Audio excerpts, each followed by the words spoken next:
Check. Hello.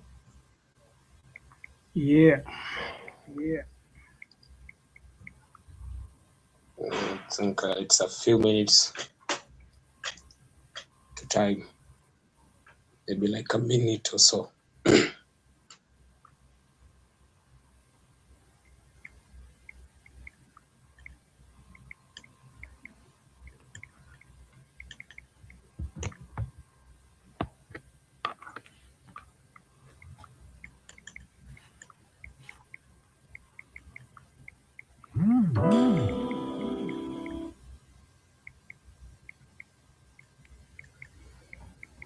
Okay, good morning, good afternoon, good evening, wherever you're joining us from.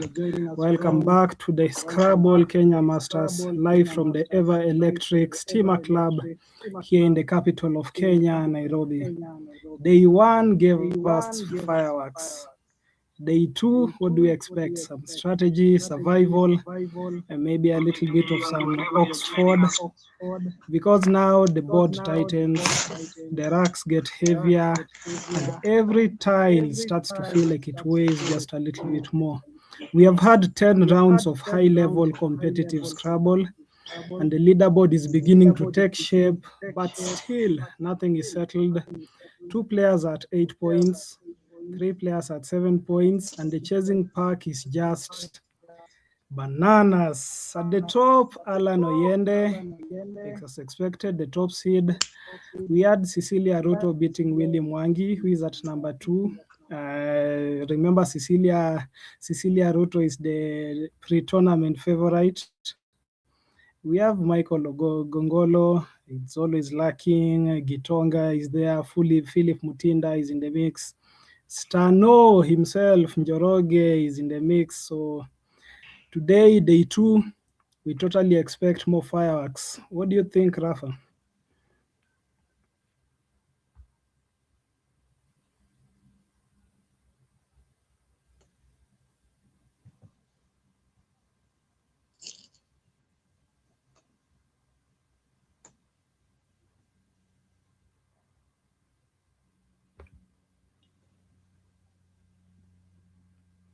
Hello, I'm not sure whether you can get me.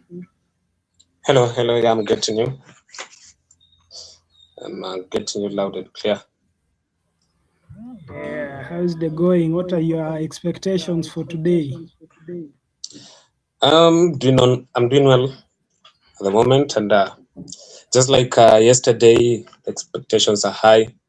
We've seen dominance in the game. We've seen the rosters and standings being shaped. I think this is what people are expecting, and even if we look at the poll we had at the Scrabble Kenya group, I think this is what people were expecting to see. The same people going up, and I'm sure that in the 10 games that we are going to have today, we're going to see a lot of amazing plays, amazing strategies, and a lot of things that Scrabblers really wish and need to watch.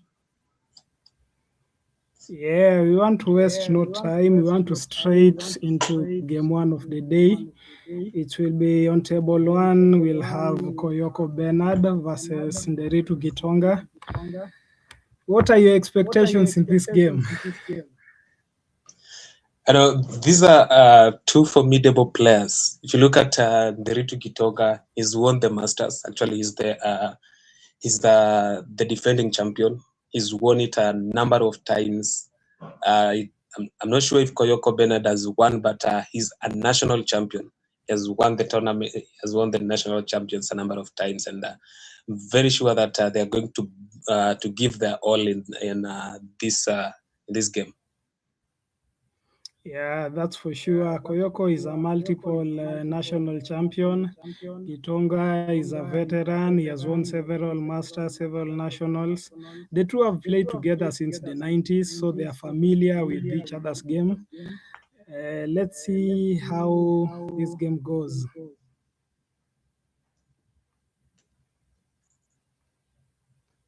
So Koyoko Bernard has picked the Q, and fortunately, the gods of Scrabble bless him with with the letter U.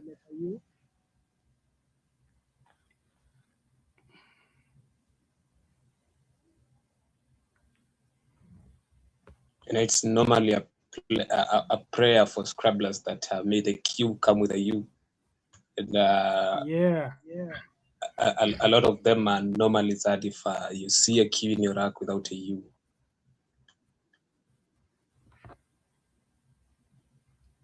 Yeah, it's always a blessing to get the U with the Q. Actually, there's that common Scrabble statement, may the Qs be with you. Let's see what Koyoko makes the best out of that.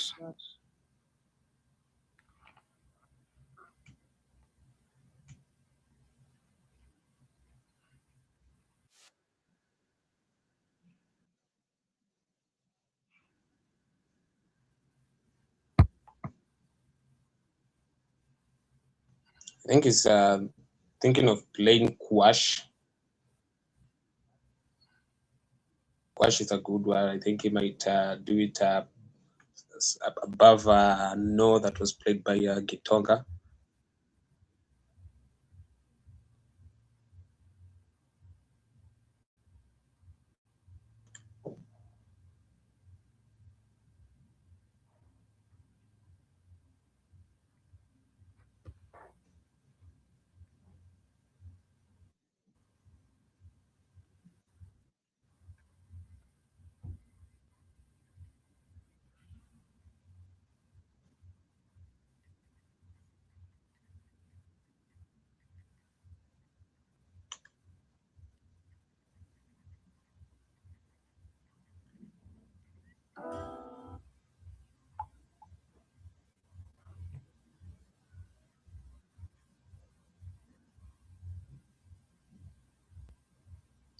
Would you play Quash or Kwasi in this case? Well, it's always advisable to dump the heavy type. If you can dump the Q and the H, I think it gives you better possibilities in the next move.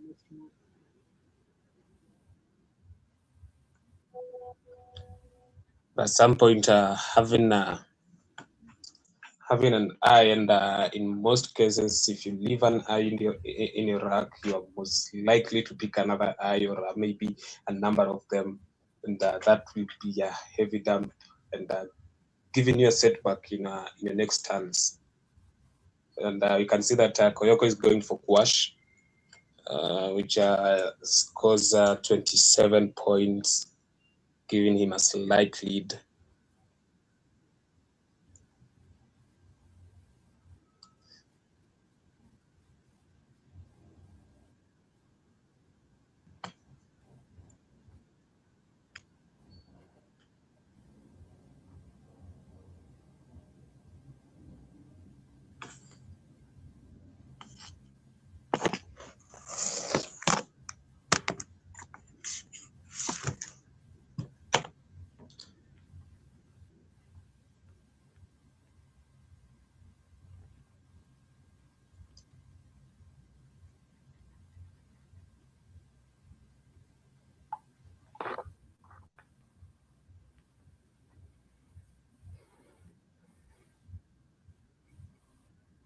So you can see Gitonga plays Gichin, Q, and remaining with the X, Dant.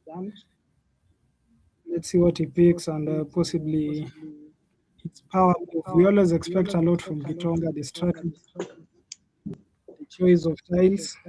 He has Dextron. And he has a bingo. There is a lucky pick, lucky draw from Gitonga. Yeah, it's quite a lucky pick. Yeah, Koyoko has the blank, but his other type looks bingo.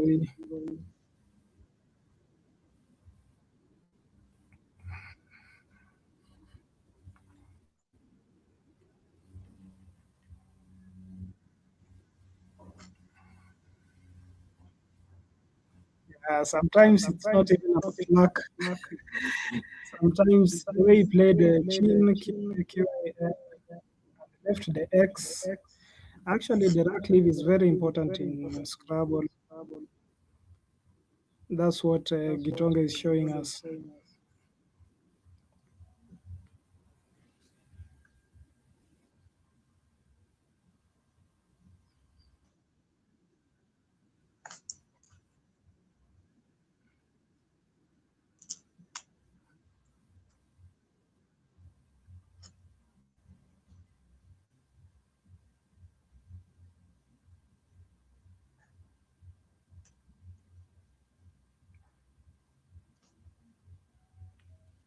Both players have their signature poses. Tonga has his hands folded across his chest, and Koyoko has his arm, his first palm is on his chin.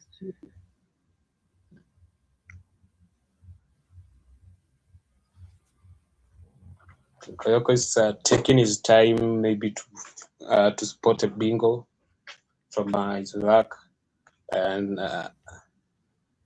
he only has a playable 9-letter word through the OS, which I don't think he'll manage to see it. But in the other case, he has an amazing play. He can decide to play either spim or smog of a hooking squash, moving downwards, which is an amazing play. And the game is still fresh. Holding his blank, he's definitely going to play a bingo maybe in the next turn or two.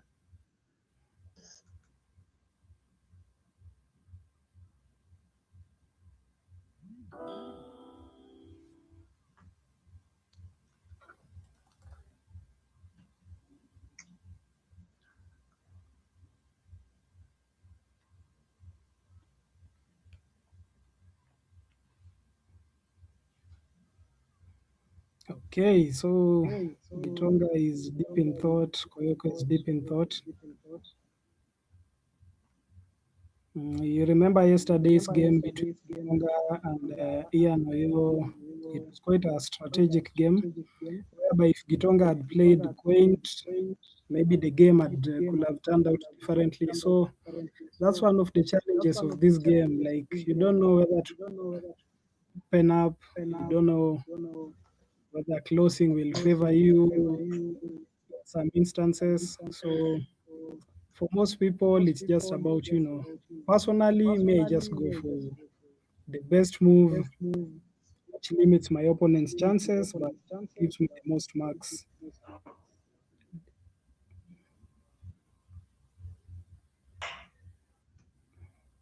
I think going for better scoring moves at the beginning of the game is quite important. If it's always important that your opponent is the one to chase you and not you to chase the opponent. Yeah, that's for sure. Chasing your opponent is always a Herculean task. It's one of the most boring. Like, you just feel you don't know whether to take your risk, you don't know whether to play something. Okay, so Koyoko has placed Smog as you had predicted. I think that gives him the most marks.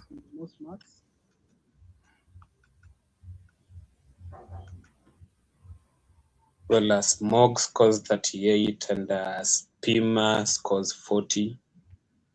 But depending on the rack leave, I think an I, a P, and a blank are much better than a G and O. Yeah, that's much better. The Dextran drops just above No, and Gitonga takes an early lead. As if Koyoko is either going to bingo or still going to balance his racks.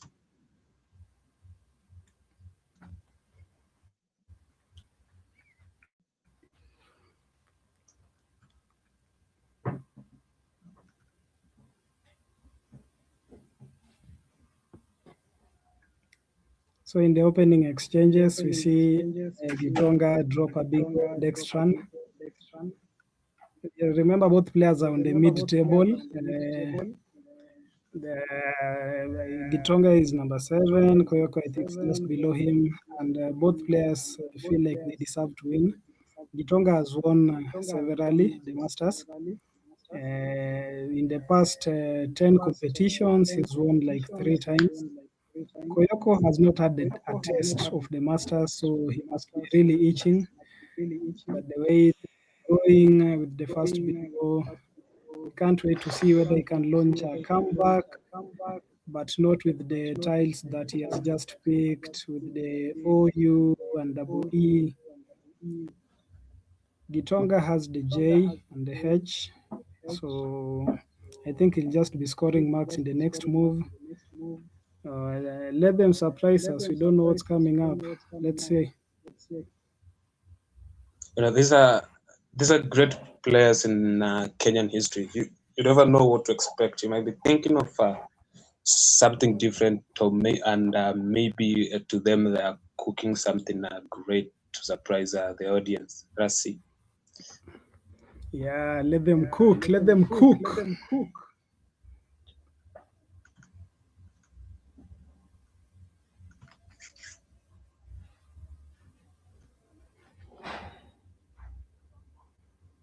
Okay, so Koyoko balances with the pie move, just scoring decently, keeping the game moving.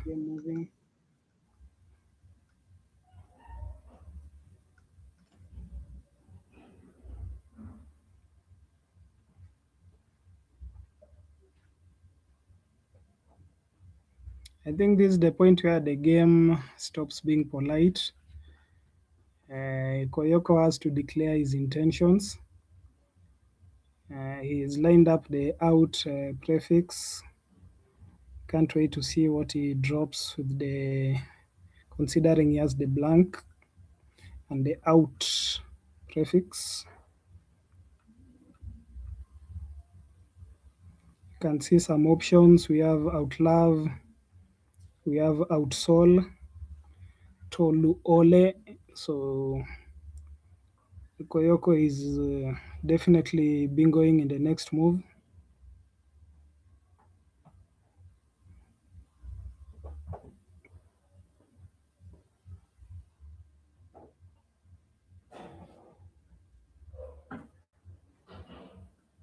Gitonga plays held, remains with the JRN, which is not such an awesome combination, but he picks the Z2. You can see Koyoko with plenty of options to drop his bingo. He has Outloved, which is the most obvious, but he might surprise us with some brilliance. I think he's thinking of outsol, because if outloved scores a little bit less, out two, I think he's definitely going for outsol, which is what he has arranged in his rack.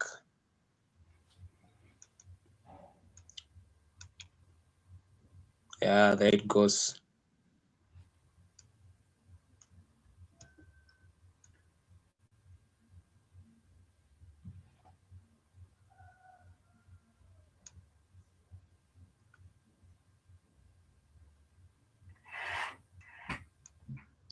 And Gitonga holding a Z and a J, I think is going to do a lot of damage using the O, the triple.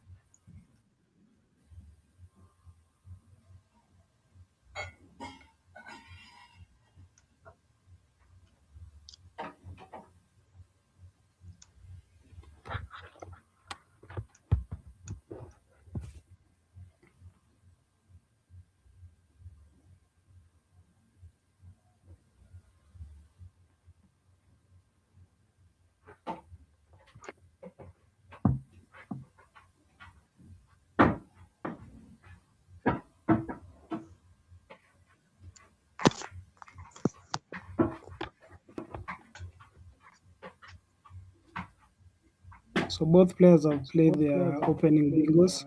The game is evenly poised, but the high scoring tiles, the power tiles that Gitonga has, the Z and the J, is possibly to play very high scoring card, possibly a full card.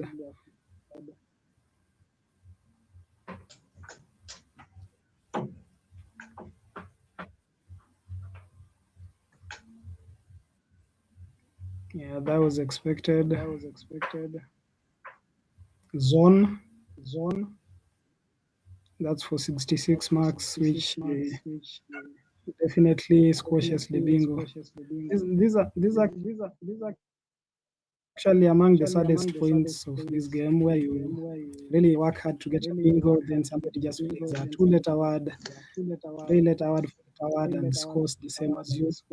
It's actually offers a sad feeling.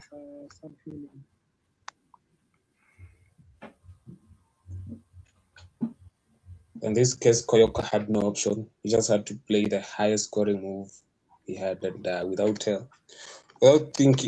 minding of the consequences that might come forth, you just play the highest scoring move. Because the game is still fresh, and you still have to hope for the best.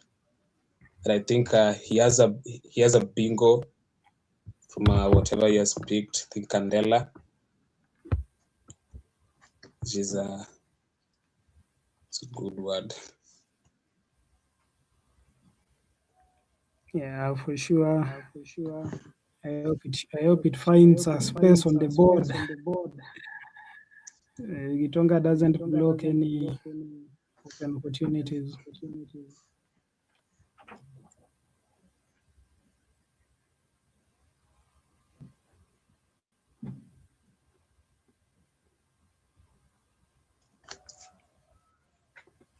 There's a number of options. Can go for Candela, can go for the Canaled. I think the only one that fits in this board will definitely be Canal.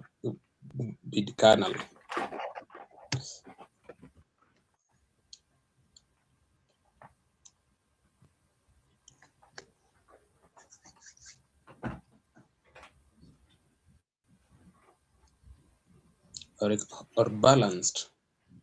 Yeah, definitely balanced. Yeah, balance is a nice move.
So the game is still evenly poised.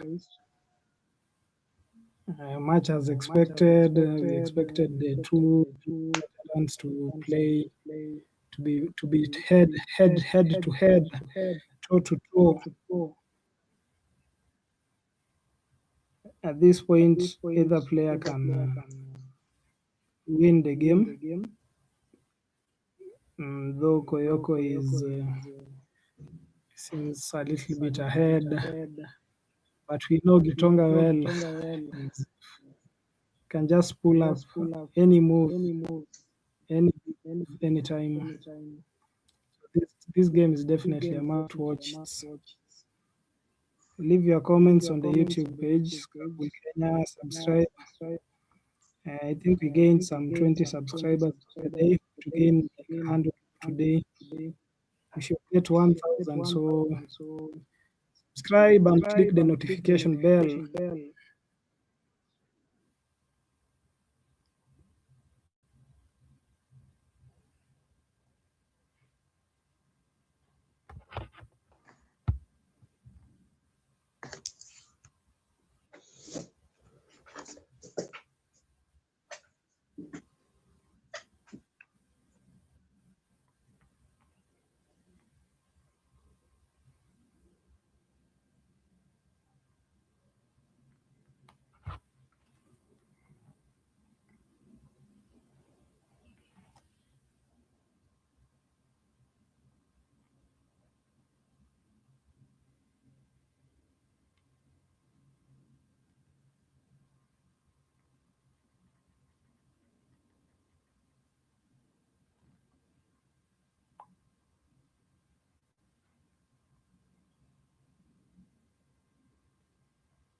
So you can see Koyoko play Kutis,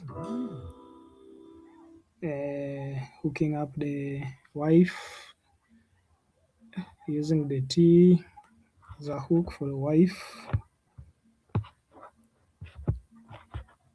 At this point, that the move effectively locks the game.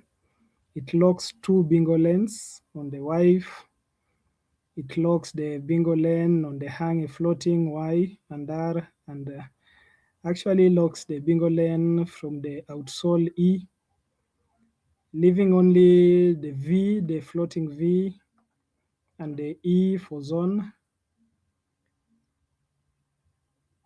At this point, Koyoko is living up to his CV, which is being a blocker. Ask anybody about Koyoko and you'll be told the guy is a professional blocker. So I think with his slender lead, he's now good to limit the spaces for Gitonga. You don't want to leave any open spaces for Gitonga to take advantage. Gitonga had held on to the J for quite a long time. He had it with the Z. So at this point, he's dropped the J to score some pretty good marks. The game continues to be congested. The floating V and the E for zone offers opportunities for bingo, but I think at this point it's just about game management by Koyoko, which is something is very popular for. So unless Gitonga comes up with something special, I think Koyoko will see out this game. And Koyoko loves being referred to as a defender more than a blocker. In terms his kind of play as a defensive play, it's quite understandable actually.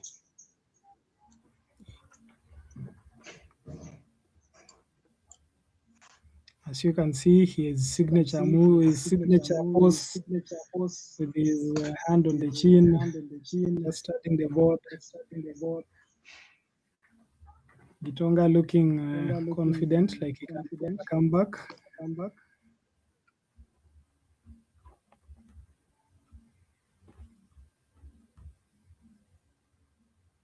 And the composure in Gitonga makes him very unpredictable. You'll never know what is going to bombard you with.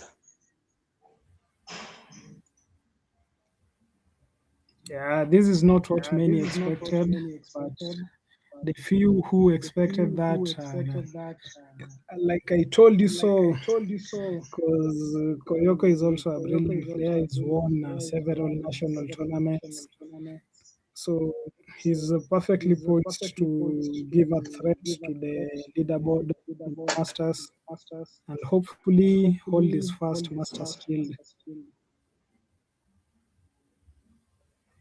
As you can see, his move blocks the V lane, slightly blocks. It makes things, it complicates things for Gitonga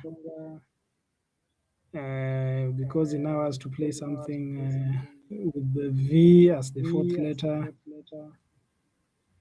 You can clearly see how strategic Koyoko is with ensuring that he blocks the board. He's playing with confidence, it's showing. He's blocking while scoring marks, which is always a good thing in the game. So at this point, it doesn't matter whether he's 11th placed. In this game, he's in front. Gitonga has to chase. And you know, the chasing game is never comfortable.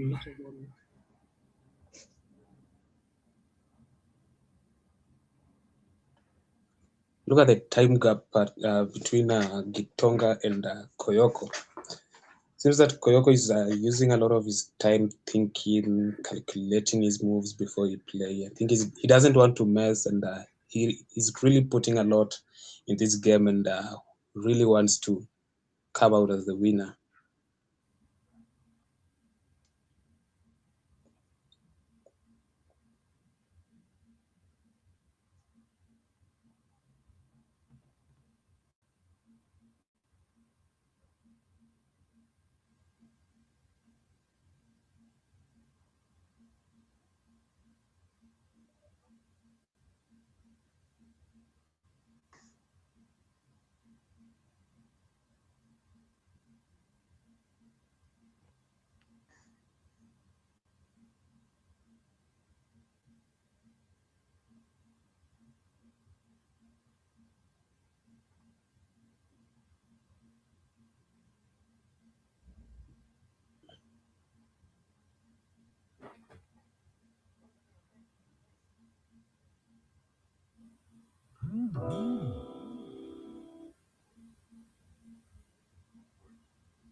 So as expected, Gitonga keeps up opening spaces.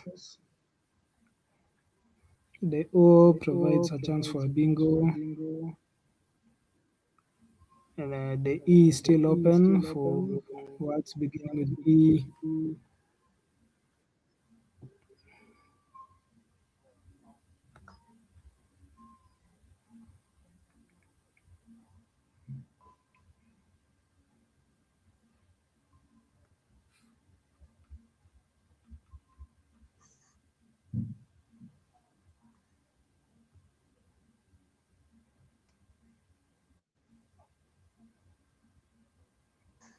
Gitonga doesn't have a bingo on his rack, but he definitely has plenty of 8-letter words to play. But Gitonga Koyoko ensured that the board is not quite ready for that. So you can see Koyoko has a playable bingo. I don't know if he's going to spot the word Piaria just above with the O from Avo. Let's see if he's checking the bag, weighing his options. He'll definitely spot the bingo. He's been in the game for some decades. These are familiar settings. I think he'll definitely be bingoing in the next move and solidifying his lead.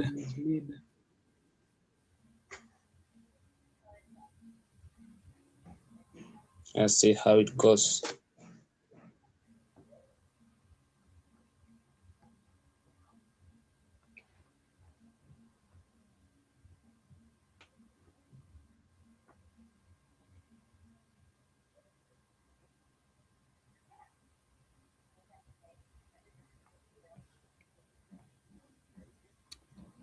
So Gitonga has the angelic rack. I'm not sure each other. We have the Angelis and Galenic.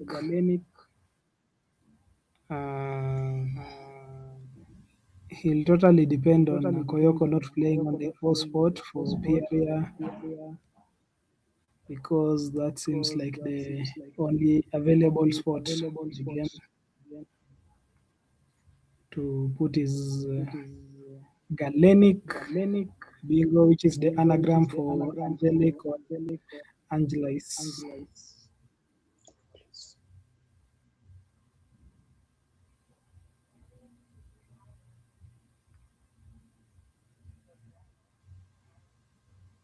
Koyoko is thinking of playing Piara. I think he hasn't spotted Piaria yet.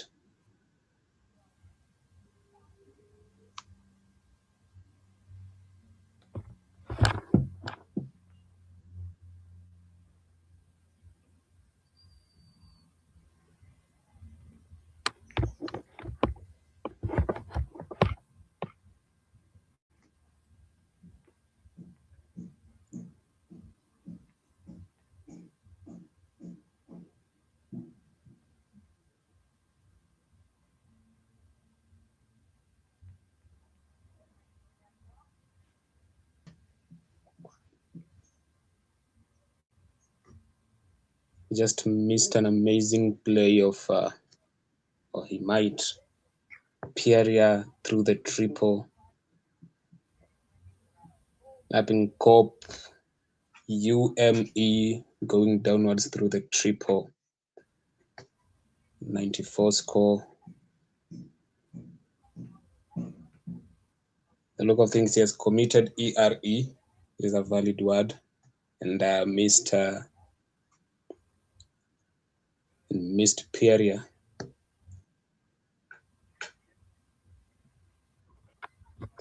Yeah, that's an amazing, let me call it an amazing miss, because it might actually determine the shift of the game. Gitonga is will play the angelic anagram, Galenic on the G, on the O, G Galenic.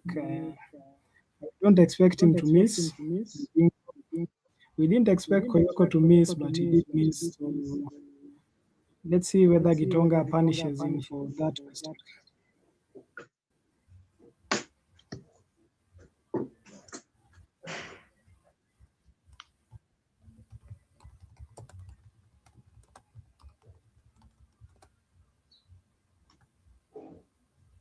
You can notice that there is still a blank in the bag.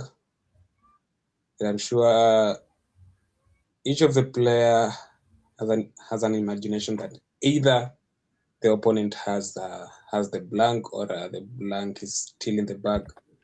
They don't know what to expect. Nobody knows if they're going to pick the blank or maybe it's the opponent who has. At some point, it might be a chase for the blank, and the high chances if Gitonga sees plays Galenic, he might pick that blank that is still in the bag. Yeah, and that might just determine the outcome of the game. Tonga Actually, might pull a number. there's still 5 tiles in the bag.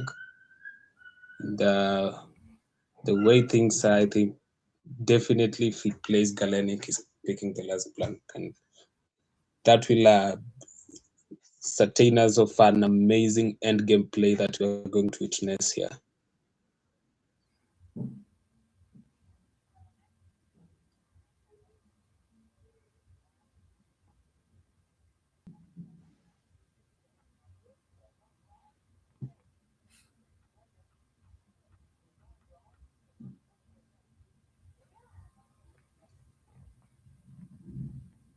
I can't imagine Gitonga missing the bingo because if he does miss it, Koyoko places his Peritas or purest bingo. He has two words. I don't think Gitonga is missing Galenic. He has plenty of time, so maybe he's just playing psychologically. But I don't see him missing the move.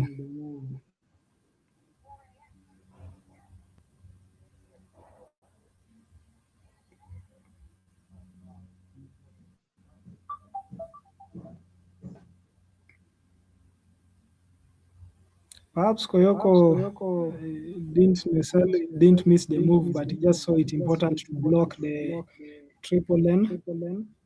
Perhaps he saw it as more dangerous than playing the bingo. So there are these instances where you don't have to play the bingo. You just have to just play board, look at the board geometry, maintain, ensure there's no high scoring plays for your opponent. So possibly he could have played his bingo, but it could have left that lane open for 90 point, 100-point score, which could have been quite devastating for him, even if he could have scored some 65 marks from his bingo.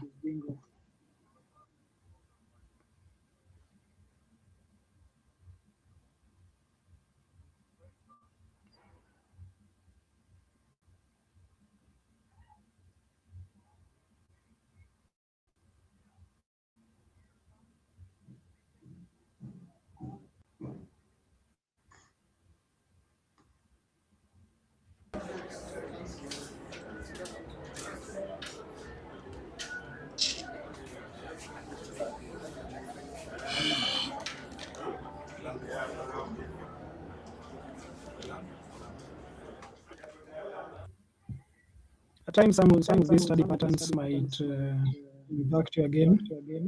For example, if you're studying the Y and IER test or the ING, you might find that you get some words, but you feel like you're not really sure whether it's an adjective, it takes the IER, or whether it takes the ES. At this point, maybe as a player, you might feel like you have to gamble.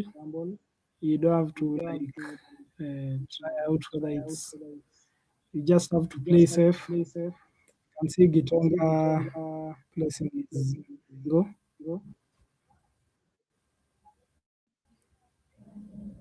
Is he thinking of playing glassing, which is a phony?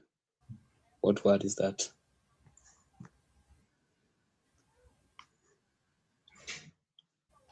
It will be quite devastating to see that.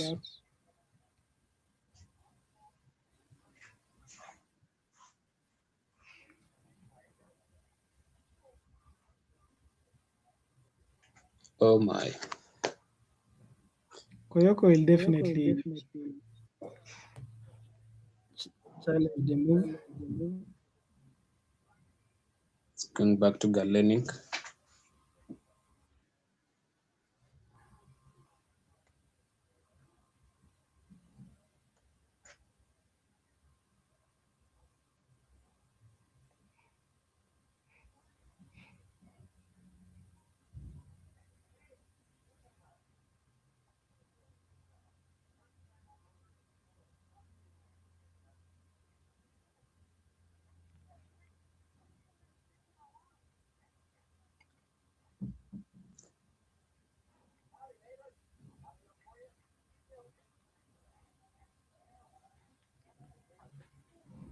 So this is one of the defining moments of the game.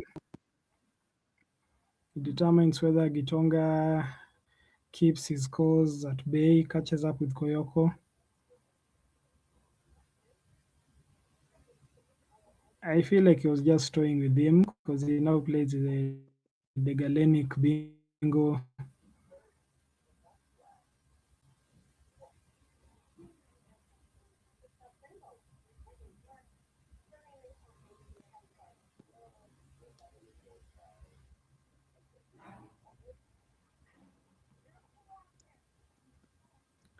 I feel like Gitonga is its potential of winning this one is quite high.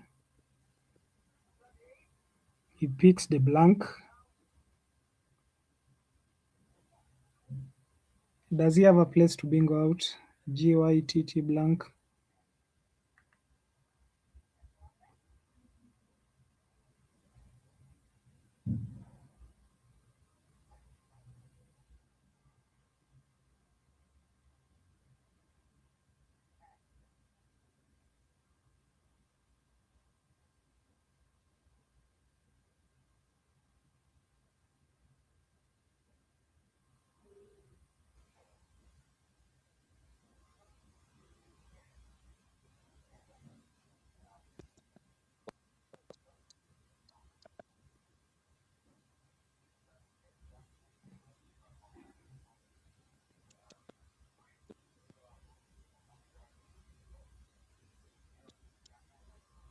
So despite Gitonga having the blank for Gatti, I don't see him winning the game. Koyoko has solidified his lead. It's quite a slender lead, but a lead all the same.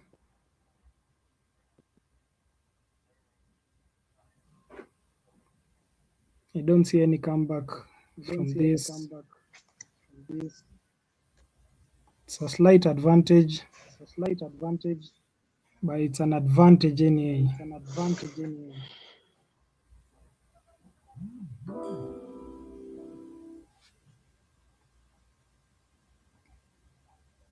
There's no winning move for Gitonga. The only better play is Yug, YUG above Galenic with a triple score of 37, which reduces the spread. And,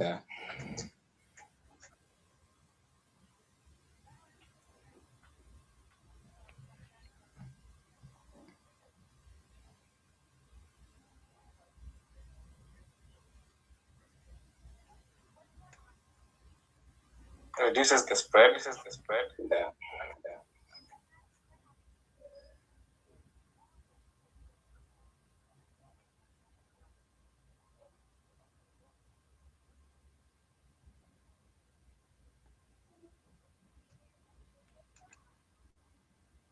Reduces the spread. Yeah.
So we are certainly seeing a win from Koyoko.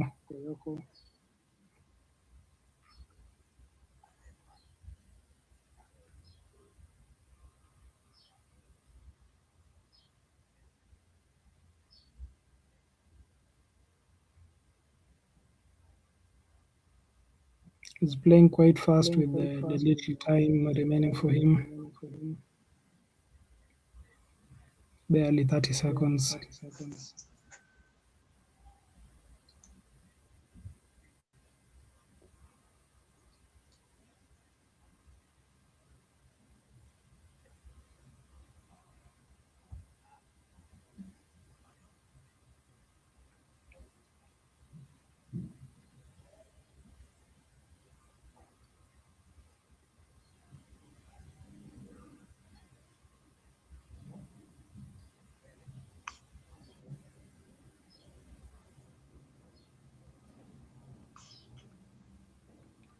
I think there was a challenge. What was the challenge for?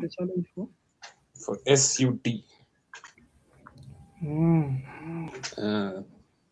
At this level, you can challenge. Everything seems uncertain. Everything seems unclear. I I'm sure remember that somebody maybe challenging me.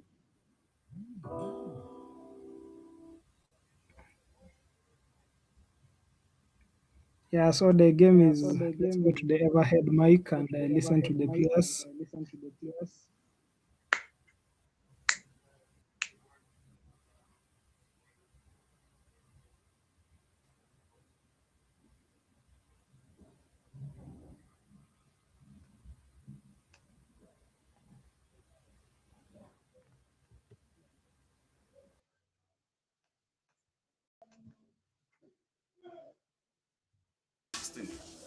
Plus 5. 16 5. 21. No. That one is 12 plus 4. And you challenge. Oh, sorry. 466 and 436. Very well. Hey.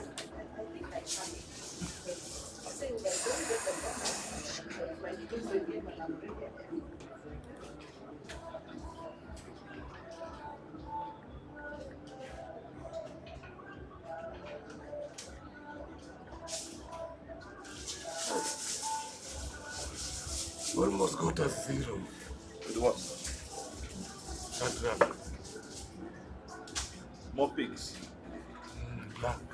I thought when I played this book, I was about to try mopping. You should have tried. That's all I'm playing game. Get challenge. It's not necessarily. Not necessarily.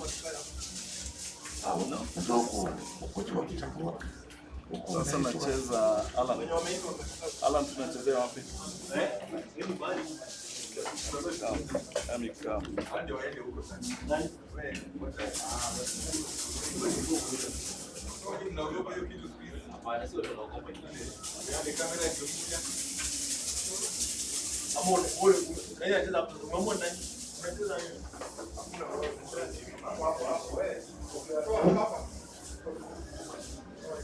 Ni nani wanakuja?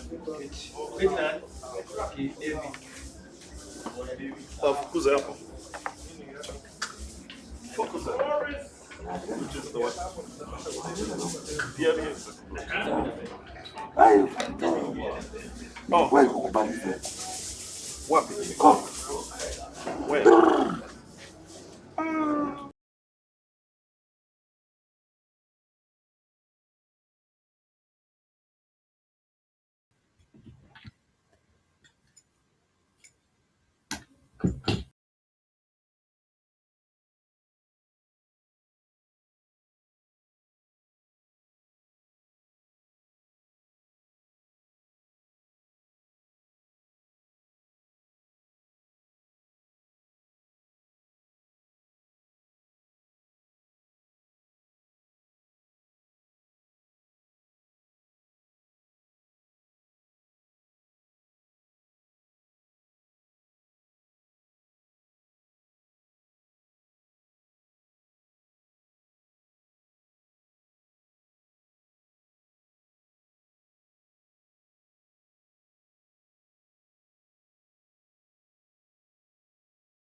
we can see Oti is lining up his Arsenal.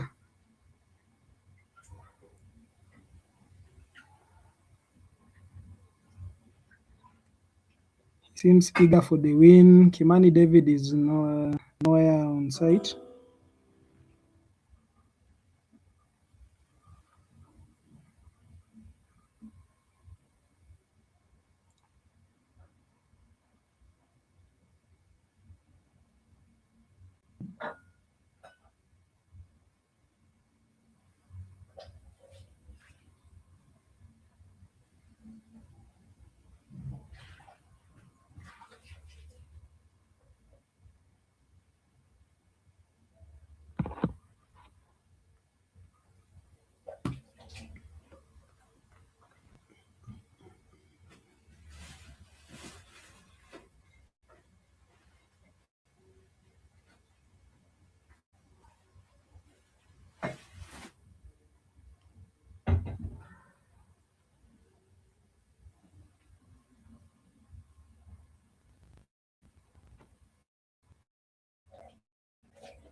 So Okechi has actually started his clock.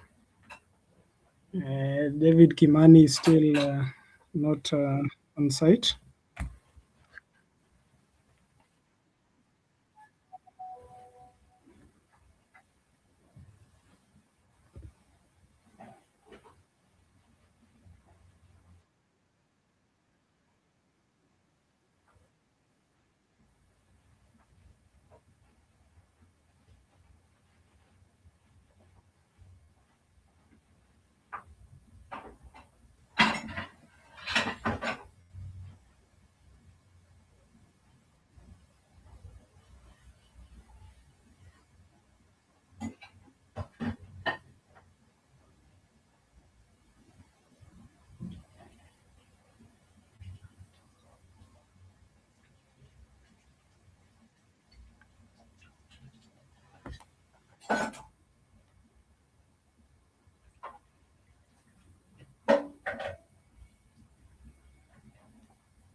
So for those joining us, this is day 2 of the Masters Series 16.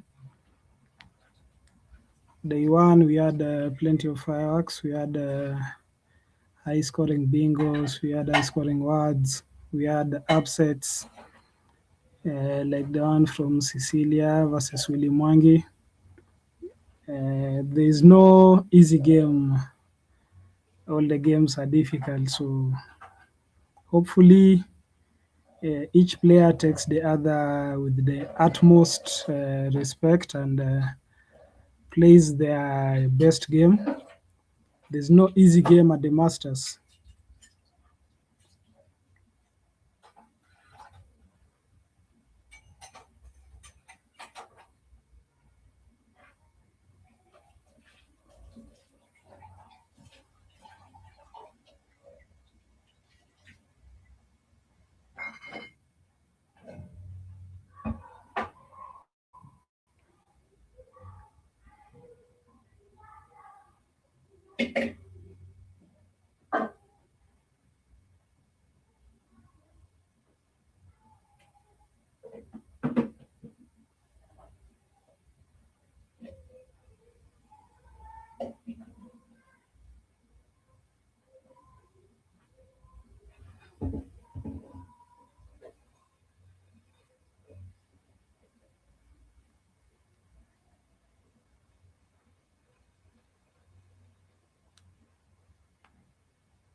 So Kianja has just arrived and is adjusting his seats.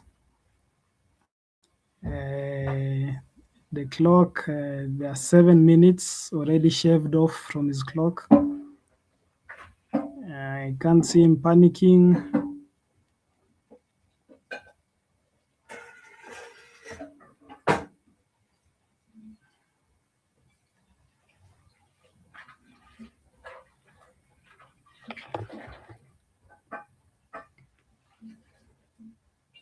Well, this is an unexpected start. David seems fashionably late, you might say, but better late than never. But in Scrabble, late can be costly. I hope time won't be against him.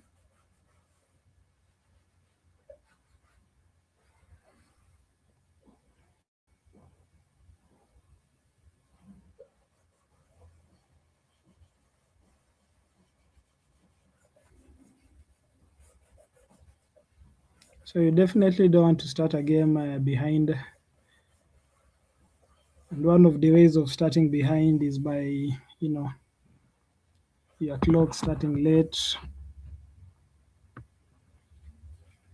Okechi starts well. He's picked the blank for Motlia. I think I can see Motlia at a glance. There are possibly several other bingos. There is turmoil. I think he'll definitely see any of the two words. Yeah, there's turmoil too. I think he's going for turmoil. So David Kianja is not only late for the game, he's not only behind in terms of time, he's now behind in terms of a bingo by Okechi.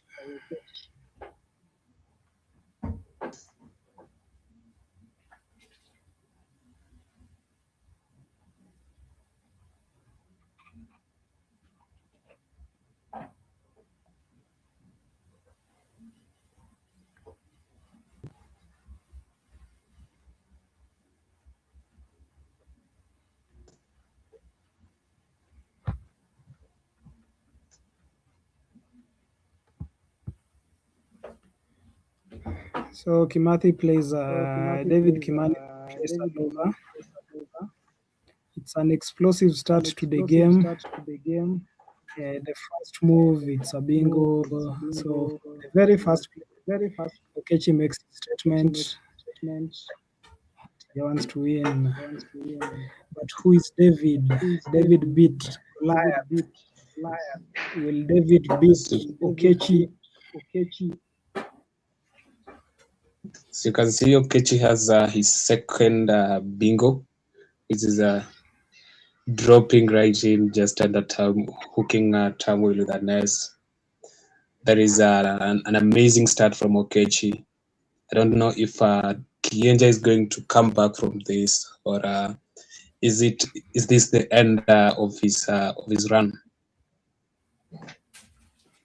Wow. All I can say is Yoza. This is just, two bingos back to back. It's always demoralizing for the opponent. Kimani is already scratching his beard.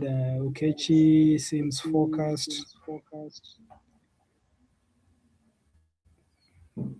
At this point, Kimani will just be playing catch up.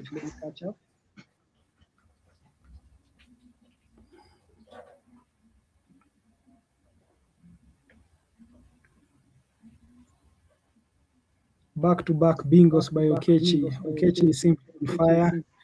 There's no way you can script something like this. Two bingos at a time. This might just be a demolition job, but we all know the capabilities of King David. So definitely, it's an interesting game to watch. Let's see how the comeback happens. If it happens, as tough as it gets, Kimani simply needs something extraordinary.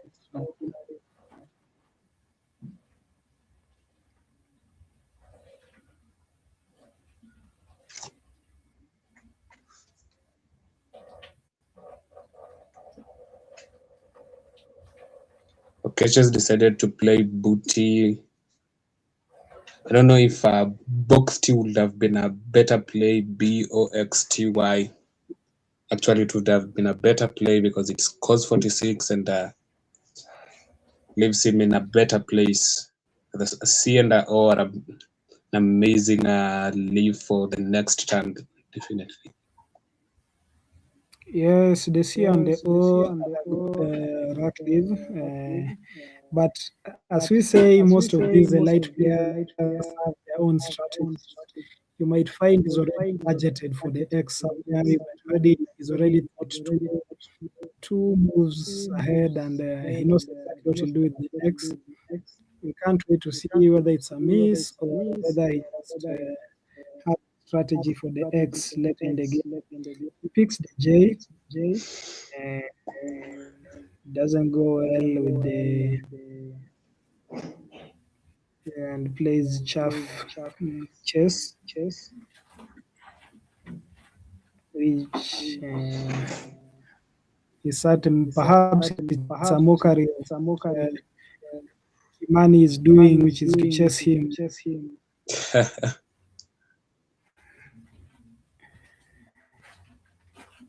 I will definitely challenge chess. Chess is a verb. It just means to chess. So there's chessing, there's chess. Kimani doesn't challenge it. Of course, he's familiar with the words. And he's also familiar with the challenge chessing.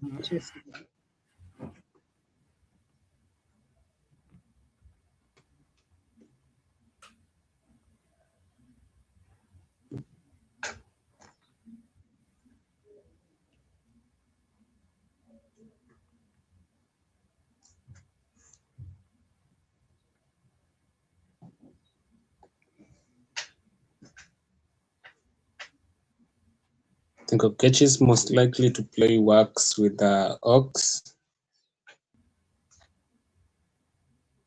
Yeah, he definitely 42 does points.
Hello, hello.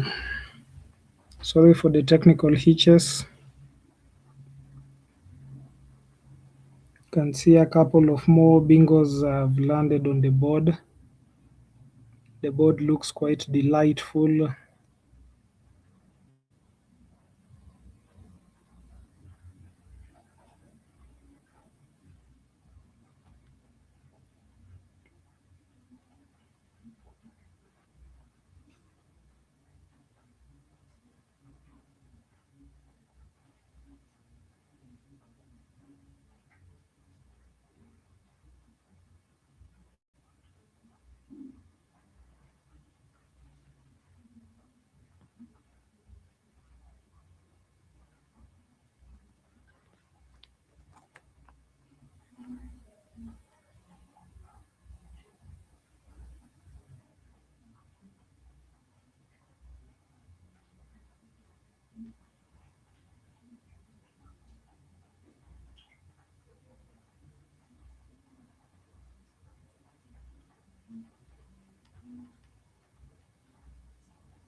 So this is the game we love the most.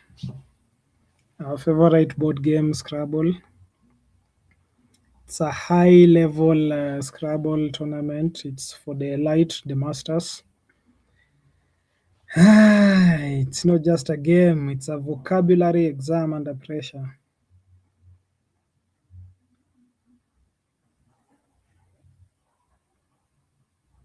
Just like in life, you can lose and at the same time you learn. In Scrabble, you can lose a game, learn some words, possibly use them to beat your next opponent. So we're just fixing the technical issues on the scores. You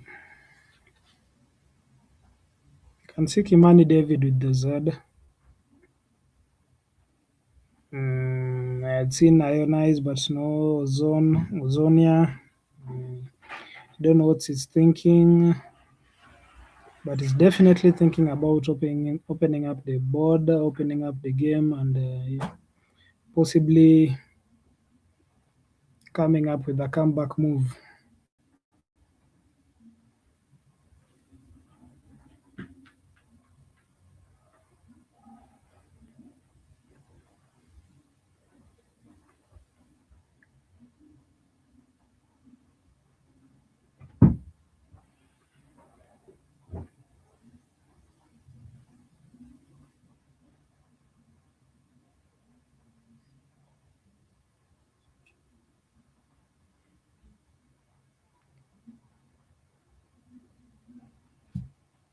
Yeah, how are you seeing the game? You can see David Kimani looking straight into the the camera. I think he's just sharing a word.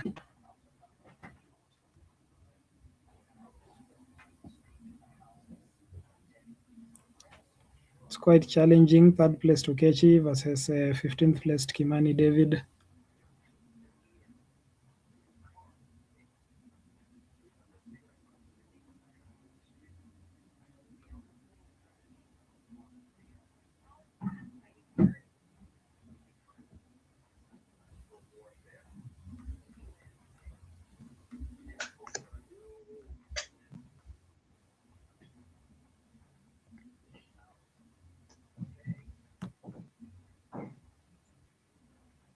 I think Kimani David is either happy that he can't do anything, or he's happy to donate the points that he's donating.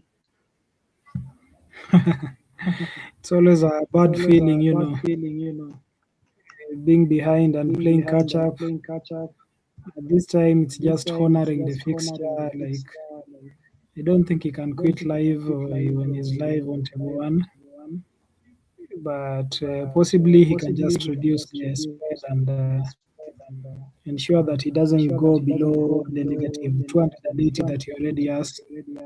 Okechi has a solid spread of positive 555.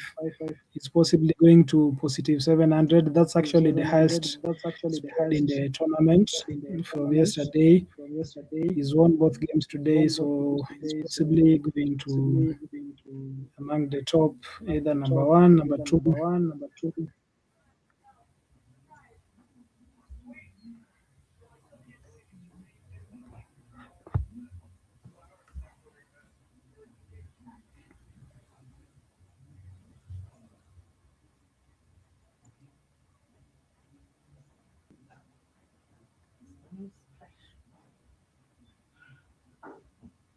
So in his last game, Okechi actually beat Matanje 546, 328, garnering some 220, over 220 positive. He's now beating Kimani David with a similar spread, which places him in poise position to go to the top. He's picking well. His tones look balanced, nice balance, consonants, vowels, the E, the A, the S, the R. I think he's possibly just going to win this comfortably.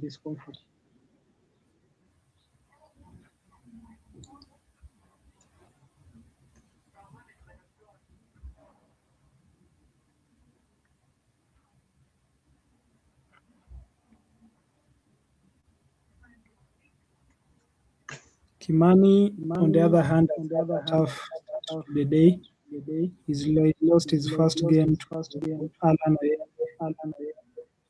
442, 392, which keeps him.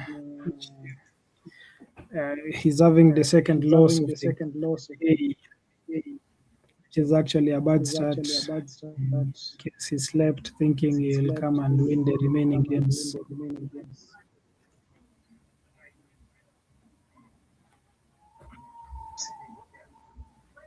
Shout out to everyone who's watching at home. You can see that Heike is following closely. Big up. Shout out to all the Scrabble Kenya members watching and following the action live.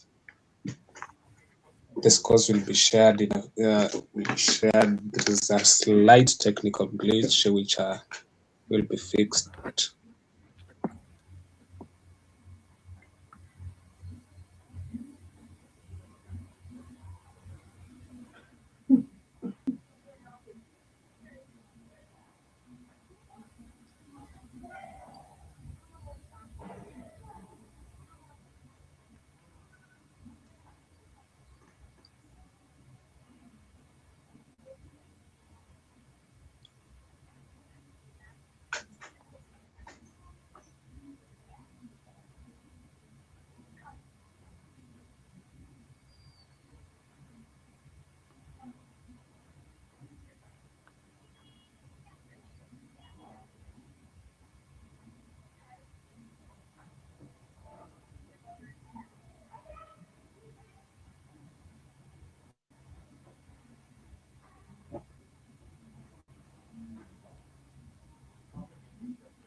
So Okechi Richard takes a comfortable win from David Kimani.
So it's been quite an entertaining day. After game 12, we have Gitonga, the average Gitonga leading with average score of 460. We end Alan and following closely Okechi Richard, Kungol Michael. Mbugua Robert has the lowest average score. This kind of shows the consistency. Yeah, surprisingly, Magwanga Onani is leading side 559 points. We have Cecilia Ruto with 550. It's always quite ironic how somebody can have the highest average score but still be at the bottom of the table. It's actually Scrabble has no balance in this case. There have been quite a number of low losses,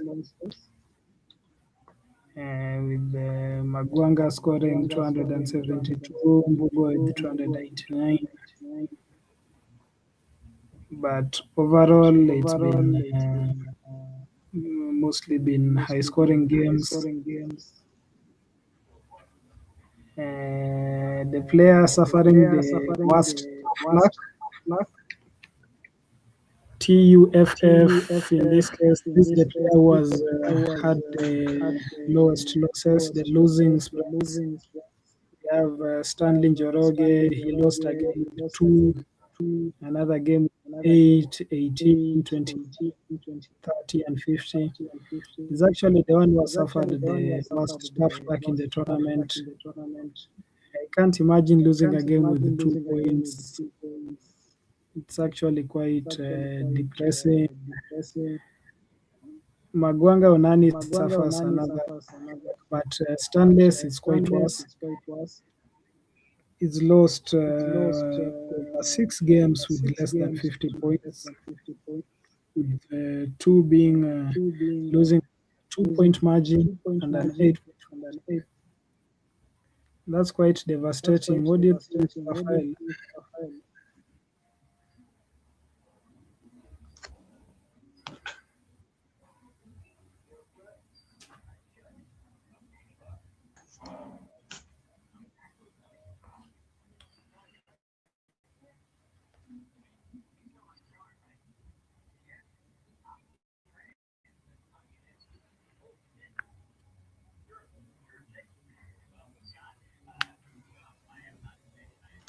The standings have been updated, check the enhanced. Still seeing Oyende Alan leading with 9 wins and 2 losses, followed by William Wangi, then Okechi Richard, then Gongolo Michael, and Philip Mutinda in the podium section. If you look at down there, which I'm sure most people are focusing on who is also down, or maybe the coin man. You can see Onani Magwanga down there, then with Robert Mbugua and David Kimani. This is going to be an interesting fight because all these players in this field, none of them want to take the coin home. And I'm very sure most of them are going to battle to escape position 18, which is the last position. Yeah, in Kenya we give an award for that position. Doesn't go home without anything. He takes a coin. At this point, Cecilia is and Onani are actively competing for the coin. Actually, Cecilia Ruto was actually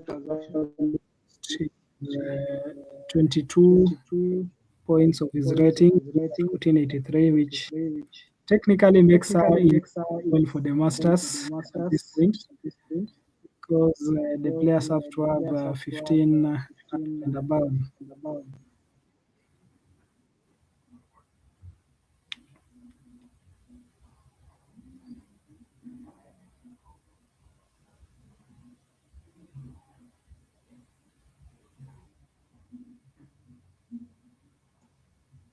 In the next game, I think that will be on stream will be against Oyende Alan and Nderitu Gitonga.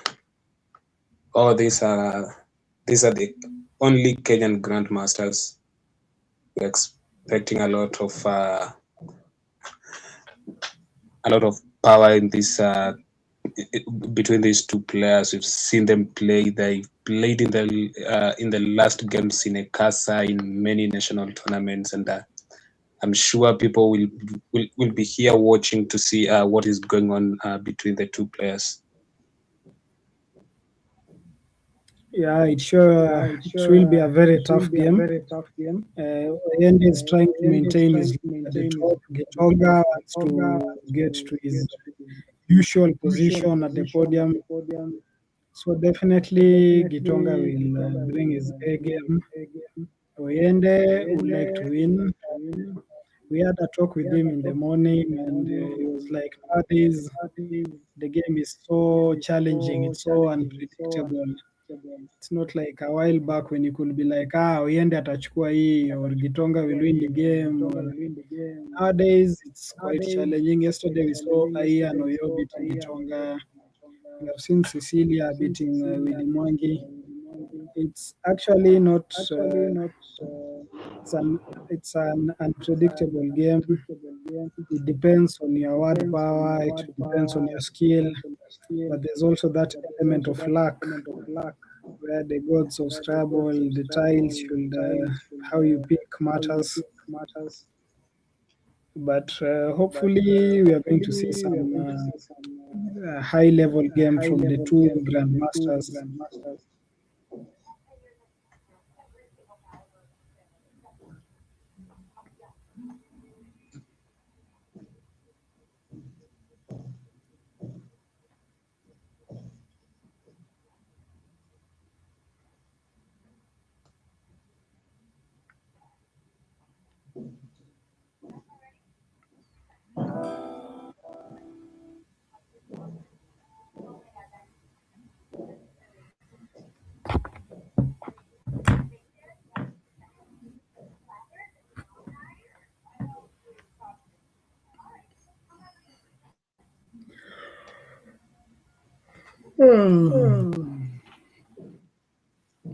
Allah.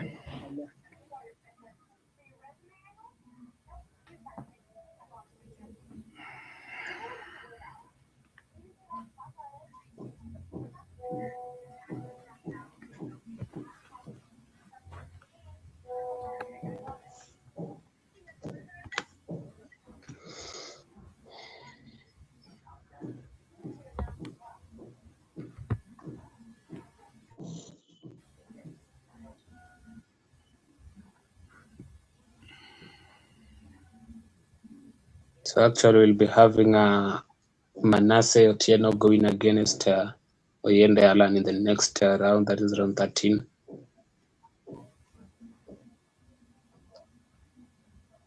What are you expecting from this match, XP?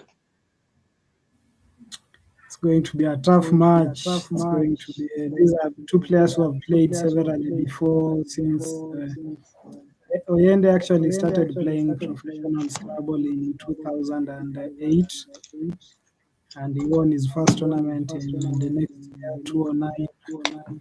Manasseh has been there since the 90s. He's gone through the dictionaries. He's gone through the softwares. Oyende has won the Masters 4 times. I think this might be his fifth Masters win.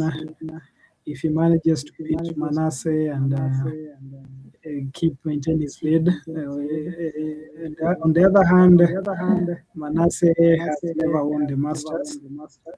Yeah, I feel like he deserves to win the Masters. He's had challenges in the national tournaments. Perhaps this is his chance to solidify his legacy as one of the veteran players in Kenya.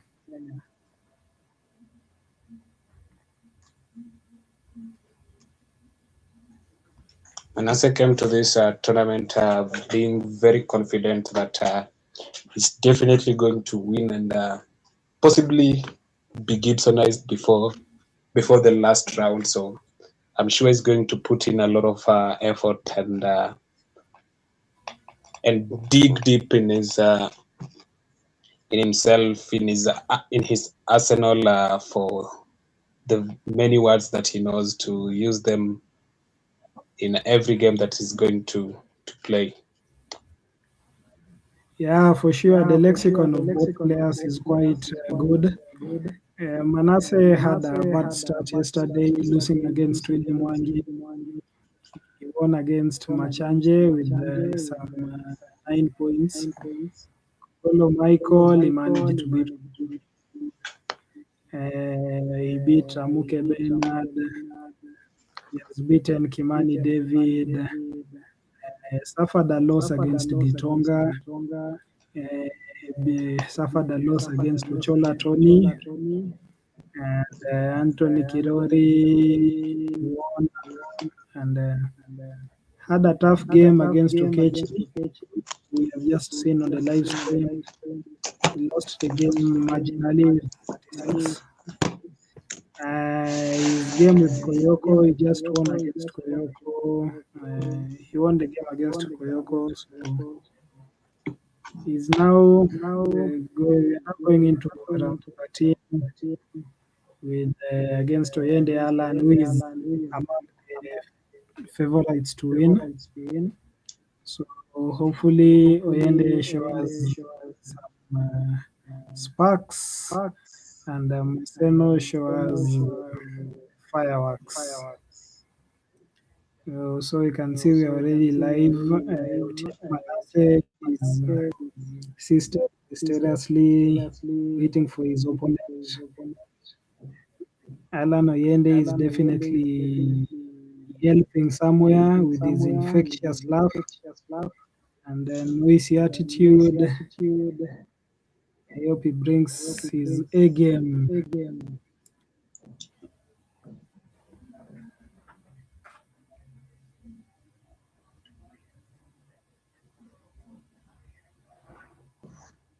I think then round 13 is about to start.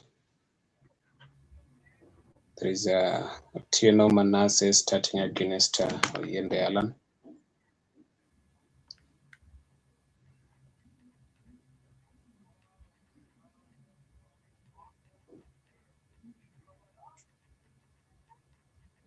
If you're joining us now, if this is your first time, just subscribe, hit the notification button, and enjoy the games that we are showing you, and learn more about Scrabble Kenya. There is the link. You can check it out.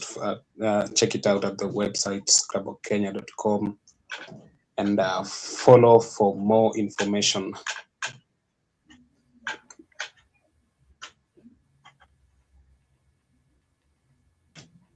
Yeah, you sure must follow Scrabble Kenya on Facebook, on TikTok, on Instagram. Plenty of activities going on. As the Masters is going on, we also have the Young Turks tournament going on concurrently. So you sure must be on the follow the groups, follow the action.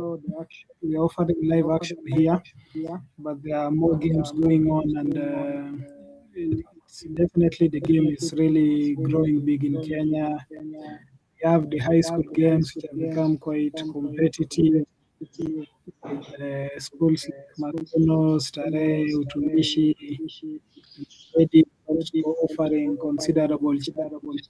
We have the World Youth Scrabble Championships coming to Kenya. So plenty of Scrabble action happening in Kenya. Hopefully, we'll have dominating Africa after Nigeria and possibly dominate the world. We can see first place Toyende take his seat, ready to face 10th place Manasseh. So this is a battle between the engineer versus the mathematician.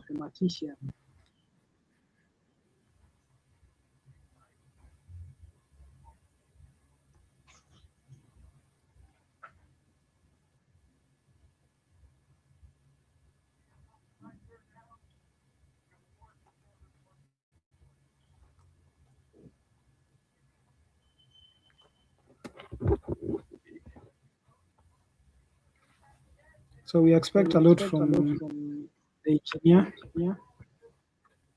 We expect precision, we expect structure and control.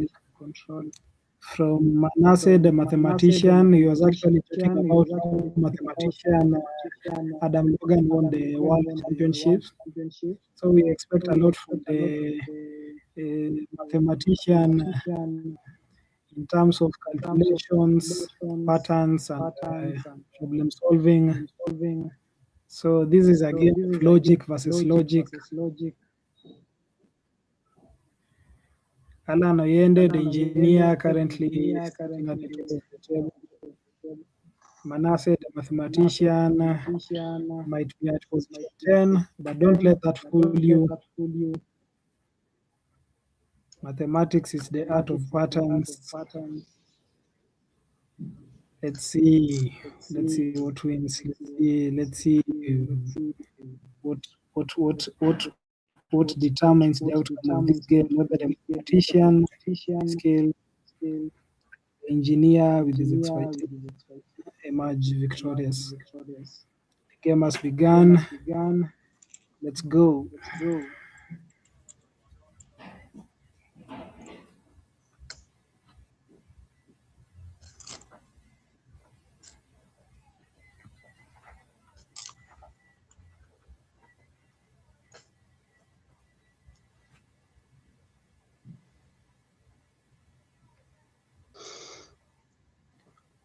There is an amazing start from Manasseh. The helped. I don't know if it's going to help Oyende win the Masters series or going to help himself. And an amazing thing is that helped takes a back hook of W and C. So I'm very sure we might see someone hooking, or if it's not blocked, we might see someone hooking and making a different play from there. Yeah, it's an amazing start. Always good to start with hooks. The C hook and the W hook both show the times and the bag, and none of the players has picked either of them. Otieno has two S's, which won't be quite useful at this time, but maybe will be important in game development in the next moves.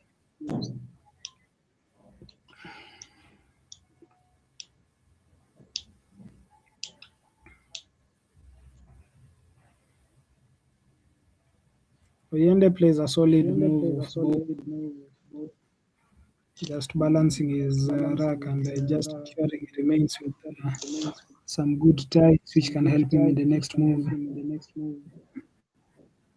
Bow is also a good word in terms of hooks. It takes the S, it takes the T. So possibly he's looking forward to having an open game with plenty of hooking places.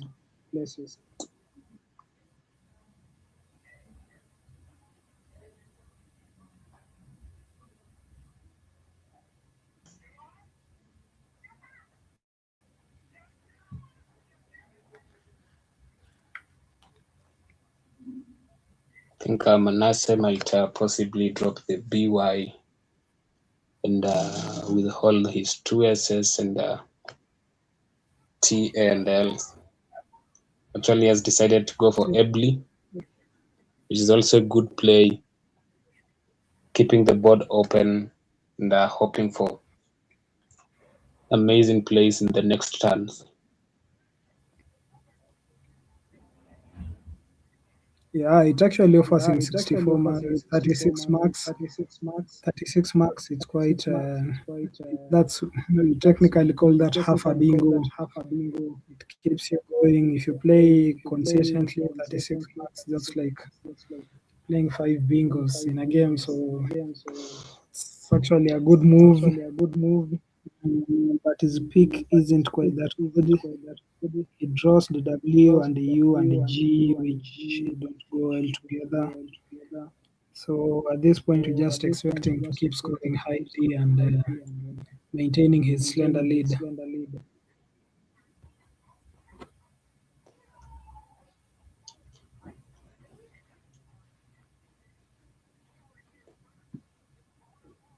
Similarly, Oyende has some clunky tiles. He'll definitely just play the QI. I don't see any good opening on the board. He'll just dump the QI.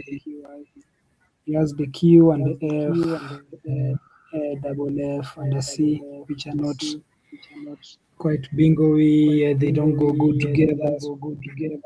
It's a tough start for the top seed.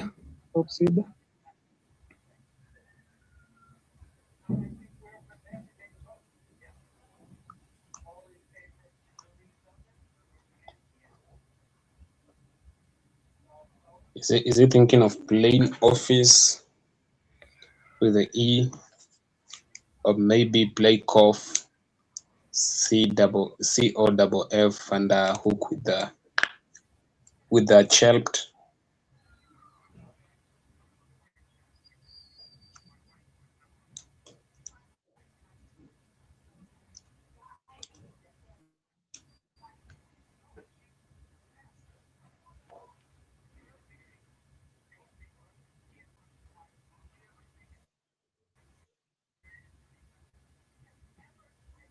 Well, Oyende loves taking his time in making decisions based on the plays that he's going to make, and that is what he's doing in this case. He's weighing his options. If I play this, I'm going to remain with this. What are the chances of me having an amazing play in the next turn?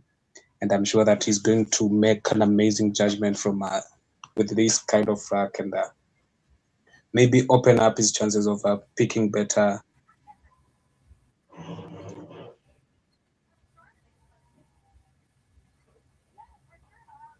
Yeah, this definitely feels like a science affair. We can see Oyende building, and we can see Manasseh calculating. And it's definitely a tough one considering the kind of tiles they have.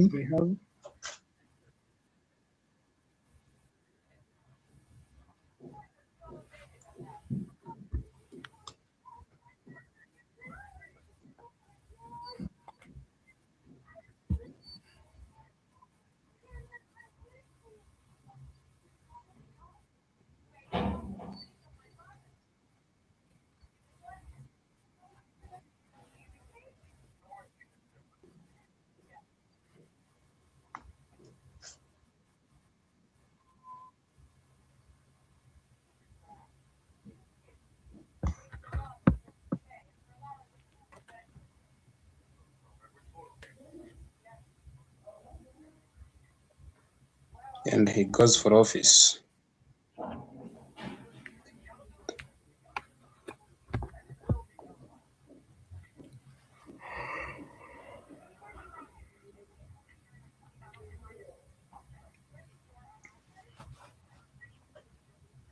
Well, I'm not so sure why he went for office, but probably because he wants to leave the help to C and D, C and W open.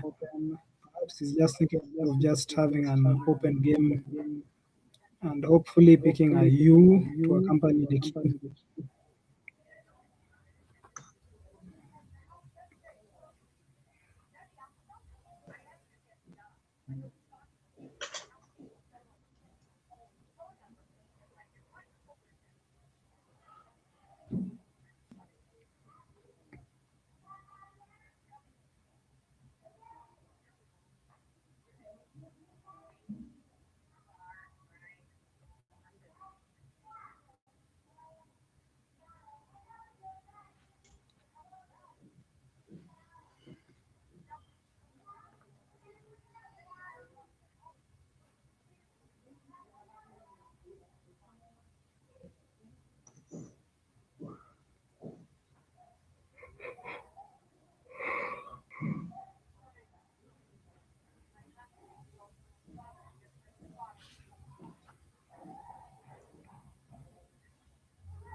So the queue is definitely going to give Oyende a lot of problems. You can see here have bingo friendly tiles, but the queue really possibly he'll just dump the queue on the QI. Let's see whether Manasseh opens up spaces with his W on the whelped.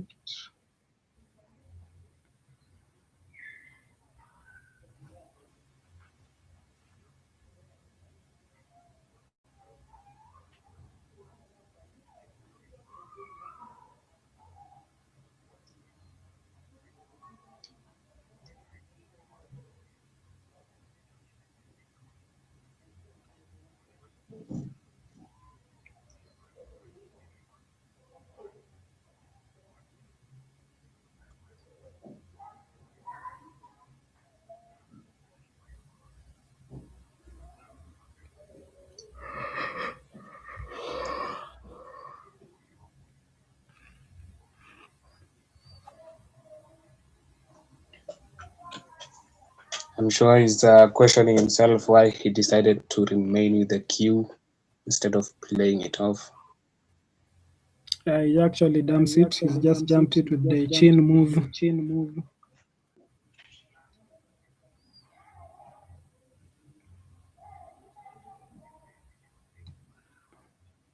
Oh, yeah, Manasseh immediately plays the W, showing that he doesn't have any intention to play on the whelped lane. Not sure what his strategy is, but he remains with some good leave. TANES, that's a good rack leave, which will possibly give him a bingo in the next move.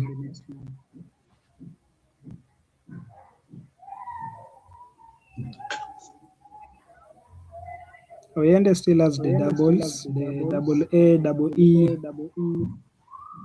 which will definitely require some floaters to get a bingo. Manasseh draws the K.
So we can see Oyende at this bingo on his rack. Possibly it might play it the open spaces to play.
Are not well placed for Canteles from Manasseh's rack, maybe a floating D, maybe a P.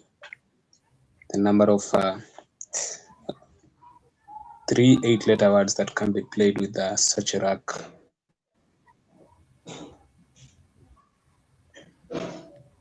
He goes for Yeah, I cat. see he plays.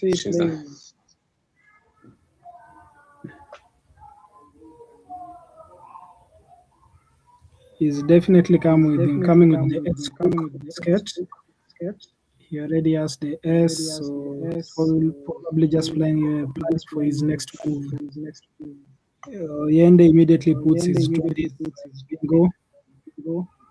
That was actually the only available spot for Todis, so I'm sure he's happy Manasseh left it open for him. But of course, he introduces the challenge of the nine timer with the T, which is quite a trial for a nine timer. I'm not sure whether Manasseh has something to capitalize on the nine timer, but he sure has the S, which he'll use on the cats.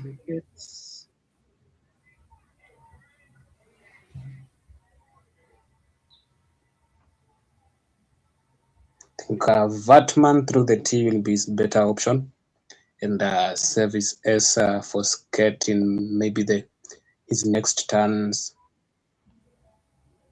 That is, if Oyende doesn't pick an S, it uses it for sket. Yeah, that will be definitely a good move.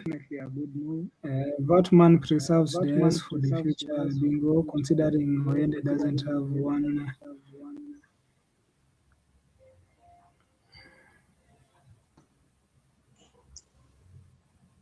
And on the other hand, Oyende has a bingo. Nixon has arranged it perfectly in his rack.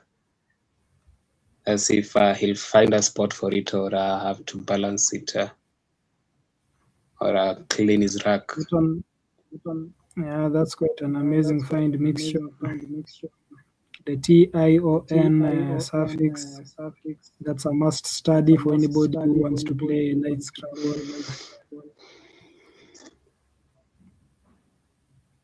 I remember starting out Scrabble and our favorite suffix was IG. So you could play your whole game just waiting for the ING. Then you come later, you learn about the other types of prefixes and suffixes and the way a game can start. The way your word can start or end. So usually Manasseh just settles for the vant. Serving is MEAS. At this point, Ende can score highly with the XI move. I don't see a space for the mixture because that is already mixed for us.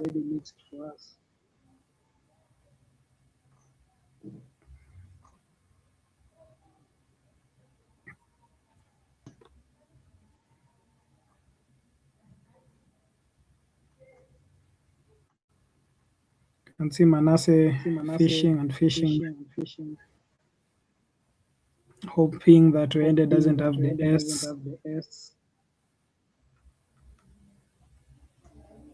So at this point, his decision largely okay. He decided to just play waivers on the skate, which gives him quite some good marks to around 47 marks. That's a good. It's a solid move which keeps him in the lead.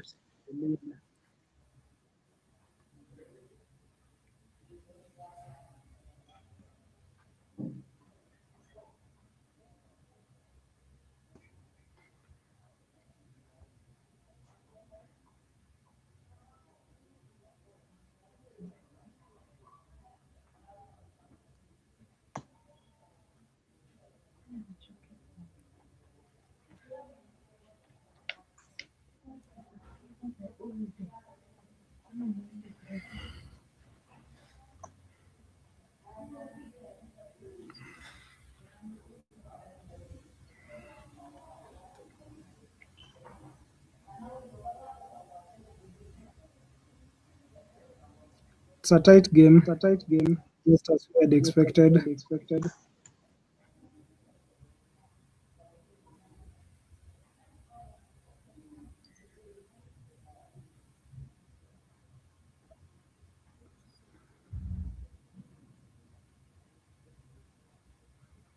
Oende has the blank, so he's going to come up with something exciting for us.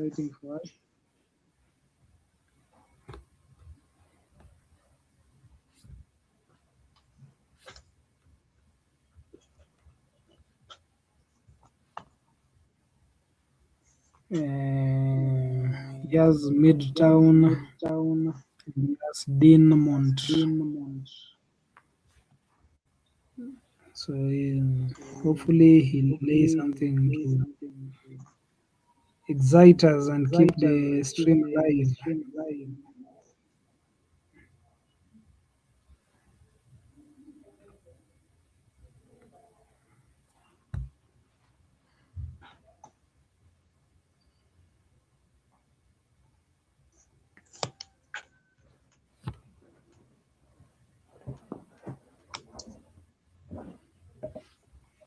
I don't think there is a place for his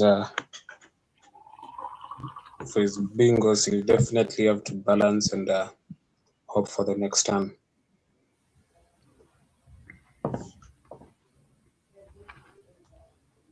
That's the saddest point of this game. You might have your bingo, but remember Oyende had a mixtion. He had already lined it up on his decks. There's nowhere to play it.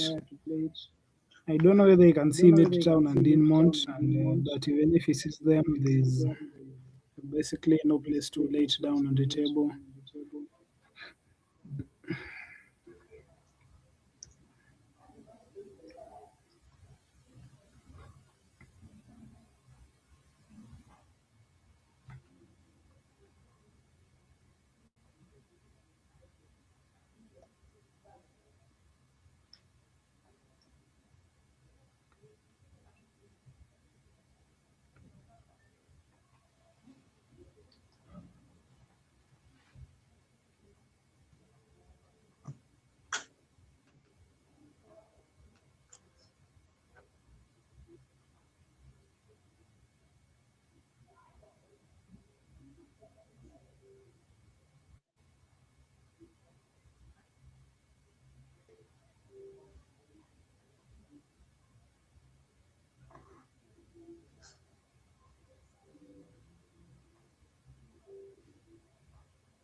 The silence is very loud. I don't know what players are thinking. They are both the tacticians, they are both strategists.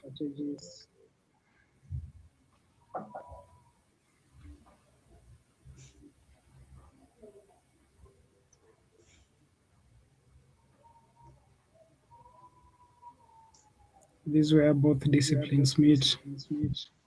The mathematician and the engineer. The differentiation them is their execution.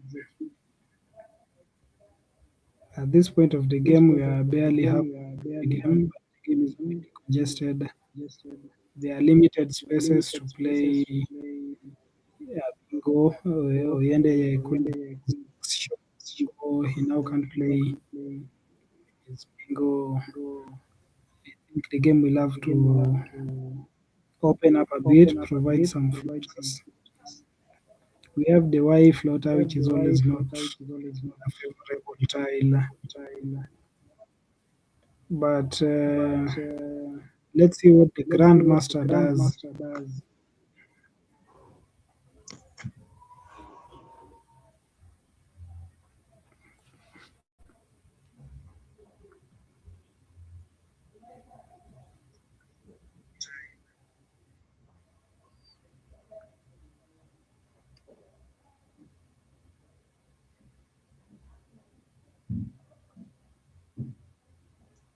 He's really taking his time in the to make the move.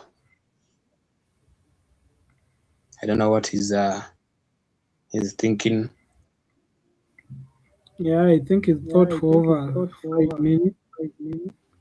Just decides to lay mode, not seeing any word. He had no options for placing the bingo in case he even saw it. He opens up the game with the M. M takes an A, E, I, O, U, Y. So it's definitely planning for his next bingo, which he lines up.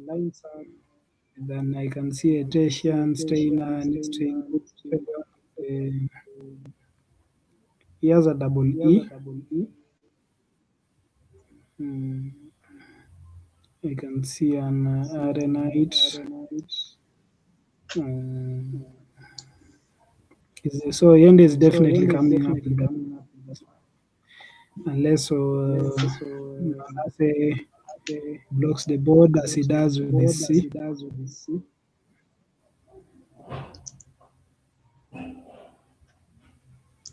I think Manasseh has decided to block the game. He had an amazing play, hooking Gust with the Y and playing min C for 57. I think that would have been much better than Kane. Well, you can see maybe it's a strategy just to block the place.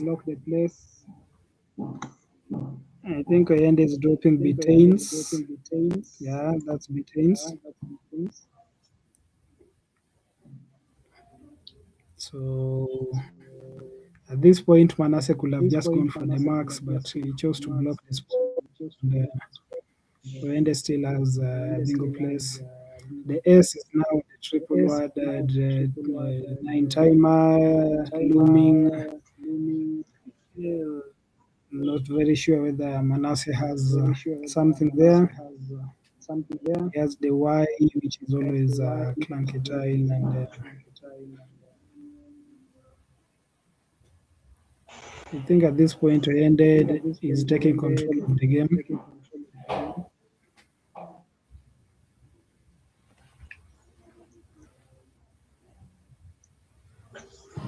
Betaina is a word that is acceptable in the French dictionary as well, the ODS 9. And anagrammeter with the biniest, which was recently added in CSW 24.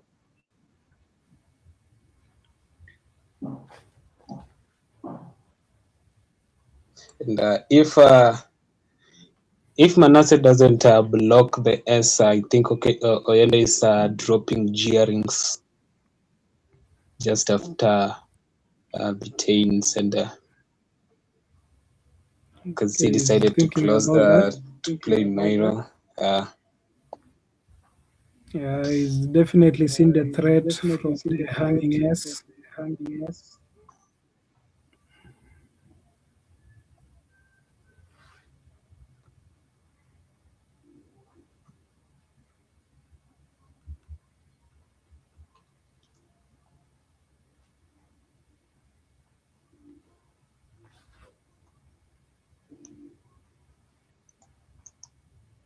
The beauty of the live stream is how you can see the danger that a player faces with whichever move they're making, but the player can't actually tell. Right now, Manasseh feels like there is a potential threat on that lane. He's so focused on it. He's actually placed some tiles and removed them. On the other hand, Engineer Oyende will possibly play a 120 max move on the same spot. So Manasseh can definitely interfere with his plans, can spoil the party for Yende. Such a move will definitely win the game for Yende. Manasseh wisely plays Moi, just limiting Oyende's chances on that spot. Oyende quickly places a G, wasting no time, seeing no more open spaces.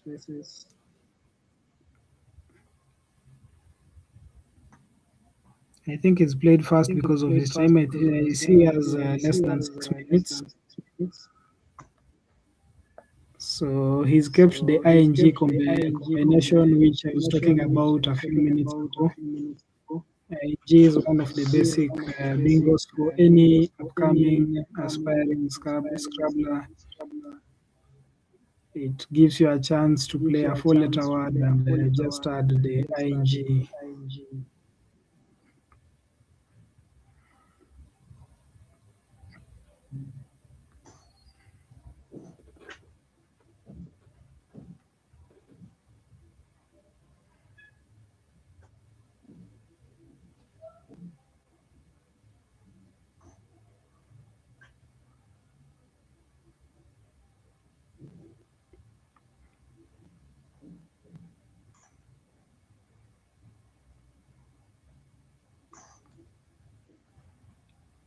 It's really interesting how the tides have shifted.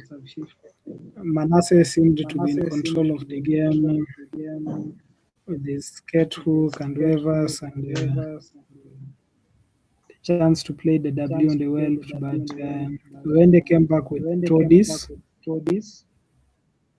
he played XI for some 50 marks before coming up with Betains, which definitely gives him a solid lead, but just a bingo away.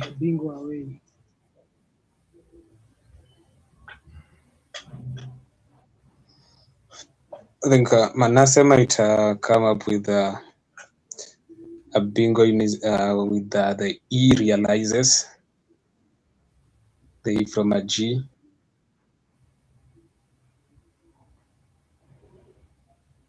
Yeah, that will definitely put him in front. Oyende doesn't see the threat there, perhaps feeling he can also capitalize on the 2 E's. He dumps his ING combination, remains with an I and N. So Manasseh is definitely bingoing and taking a solid lead with the Z, landing on the triple word. I think he'll be playing and Easier. emptying the bag.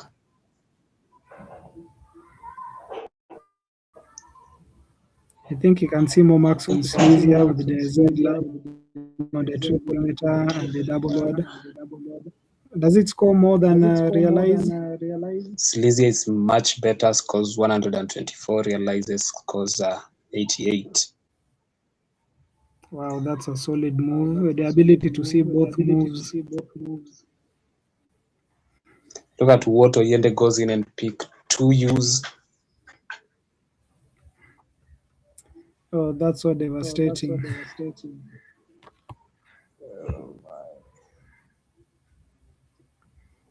Sleazia will possibly win the game for Manasseh. He picks the blank. 5 tiles on his rack. The blank, so he's definitely bingoing. He's definitely playing out. This game is so unpredictable. Quite unpredictable. You can't even tell Manasseh was ahead, Oyende was ahead. Now Manasseh is back ahead with a Sleazia move. Does Oyende have any comeback for this? I don't think there is anything that Oyende can do at this point.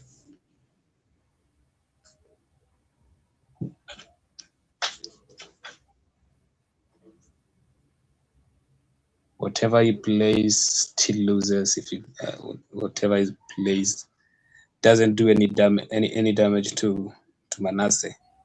Maybe he'll just go for reducing the spread.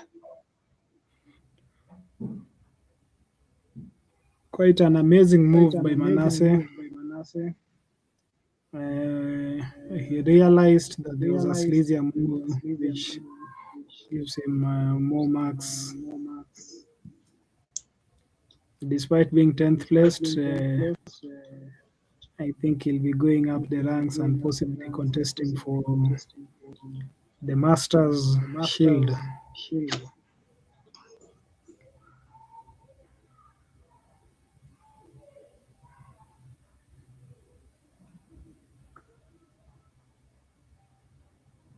I think the players are just confirming their marks. They'll post the clock.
Seems like Oyende's time is nearly up. He has less than a minute to go.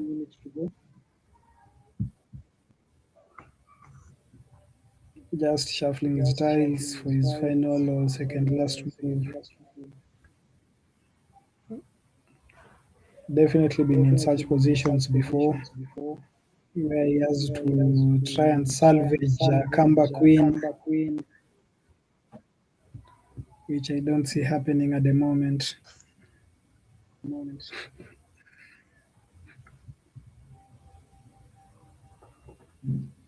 With 25 seconds remaining, he presses the clock.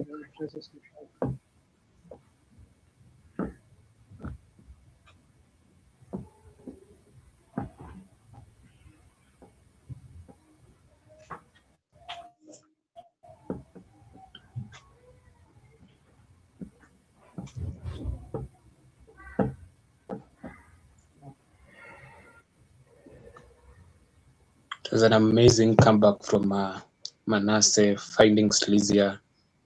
This is actually the best play. That was quite unexpected. Yeah, it sure was unexpected. He had a more obvious move in the triple, but he definitely saw the other scoring opportunity at the last minute.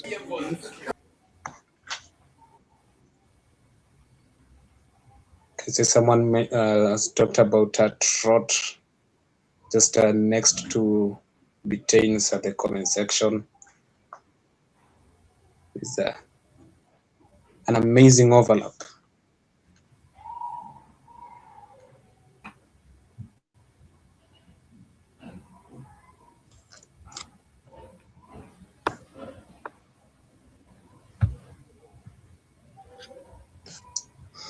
Manasseh was definitely going out. He had a blank with a touch. He's just won the game. That was like a moment shift. As you say, it was largely unexpected.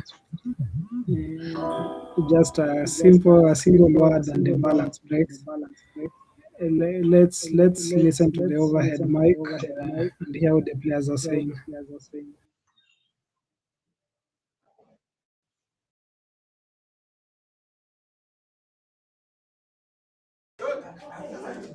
Kama ile key. Hii kiu tena imeniwezi. Hiyo kiu imeniwezi. Haya, champ sign hapa. Weka tu hata kama ni fake signature. Hiyo kiu.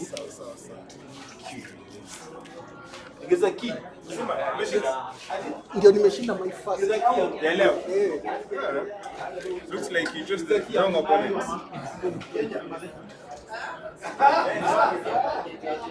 What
do you think about the game, Rafa? The game was It was amazing, and I'm sure nobody had expected it to go the way it went. The Oyende being like 80 ahead, then Manasseh coming up with Sleazier to seize the win. That was very unexpected. Yeah, in this case, it looks like it slowed him down at the crucial moment, and even the best players like Oyende, they can be held hostage by just one tile. Perhaps a QI could have shifted the game instead of Office. It's always that one move which determines the game. Oyende managed to fight back with Toddies and Betains, but Manasseh just made sure he won by placing the right tiles at the right place.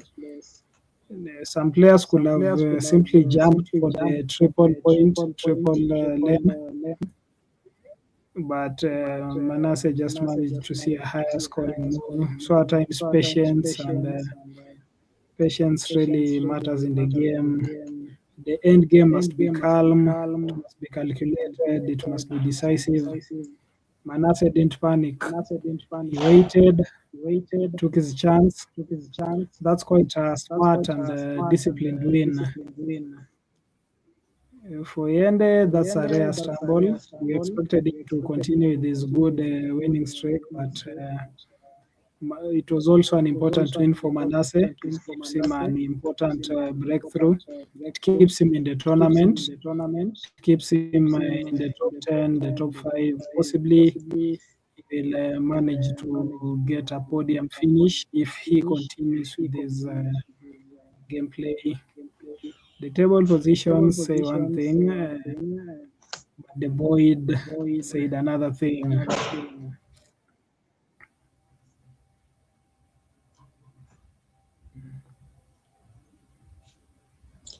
We have the next game that is round 14. We are having Mutinda Philip going against Wangiwili. One of them has won the Masters tournament before. That is Mutinda Philip. Wangiwili is the defending national champion after the recently completed national championship at Muranga earlier this month. So we're expecting a lot of Scrabble and Scrabble vibes from these two players. Yeah, it will actually be a good contest. Just a reminder, Willy Mwangi won the Master a while back. So these are two masters going the boxing ring, both of them, the title of a master, and hoping to win their next one. Hoping Oyende doesn't get another master. Gitonga, the defending masters champion after last November's tournament. The two masters will be hoping the masters who've Gitonga has won. Both Gitonga and Alan have won at least 4 masters. So Philip Mutinda with 1 Masters trophy and Willy Mwangi. They're definitely going in guns blazing. The challenge of this Masters tournament is any single loss just changes everything. You can move from position 6 to position 14. The other challenge is down there, it's even much harder. Down there, we have Kimani David, Mbugua, Magwanga Onani still battling for the coin. So it's still a challenge. Even at the top, it's challenging. In the middle of the table, it's challenging. At the lower end of the table, it's still challenging. So all a player has to do is try to maintain a good win. We can see Mutinda, I think it's at number 4. He's battling for maybe a podium finish. He has the potential. He's the top guy in Mombasa, Kenya, with other great players from Mombasa. We have Auka JC, we have Amuti, Give a shout out to Pascal.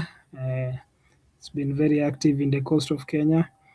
He's been shouting out Mutinda. So everybody in the coastal region of Kenya is just all eyes on Mutinda Philip, and they definitely expect to see fireworks from him. We can see him just arranging his paraphernalia there, looking sharp. Hopefully, we can see Willy Mwangi just walking to his seat. Both players seem composed and they are up for the challenge. Willy Mwangi is from Nakuru. It's a Jams Hotel. That's the venue for the players there. He's been a veteran from the 90s playing there, winning several tournaments. So this is actually a very big contest. Both players representing their sections, where they come from. I'm sure there'll be fans of Willy Mwangi.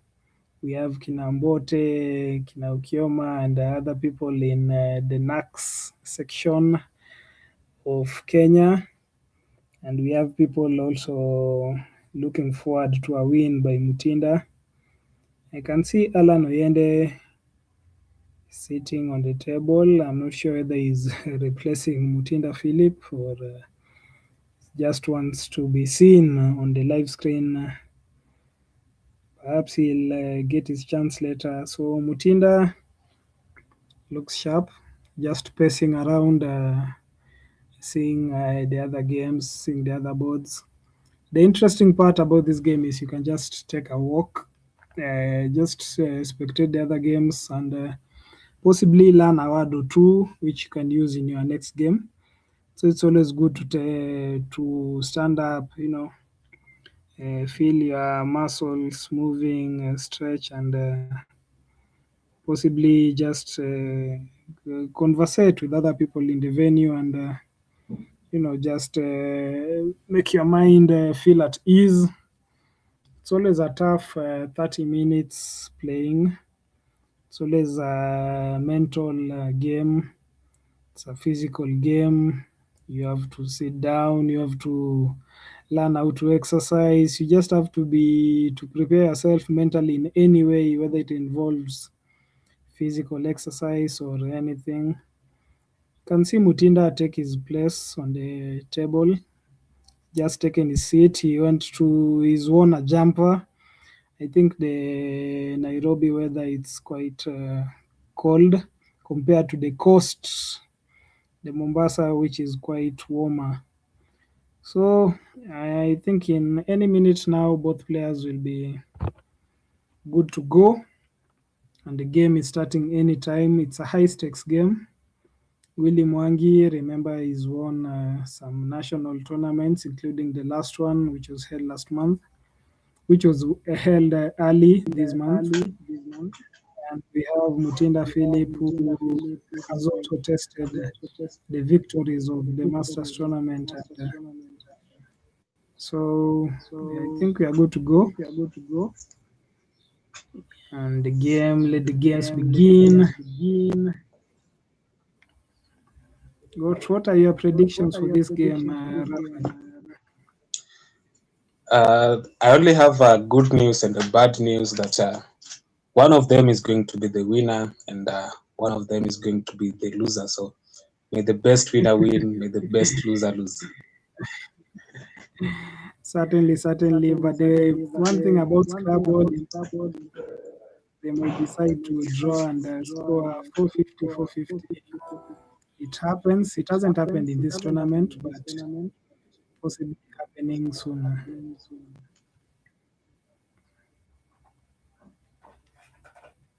Yeah, draw is also possible. Actually, Mwangi Willy is one of the many elite Scrabble players who likes drawing. But look at what he's starting with. That is that is one crazy kind of first pick. I think it's just going to change first track. Yeah, definitely. Picking eyes, 3 eyes with O and U, despite the X. Definitely seeing him just exchanging some tiles.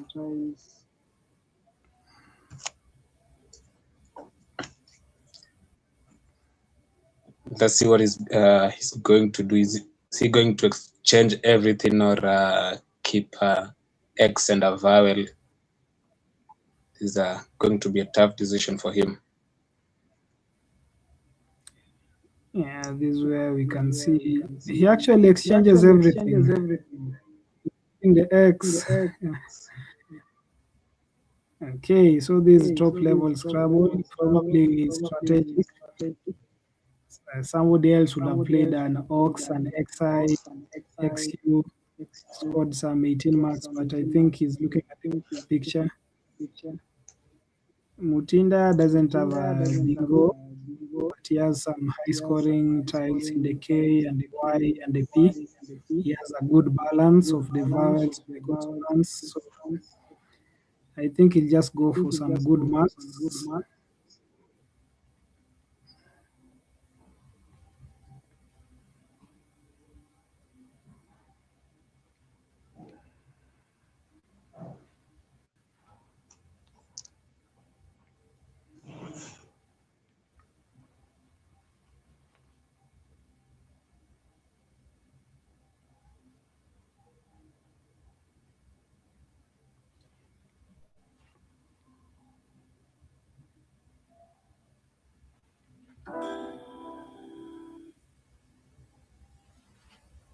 So moves like Piki, Poki, Pok could have sufficed. So I think he just goes with Poki. It's a solid move. Poki with the E without the P-O-K-Y. Poki adjective going against Pokili. He reacts with an EA, which is good. He also picks nicely. C has the Z, the S, the E, the T, the A.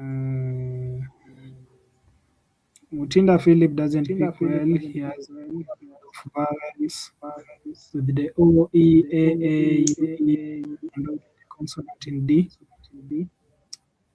Mwangi really just goes for the Zek move, which gives him 36 marks. Leaves him with the UFATE, which is a good for potential bingo. He picks the not so sure they can see something solid there. I think the players will just play balance and keep score some marks and keep the game going.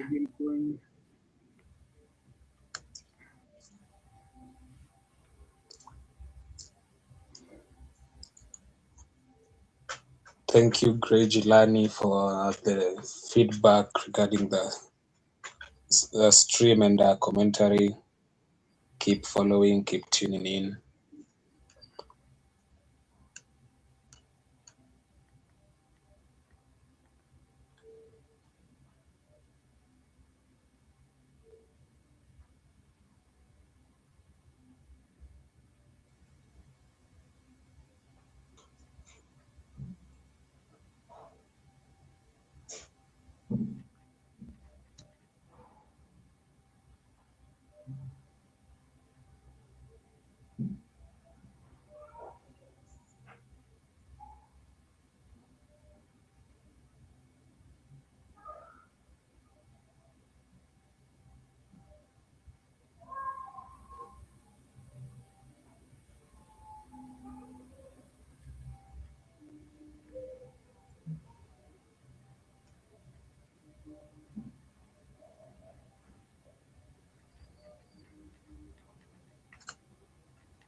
So this game just looks like one of those finals. It's just that it's being played earlier. We are definitely going to see players on the top tables as the tournament progresses today. We are on day 2 of the Masters Series 16.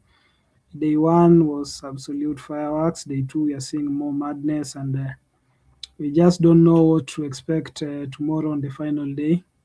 The Masters has plenty of games compared to the other national tournaments, which means it's all about the metal. We were talking to Yende Alan earlier, and he was like, the challenge of the Masters, where you know who's best, it's the person with the best stamina. It's all about stamina.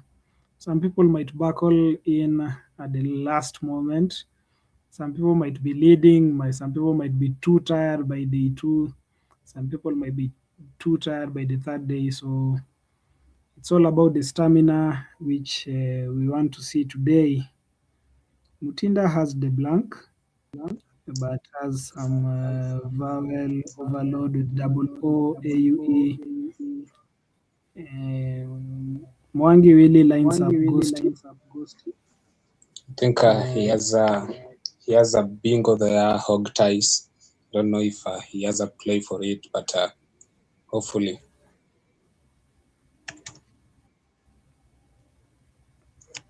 I think it's going to hook. It's going to hook Pocky with the S probably, and drop his hog ties just below it.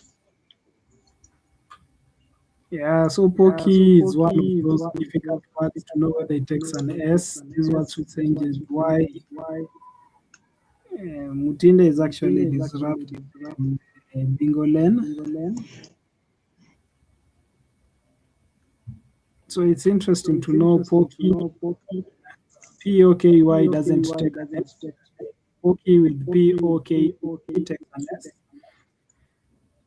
So this part of the lights knowing what takes an S, which hooks work well, how to balance. It's a combination of factors which actually determine success in the game. I think hog ties still has a place. Just hooking the PA of the board with the S, or maybe playing something through the U. Yeah, he's actually doing that. He's actually laying down with the spar. Mutinda can respond with the excusal. I don't know whether he'll be able to see that. So there goes the bingo. Yoza goes a blatant play by Mangi Willy. Hog ties, hooking up to the spar. Takes a solid lead.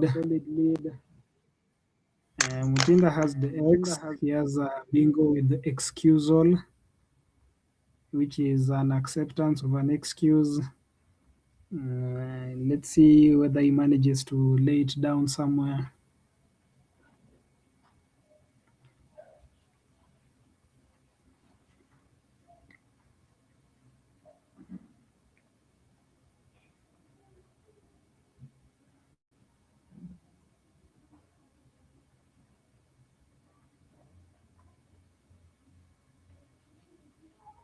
If excusal doesn't get a spot, he has the X. We can just play a simple lax on the triple, just on the hog ties spot. So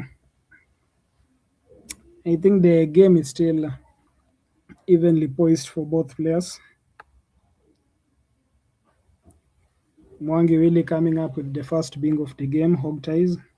The only bingo, placing it on the only available spot, which shows his brilliance.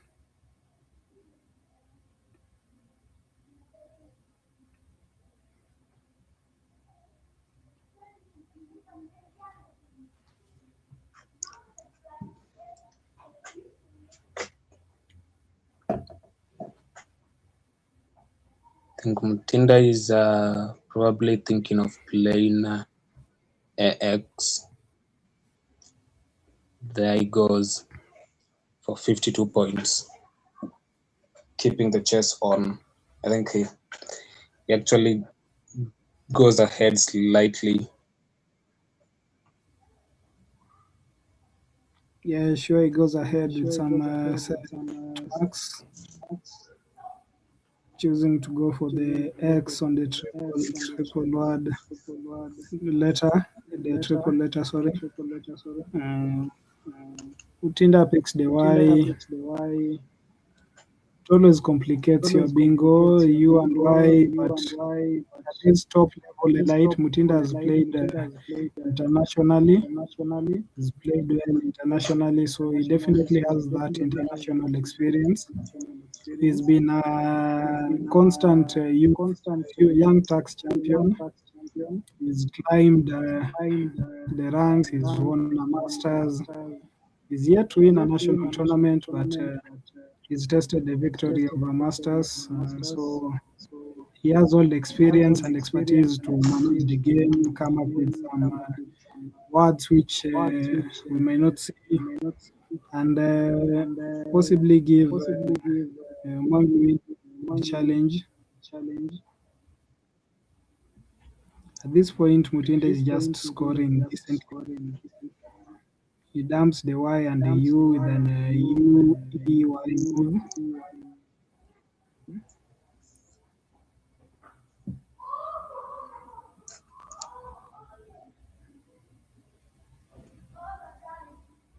Personally, I think having the blank just offers me a psychological advantage. I feel like anytime I pick the blank, I feel like I have the potential to win.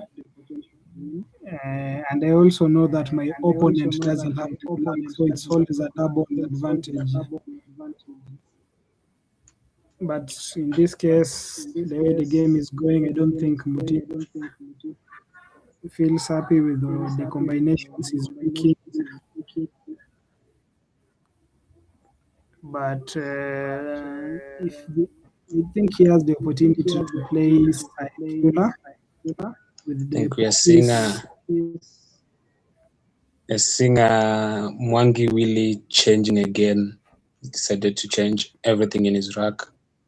He had pretty clunky tiles, 2Ds, 2Ts, CR, and a Q. And changing everything is actually... Yes? Yeah, unfortunately, he picks the blank and some good combination of the GVIAR. I think Mutinda is about to lay down Q. He has the option of Maculae, Maculae, but you see the S hook, the Saikula coming down. I think Mwangi Will is also happy to. He had very clunky cues and not so bingo or even high school. So that's one of the skills of high top level Scrabbler. You have to know when to change your type. At times it's not better to play 10 marks, 20 marks. It's better to, just change and hopefully come pick some good tiles, especially early on in the game when when the blank is still in the bag, which Mwangiwili picks and possibly has a one bingo graving. Not sure whether it has somewhere to be placed, but let's see what Mutinda will be able to play Saikula and open up the board. Secular is among the many words that are not easy to spot. You need to have done your sevens properly repeated them a number of times to spot such a word, and let's see if he's going to see the word.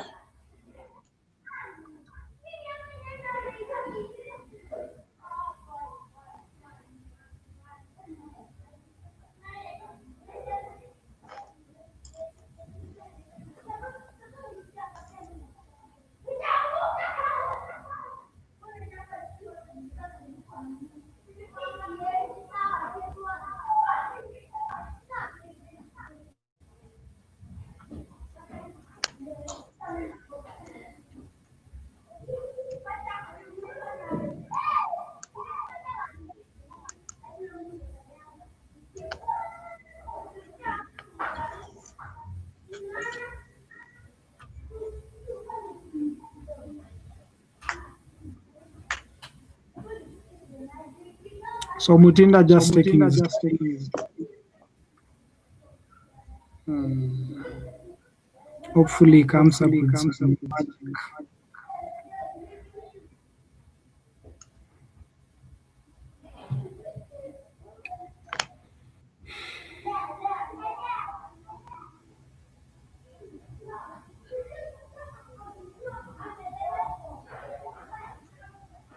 I don't think he managed to bingo. He had quite some options, but the most distinct one was circular, which could have hooked with the pokies or on the OE as hook.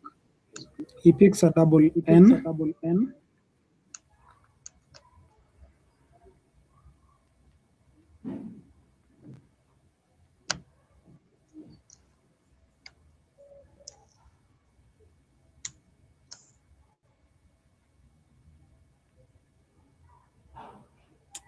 With the S, he has sonance. Not sure they'll be able to spot it. Willy Mwangi has definitely picked bingo rack. He's plenty of bingos. Okay. It's now just about placement on the board. I think he'll use the H for hearings. Not sure. Let's come up with. He has plenty of options. It's definitely playing a bingo. We are definitely seeing a bingo on the board anytime soon. Mutinda has lined up sonance. He's definitely also playing it. So we are about to see some back to back anytime now.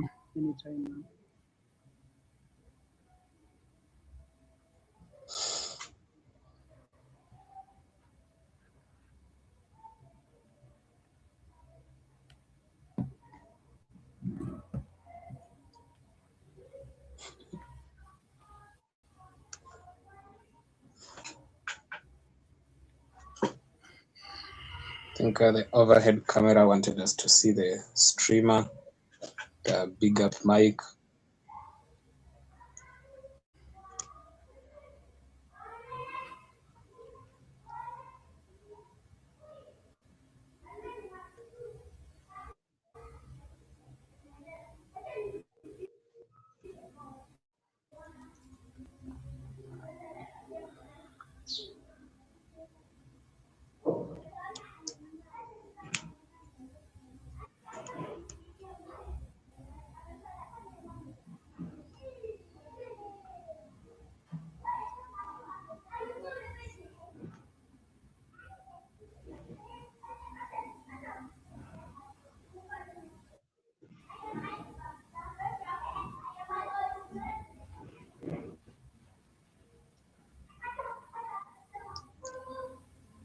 I'm not sure. Did Mutinda just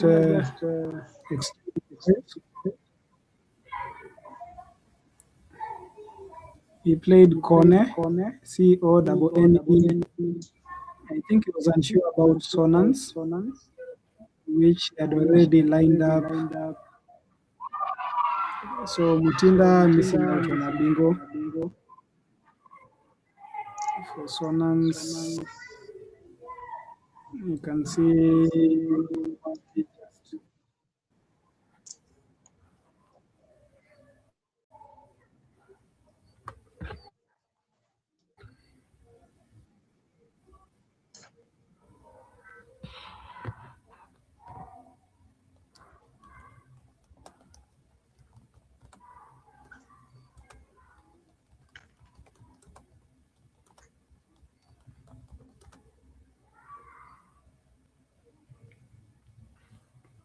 so Willy Mwangi punishing him immediately with a bingo. It's a ringer bingo which allows him to take the lead slightly, a lead anyway.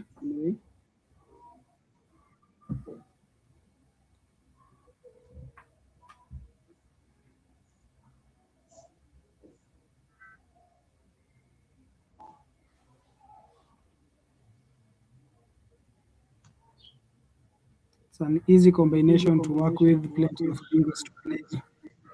just choosing the best which scores marks for you and limits the opponent's chances of scoring highly or having floaters in the next move, which is an important skill. Mutinda just plays the balance, places J, the right marks, leaving with a good leave.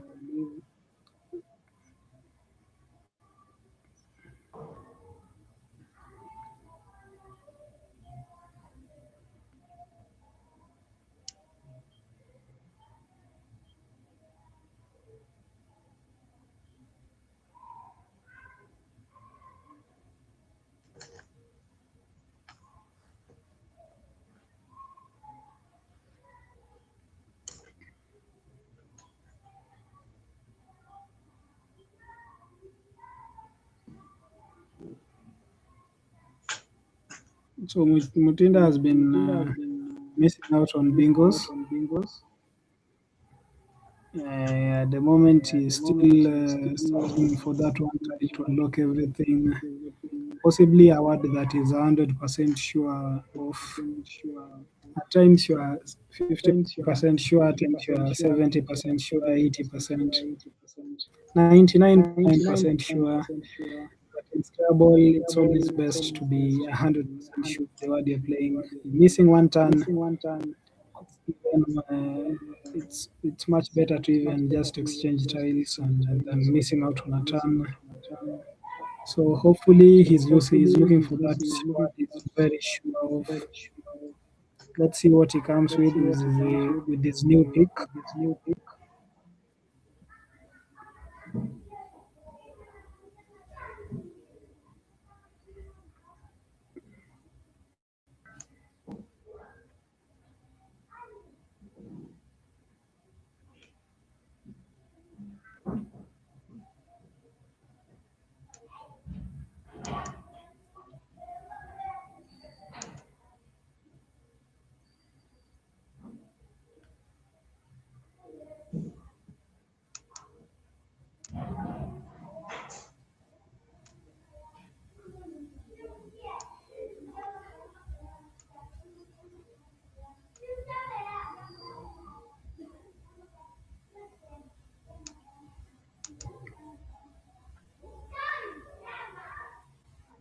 So Mutinda keeps balancing, plays a good move,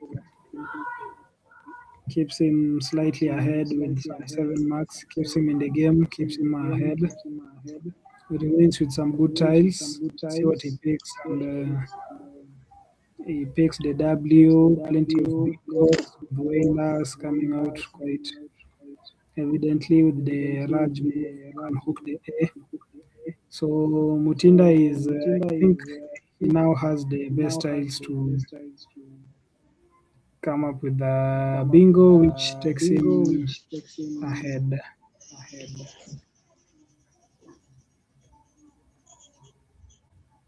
So we have the Swalia possibility, and we have the whalers move across the A with the A hook. Do we have something with the D? So I can't see anything.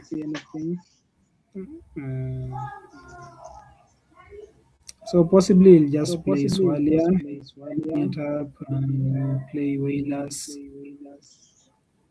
I hope he's not passing on a bingo again.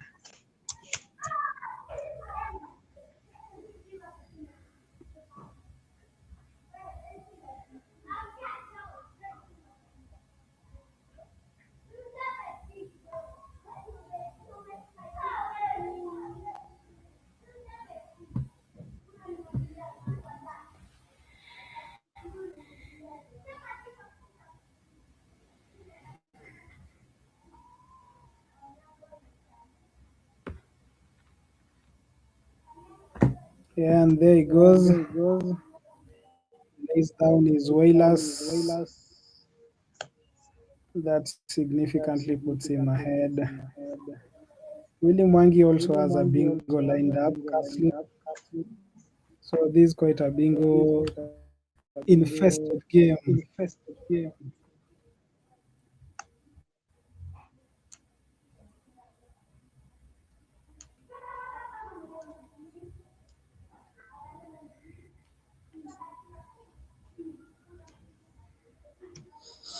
As if Mwangi Willy will find a home for castled or maybe spot the 9-letter word that is the only playable bingo in the game.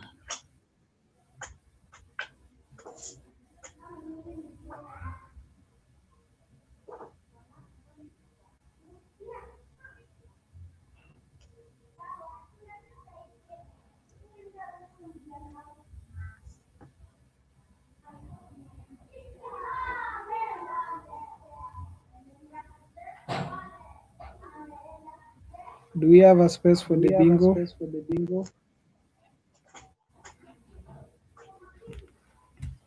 We have searched through the HE, which is the only playable word, the only playable bingo from that track.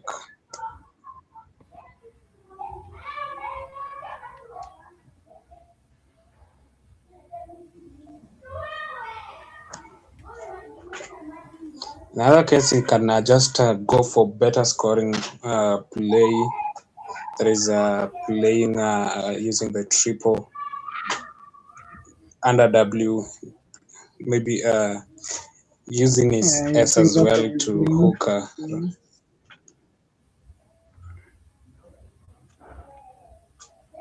Yeah, that's exactly what he has done, just going for max, saving time.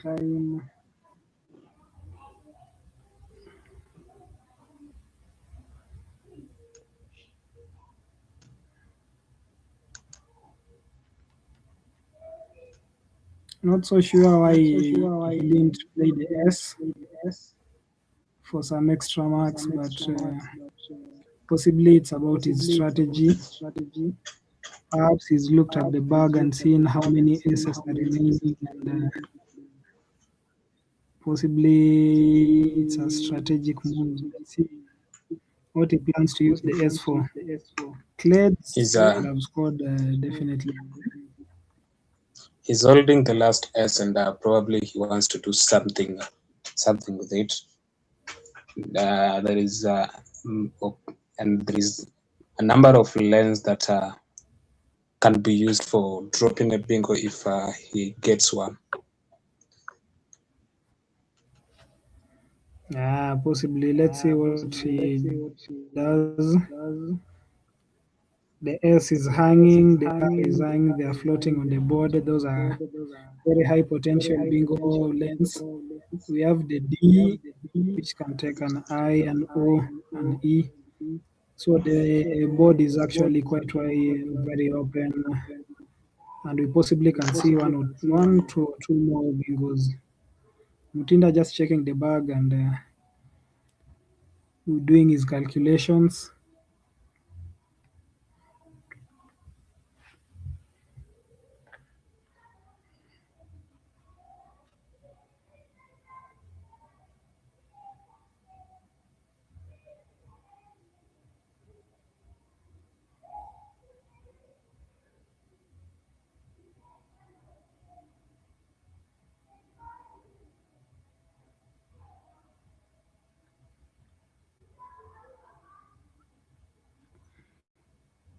I think Mutinda is announcing his intentions.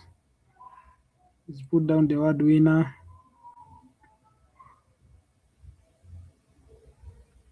We are now moving towards the final sections of the game. It's all about the end game strategy. The game is evenly poised, it's tightly. Players at this point, it's all about nerves.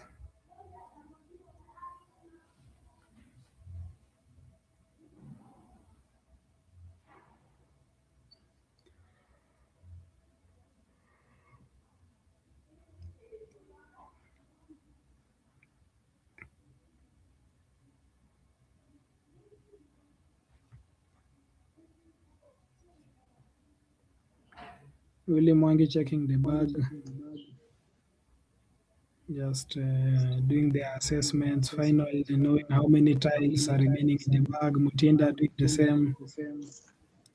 It's amazing how somebody can check the bag even 10 times within less than 10 seconds. It's very important to know how many which tiles are still in the bag. We can see Mutinda doing his calculations, doing his tracking.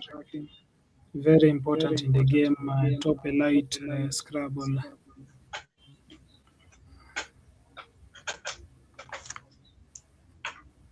So you can see that the scores are not that apart, and probably either of them is wishing to clinch the win. So tracking is a part of it, and calculating the end plays is also an important thing in the game.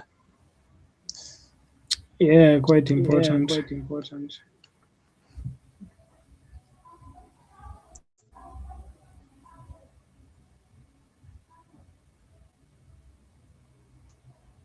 So many important skills in this game. You have to know your time management, to how you balance your rack. You have to know how many tiles are in the bag. You have to know potential places where your opponent might hit you. You can see Willie with the Q. I think he has exchanged it twice. So he still picks the Q, which is not a favorite tile for most people, unless it's accompanied with the U.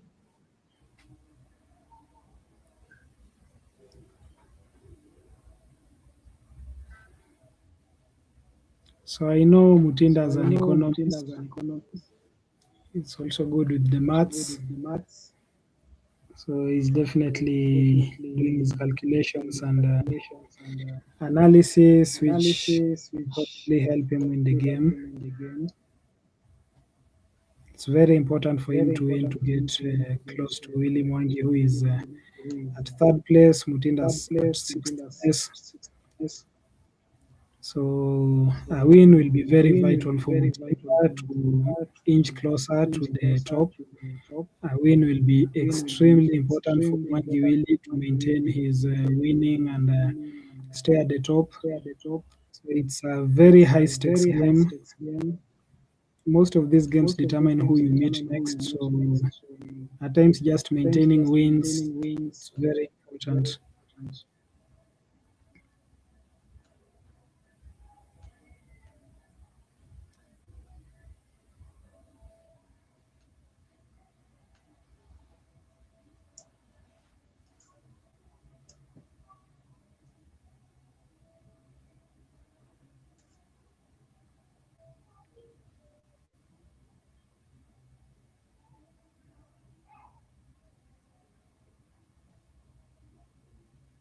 I think Prof offers Mutinda some good marks, like 35 marks, 36 marks. So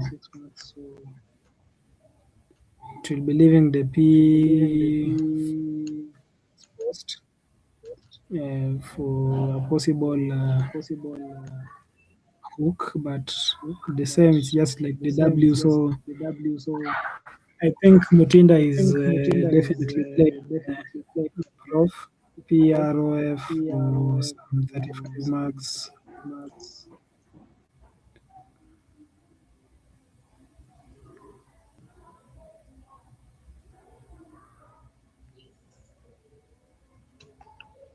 I think proof is better with the off from for north.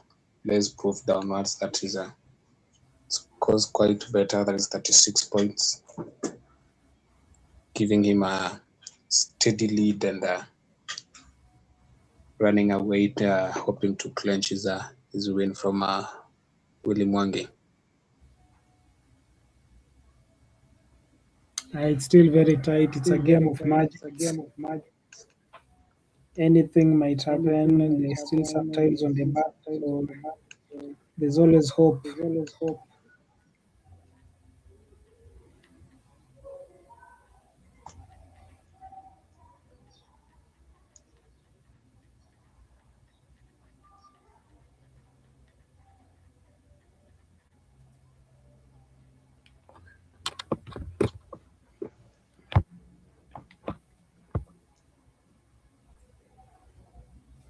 It's a calm game, but very intense.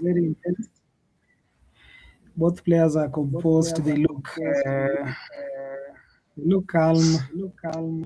Plenty of suspense, but quite a calm atmosphere. None is panicking.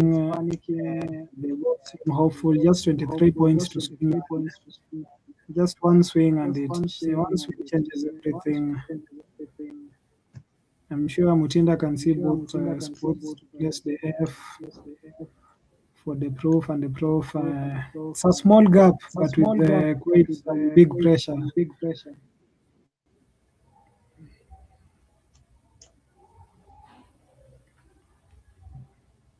For those who are joining us, we are live on YouTube, Scrabble Kenya. Kindly subscribe, turn on the notification bell, and leave a comment. This game, like, who are you going for? Who is your guy? Yeah, we are now at the end game. I think Mutinda is playing off, which was the first option I had considered.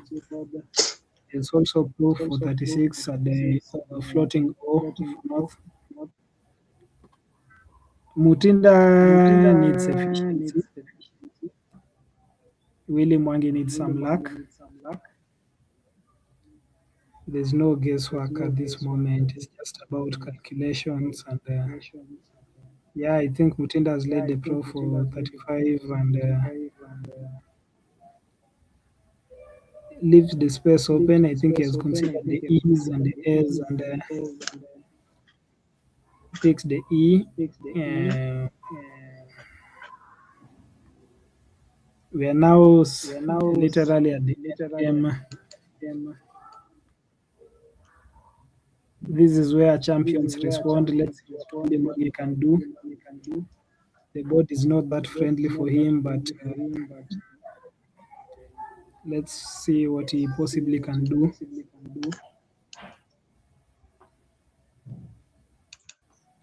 You can see Ochola Tony on the live stream spectating the game. He's popularly known as MVP. Never done the best any player in the world.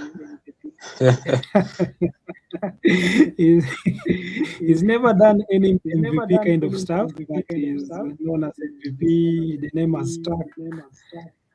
Hopefully, he can do something in the Masters and show us why he's the MVP.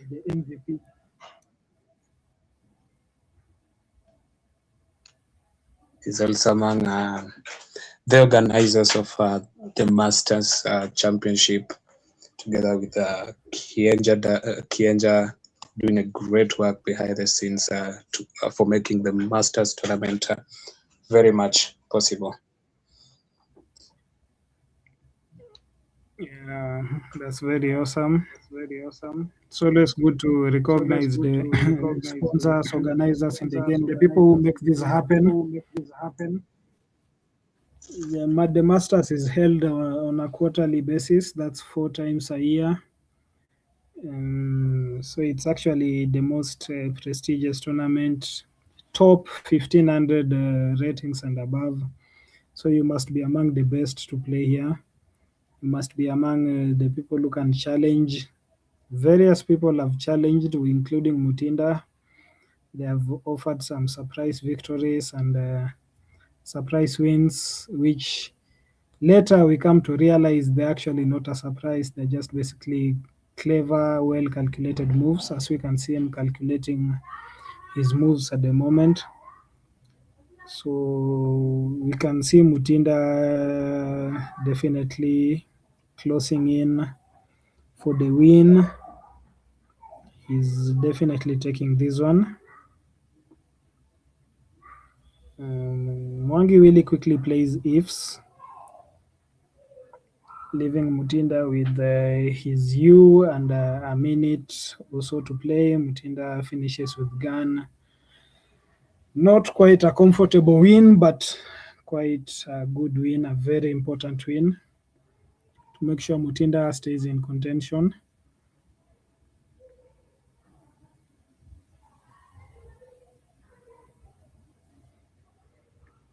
The players shake hands. Quite some good moves seen on the board. It's been tactical. It's been about the small margins. The S could have been important for the Cled's move. Don't know whether can we get the overhead mic to hear what the players are saying.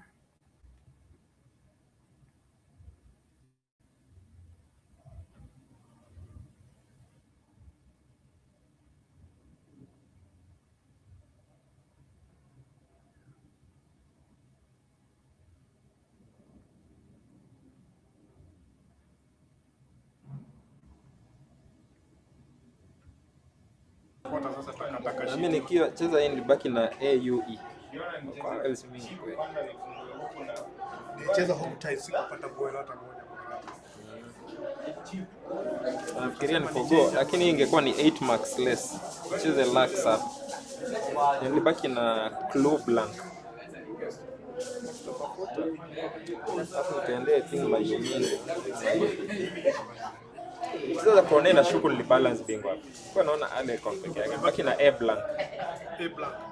Sonance ni mzuri. Corners. Naona ale con. Sonance mzuri bana. Baki na A blank. But sasa ajua aka pia kalikula. But sonance ingekusumbua na hii. Inabidi ucheze huko. Au nikicheza sonance actually utakuwa na bingo. Maybe. What did I play? Nikicheza sonance, nikicheza corner ulicheza selinga. So nikicheza sonance, I think this one is homeless. Because hizi wine hapa itoshi juu corner ndio ilifungua. So it's up here. Oh yeah. But either way, sonance ingenisaidia mapema. Allow I did not bingo even the next move, yeah? Nilikaa sana. Sharinga ilikuja baada ya nini? Baada ya kone. So that time that I saw. Kabla ya Raj, sindio? So for 23 unaona hiyo Poki takes a it takes. Ni hata niliandika somewhere leo. Nasema hii sasa. Ingefanya hiyo game ikawa so for 23 it one is connected.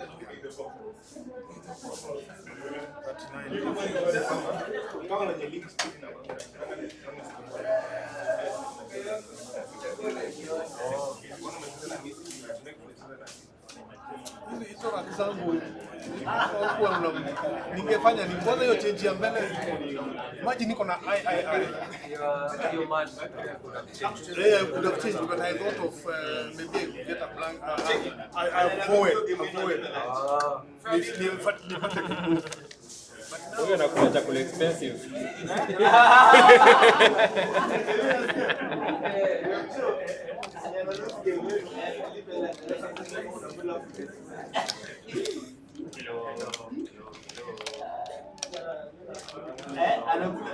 Anakula food expensive. Hao ndio wale walikuwa wanaongelewa na rais. Unaona raki yangu? OX hata X. Baada ya kusumbuka na consonants.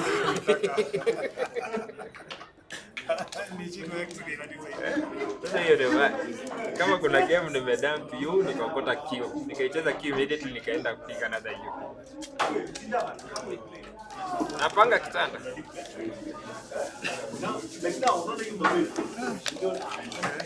All the best. Thank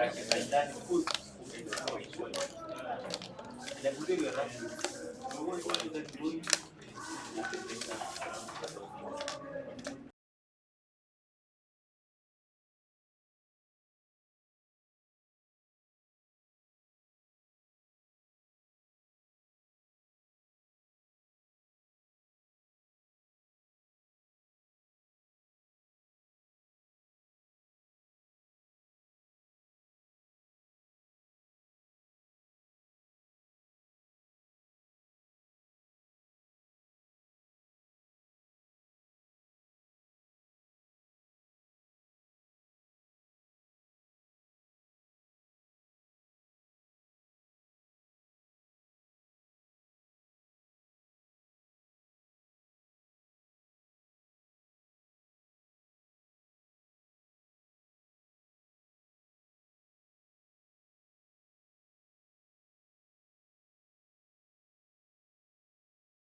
Okay, well. Fireworks we expected, fireworks we are seeing. It's going to be a very tough Masters. Nobody is letting the other run away with it. We expected guys to there's no clear winner, there's no clear person ahead. It's a very difficult one. Next, the person we are talking about, the man of the moment, Ochola Tony, the MVP. What do we expect from him, Rafael?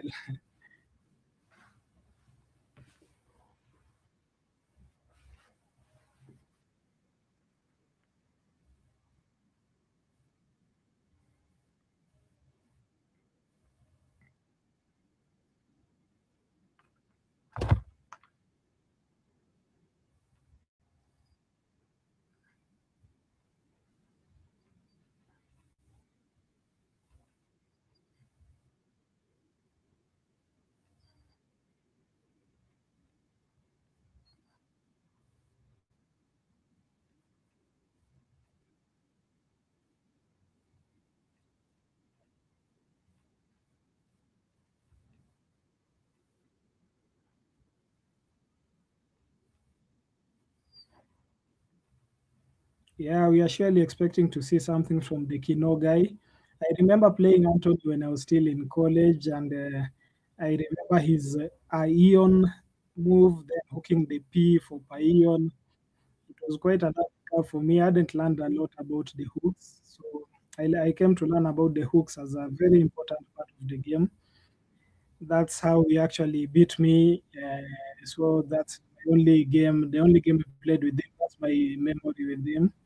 I haven't played Tony Ochola yet, but I just see his antics and his frantical declarations of being the most valuable player. Hopefully, let's see what he has.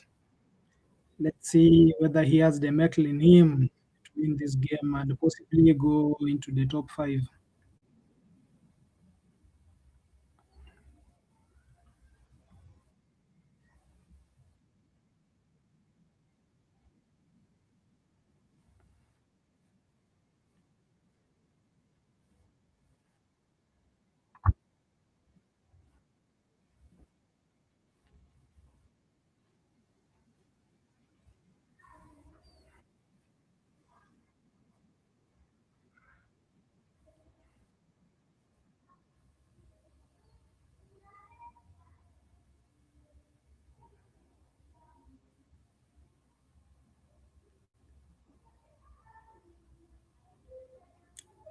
Yeah, that's quite a good pick for him. He's surely been going. It's the start move of the game, so maybe he's just checking his options to see the highest scoring place.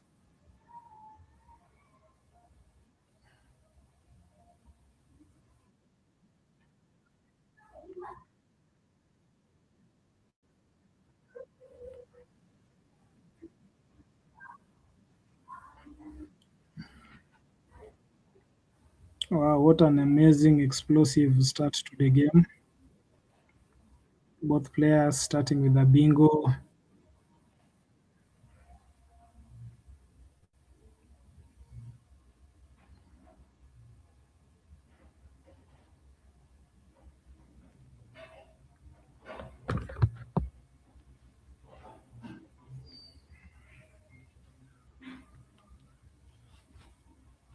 So Chola settles for Staba.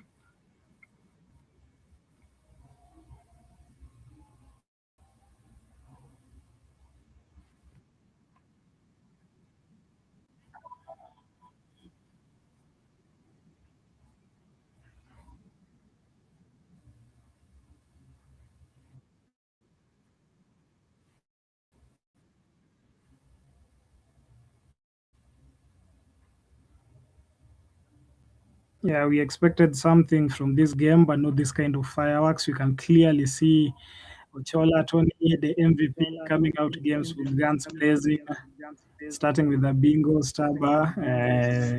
Anthony possibly replying with his method move. And now there's a clash with a bit of personality to it. Ochola Tony, popularly known as the MVP from Acacia Club. He's sitting comfortably in seventh place. He has the presence, he has the confidence. He'll walk up into a room and make some noise. He has a chance to make the noise on the board.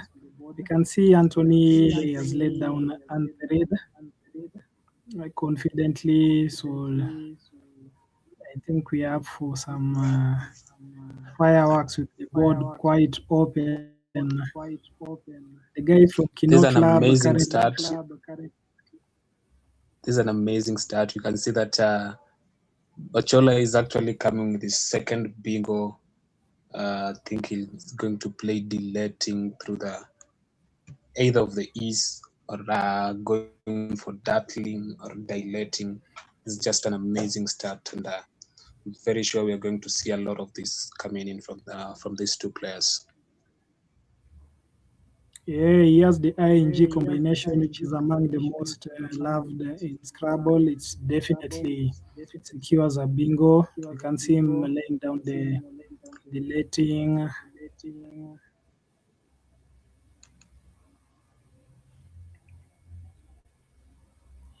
So it's a definitely guns blazing. Did he have any other options? I think maybe dilating, but dilating definitely scores more. It doesn't take an S, so that will definitely be a place to look out for. Yeah, he had another option through the R playing dartling. This is a dartled.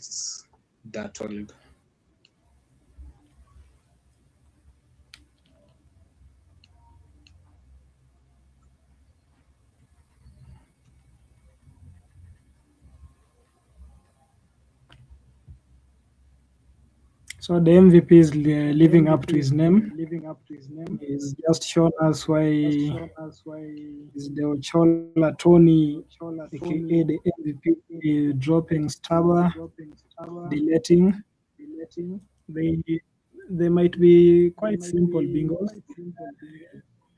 Textbook ING and ER Staba, but it always takes some luck in the game. It always takes some combinations. There's so much involved. The game can start with so many bingos and just end with a tightly knit board. There's what a moment. There's high energy on this board. There's a slight disbelief. There's some admiration. Okay. Back-to-back bingos. We're witnessing quite an outrageous game, absolutely. It's not the kind of game you can script. It's not the kind of moves you can say. This is actually Scrabble at its absolute peak.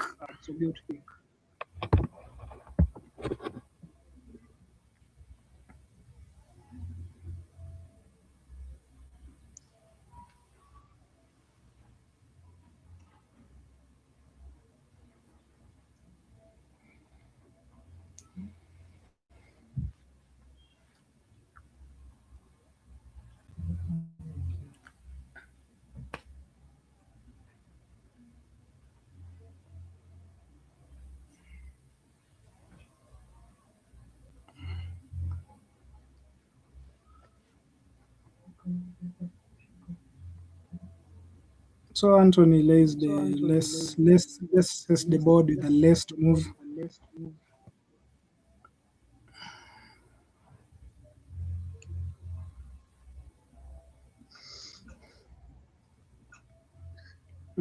The momentum slightly shifts. We are now just the balancing section of the game.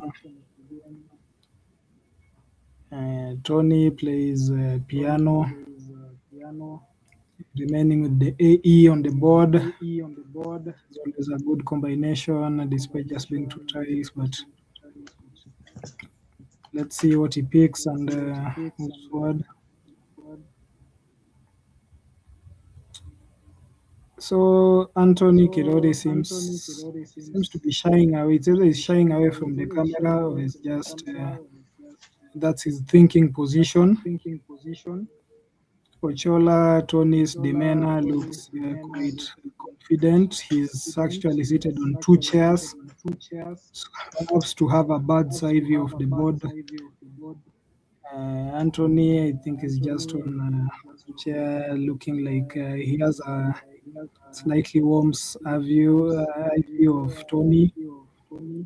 Scrabble is psychological, so maybe there's that aspect of feeling more powerful and more in control of the game, more in position. We can't wait to see what comes up after those opening three back-to-back goals. Tony starting with Staba, Anthony replying with Unthread, Chola Tony coming up once again with deleting. At this point, let's see what comes up, especially after Tony and Chola. Tony has picked the Q, the J. He has the S, so definitely he has hatches lined up, so that can possibly give him more than 30 marks, 35 marks. So we are definitely going to see some high scores moving forward.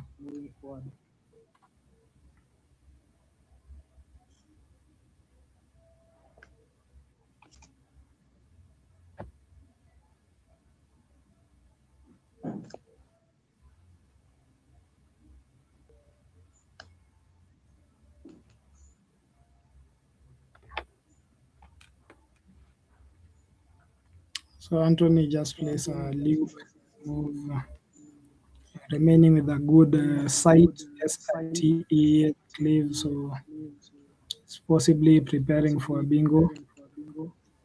Ochola Tony doesn't have one, but he's definitely scoring highly in his next move. And Ochola dumps the Q for the chin, placing it on the triple letter for some 32 marks. Sensible, considering not so sure whether the Hadges has a bingo tile.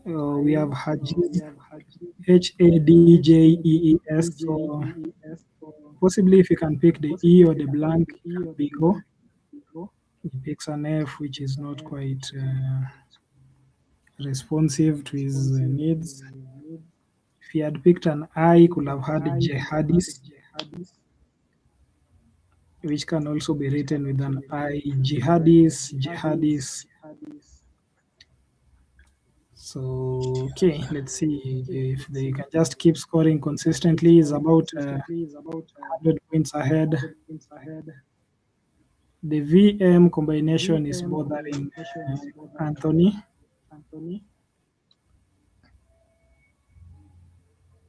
Not sure what he can come up with. I think in this case, you just have to drop the V and the M, probably using the R on the board and play MIRV. Be left with a good combination of TRS, which will definitely heighten his chances of bingoing in his next turn, probably. Yes, there's no floating A for Maviest. There's no floating A for Vitamas. There's no floating U for Vitrams. There's a floating O, but not on the right position on the board for Vomitus. So possibly he's just going to score some marks, some decent marks, and keep the game going, keep at bay. Ochola may run away with the lead if he scores some high marks. It's always a challenge playing catch up, playing chess. We saw Okechi Richard write the word chess with a CHACE. Chessing is also acceptable. So at this point, Anthony is giving chess. He's dumping his MIR. keeping the VETS, which is always a good combination. I remember I actually used to hate the V and the C. And one day during my interactions with Oyende, he was just like, we kijana, siku utaanza kupenda letter C na V, hapo ndo ujue sa unajua hii game. So I just had to learn the C's and the V's, and the V is actually a good way to. The V and C are good combinations for a bingo. You can see MVP Ochola Tony dropping the jihad, taking advantage of the S.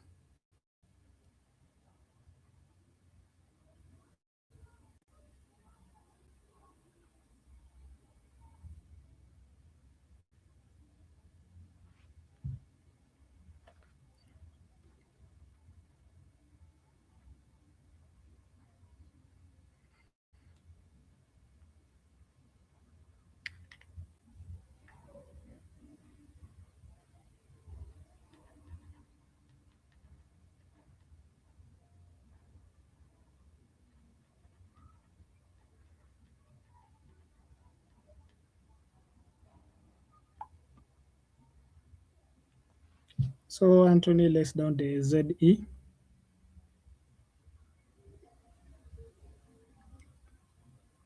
Scoring some good marks on the jihads.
Not sure whether the echo is a technical issue.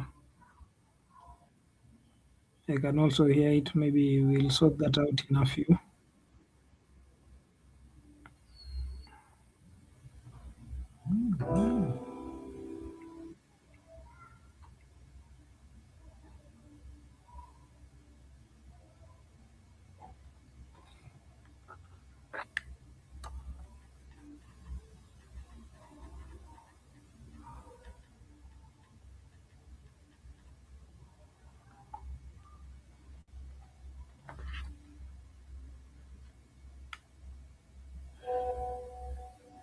Power off.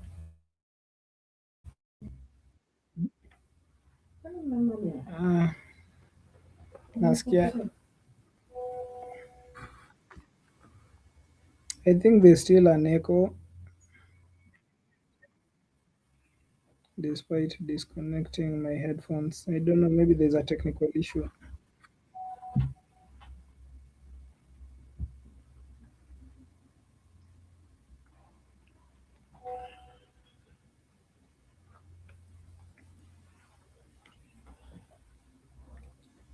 So the game is still going on well, and hopefully we can have Anthony catching up just a 50 point Negative. Hopefully, it catches up. Would like to see an exciting end game.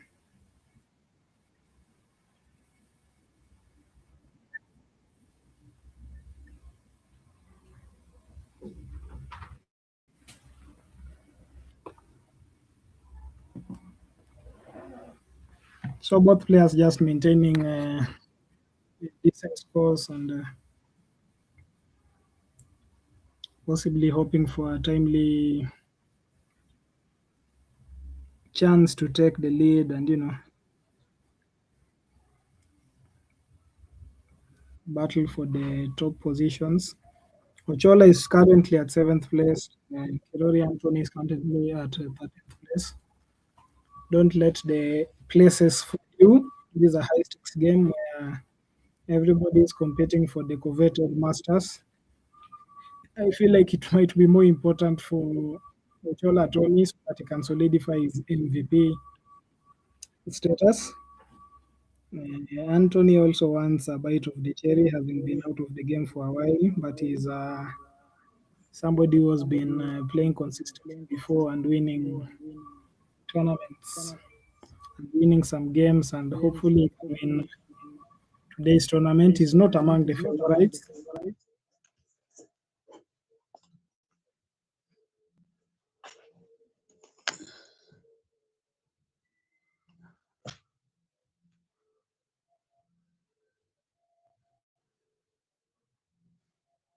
I think we are about to see a bingo dropping from Kirori.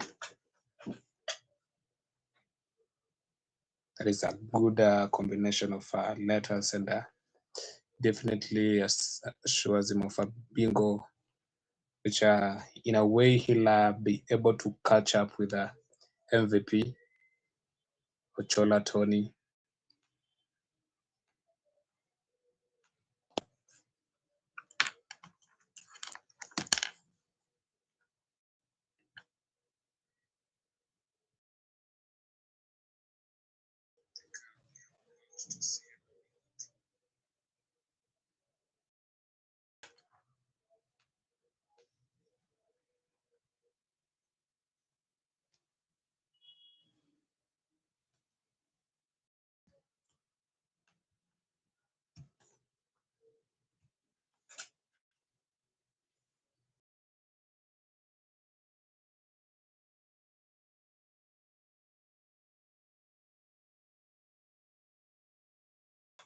Anthony is just a bingo away. You can see Ochola goes on and picks WW, adds to his double O. I think the best option here will be playing WOW to get a spot for that, and maybe hope for something better in his next turn. And with the Q outside, I already played. I don't think there is any more reason for keeping the U, but I definitely find a way of working about that. Is can make a better judgment on his rack and maybe decide which one is going to leave or which one is which combination he'll manage to do better with. Yeah, for sure, it's quite a bad clunky tile. The double W and the OU double O. Our Nigerian brothers and sisters blessed us with the OWO and OU, which were recently added into the CSW lexicon. So he's definitely going to dump some of those tiles to create a better opportunity for his next move. Anthony has bingo coming up, hopefully. You can see him go through the tiles. He has words like lapsus, which can take the piano's hook. He has lispers, there's placer, pulsars, slopers, explorers. So he actually has quite some good places to play pulsars, on the pianos. Possibly to avoid opening the triple land, you can just play over the stabber, play for the stabbers, hook the S to stabber. So he's possibly certainly bingoing. The PIR can also take some hooks, the S. So there's slopers, there's explorers. So this is definitely a big moment for Anthony. He certainly can level the score, so inch closer to possibly taking the victory.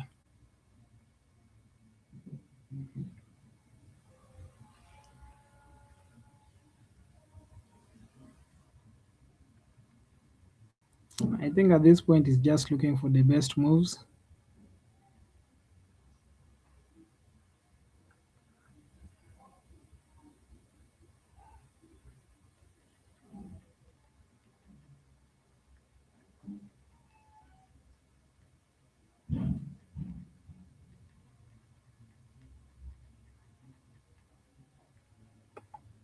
Yes, he lays down, I think that's an A, lapsus.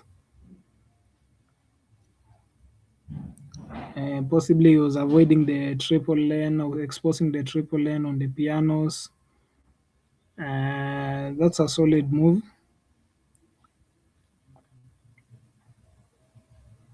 So hopefully, at least now the game is evenly poised, it's balanced, and it's for any player to win.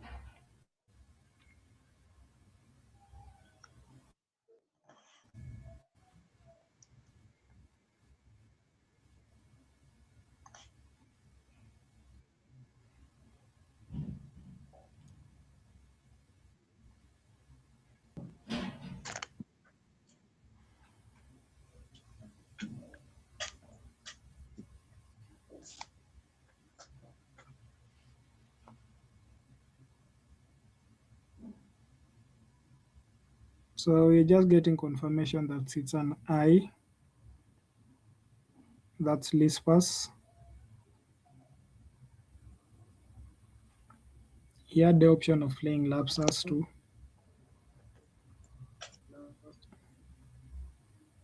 Yes, so it's Lispers. That's a good move. Wow, Ochola Tony drops a wow move. Placing the W on the 9-timer lane on the triple. It's a difficult word for a 9-timer, but it's always doable at this level of elite Kenyan Scrabble.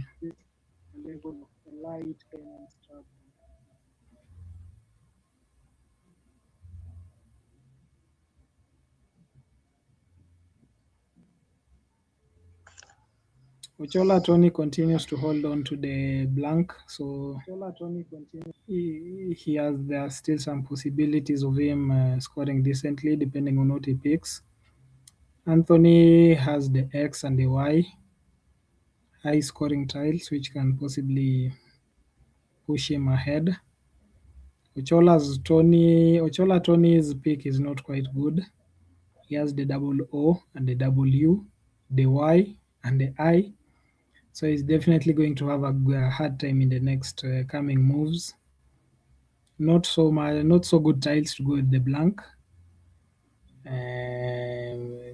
Might he exchange the tiles? Don't know. Let's find out. Anthony, on the other hand, he has the X, the Y, the G, the V. Quite a bad, clunky, consonant heavy tile.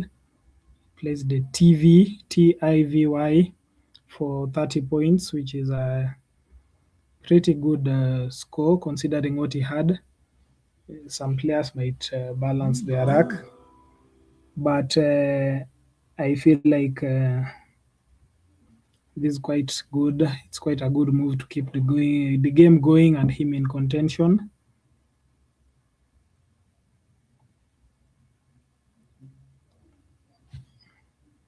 Chola Tony doing what he does best, shaking the tile bag vigorously, just psychologically taking an advantage over the opponent. Is quite popular for shaking.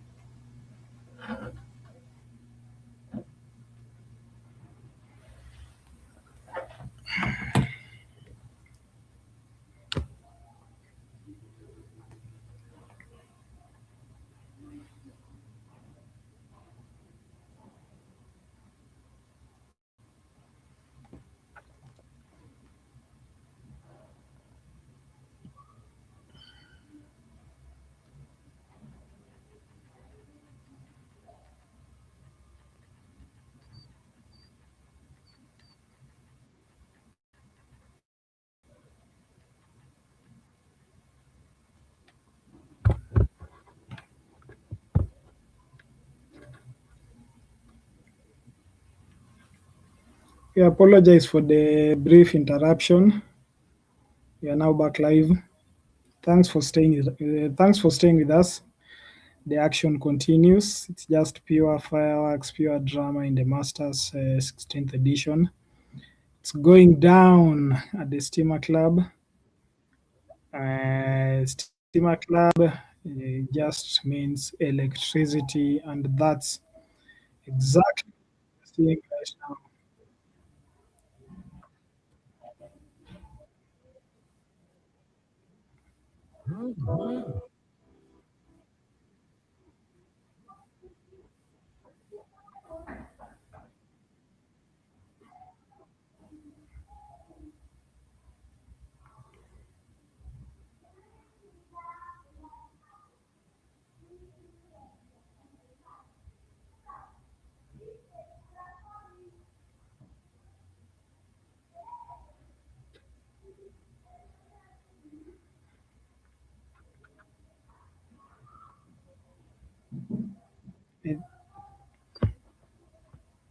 I think it was just a slight disruption on the technical side, but you know where the technology needs to think about its next move.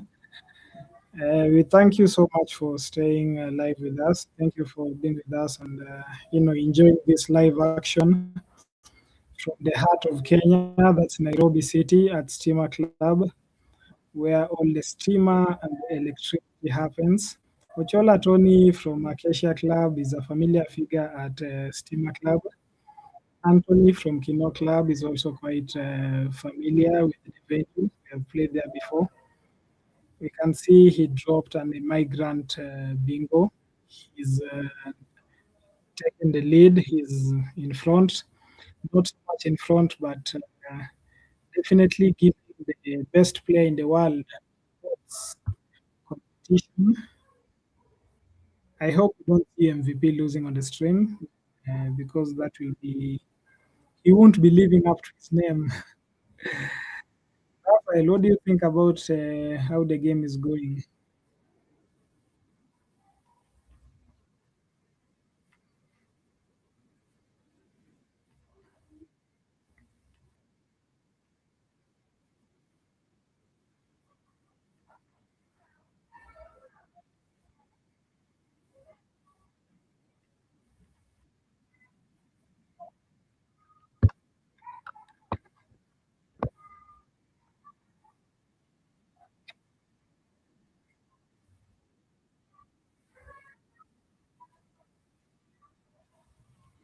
Yeah, it's not quite a massive gap, but it's a very important one.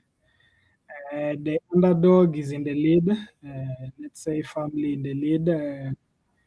It's quite the MVP is currently chasing, so there's no issue of reputation at this moment. Anthony is leading the game against his namesake Tony. He's not playing like a 13th place player. He's playing like somebody who deserves to be on the live stream. He deserves to be on table one. So the man from Kino is not backing down. Let's see how his end game strategy ends. We can see Ochola Tony has lined up the Uleya. That's definitely an L on the blank, but I'm not sure whether there's a place. I don't think the board will find a home in the board. The Uleya. Anthony has the TION suffix. The board is there might be one or two places on the Y. The words beginning with Y are always a challenge. There's a floating P, a floating R, floating A, floating N. So the game is far from over. We can see Ochola just laying up UDO for UDOs and remaining with a good leave of AIE, hopefully for his next move. I think Anthony will be focused on controlling the game, just ensuring the MVP doesn't have so many places to take advantage of. The moment he's dictating the tempo, this is his phase of the game. Let's see what he comes up with. And Tony is just A-E-O-U.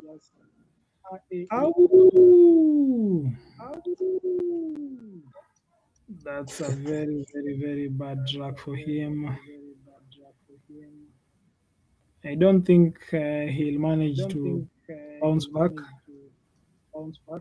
He just played the UDO, dropping the D, which would have been useful, and he now has a very wolfy kind of tile. The I-O-U.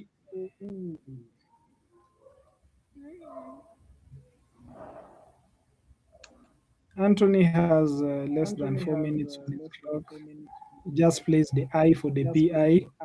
Strategic move, of course, maybe just blocking the RLN and thinking he can just maintain his lead. He has Kunti. He's lined up Kunti. Not sure whether he's getting a place to shine and show us what he got. Kunti is a valid word. Kunti with an IE ending, the Kunti with a Y ending. Sensibly, Ochola Tony just plays the boy. He looks quite disappointed. He's taking his notes, but doesn't look quite pleased. Overbearing, seated on two chairs, pondering what might have gone wrong. He's taking the blank back home. Going home with the blank.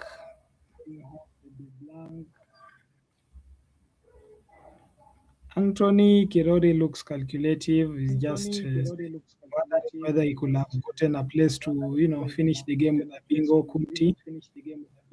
Just showing us his expertise and mastery of the words by laying down the Kumti on the rack.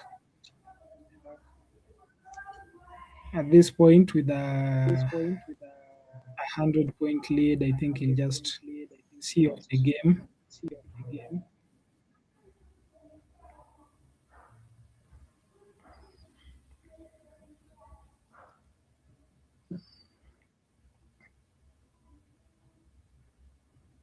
Well, so another surprise on the live stream. 7th Don't know place. what don't know what Yes, Kirori Raf. is thinking. Is he thinking of blocking the N maybe, or what is he trying to do? I don't think he's aware his opponent. I don't think he's even interested in blocking, just looking for something to score and finish his next move.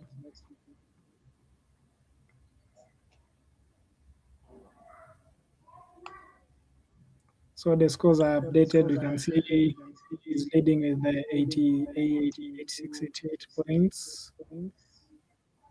which is quite a healthy lead considering there's nothing much more Ochoa Tony can show us.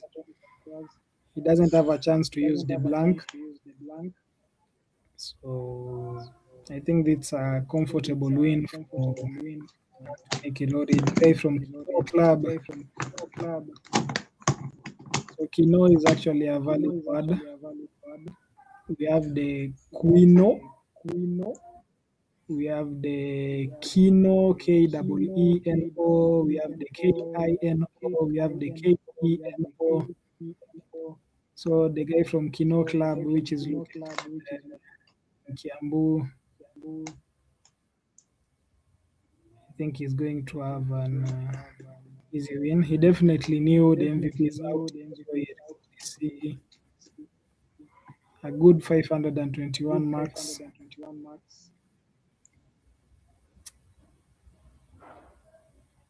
Ochoa Tony had the chance to show us his MVP. They shake hands.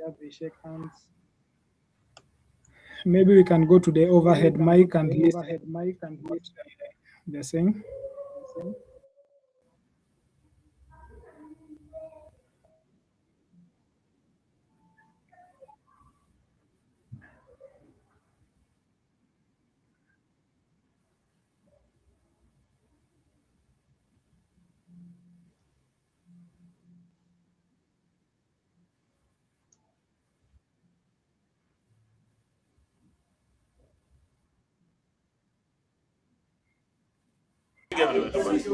So alitoka nyuma, sasa hiyo after relax wewe ndio ukacheza iwoi. Wewe ndio ulicheza iwoi. Funga. Akikufunga. Hapa kuja na relaxing bana niwe tena. By the way. Simechukua hizo waya zote. Sikupata. Ni sasa after kucheza hii G na N. Sasa mimi naona bado kuna G na kuna IN. Nikasema sasa hapa lazima nifunge hapa because Wenye nilicheza hapa nilibaki na G na N.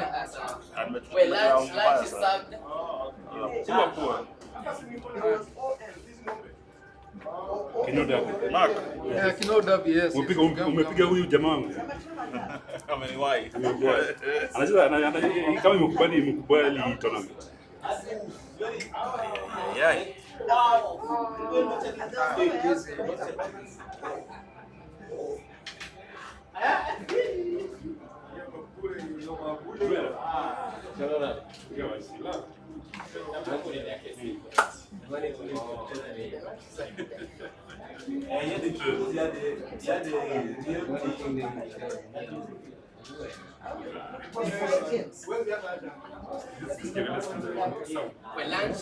Lunch zimekaa.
So welcome back, viewers. This is the Master 16 series. The players are just from their lunch and continuing up with the games. And with us, we have Koyoko Bernard and Ochola Tony. These are teammates from Acacia Club. These are a master and an apprentice. Let's see how they are going to battle against each other, fighting for the treasurer's master's title, wanting their name to be on the master's shield. Let's see how these two formidable players are going to rock and entertain us with their word knowledge. So you can see that Koyoko started off with quite a rack full of consonants. I don't know how he's going to manage about that. I think he's actually considering of playing third. So welcome back.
I don't know what MVP feels right now. His hands drawn against his chest. The other one just, playing around with his beard, an existent beard.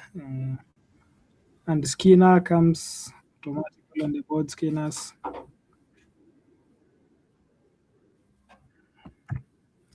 This might just be a walloping. The way things are going.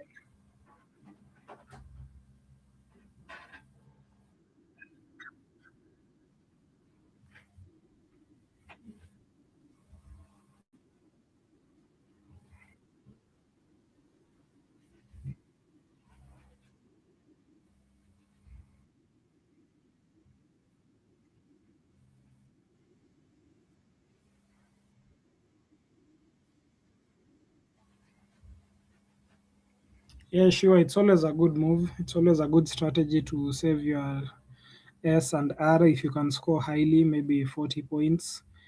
I always prefer that, but at times it's just good to keep the game flowing and just drop your bingos as you go and intimidate your opponent as much as you can. Leave them hopeless, so they have to play catch up and you just go, as we say, unaenda ukiendanga tu.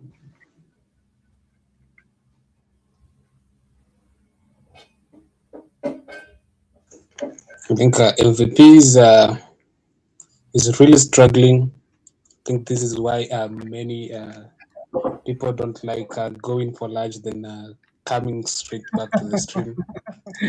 They have a misconception that you'll end up picking poorly.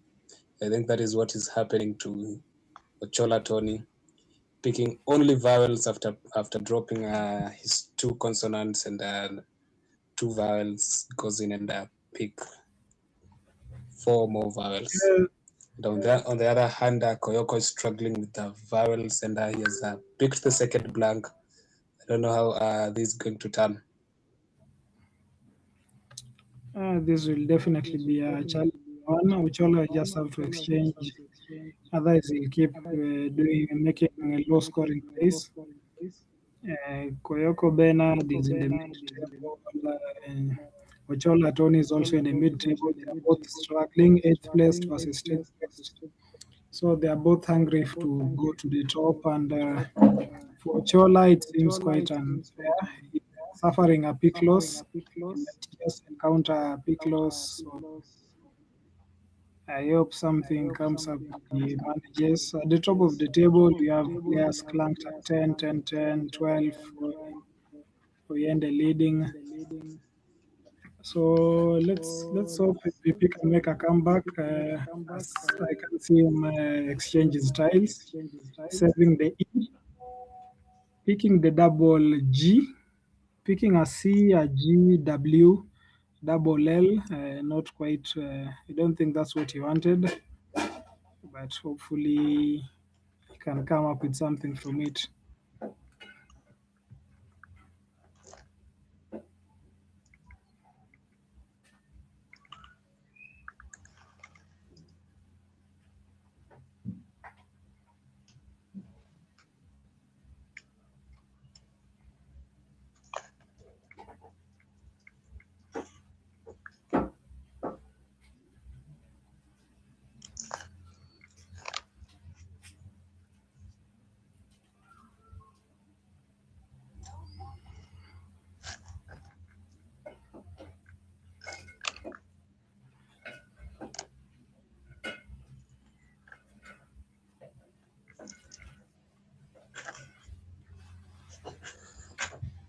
Current scores are at Koyoko with 275 for Ochola Tony at 147.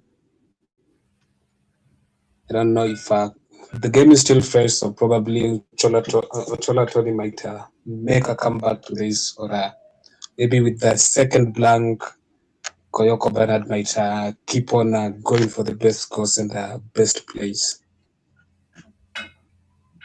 Yeah, the fact that Koyoko has picked the blank just simply eliminates Ochola Tony from the game, or does it? Koyoko has the X, the V, the W. Not so good tiles, but high scoring moves can come from that.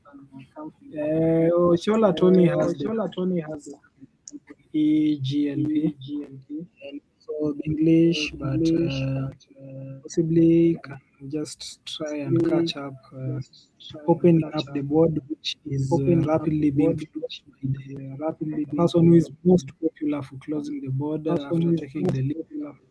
So Koyoko might decide to just play safe, go decently, and just possibly win the game and squeeze himself in the top five.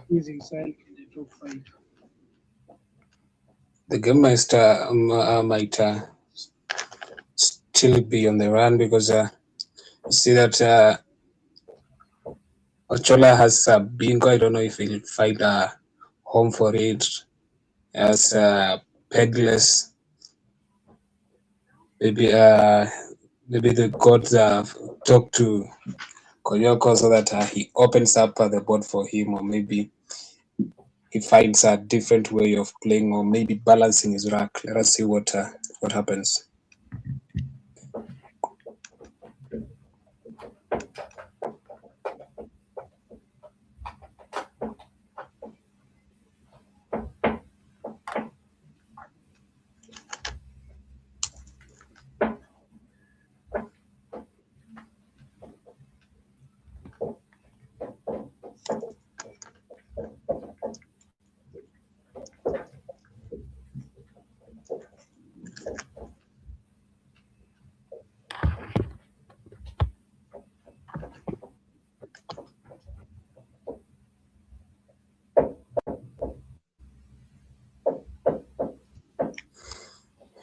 Although this game is at its infancy stage, it's actually telling a story. It's telling a story of somebody struggling to balance his rack versus somebody who has gone ahead with his bingos. And it's a catch-up game for Ochola Tony, the MVP.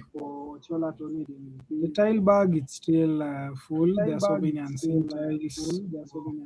There's still a chance. There's always a chance. There's always a chance of playing back-to-back bingos and leveling up the scores. Some players are even 200 points behind when they end up winning the game.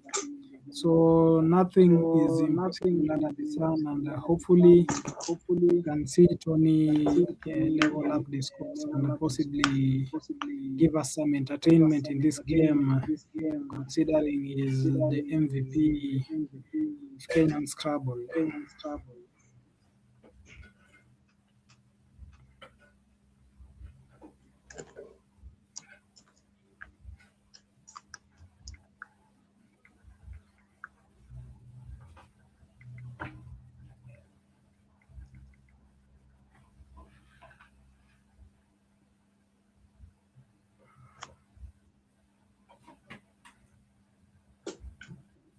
So we can see the scores that have been updated. We have Koyoko at 284 and Ochola Tony at 147. Ochola Tony makes the sensible move of opening up the game, playing Glick, and remaining with the PSS combination. It's a good move considering the board is actually closed. There's only a hanging S, and nothing much more to. So now the floating G, L, E can offer some possibilities to reduce the 140 gap margin.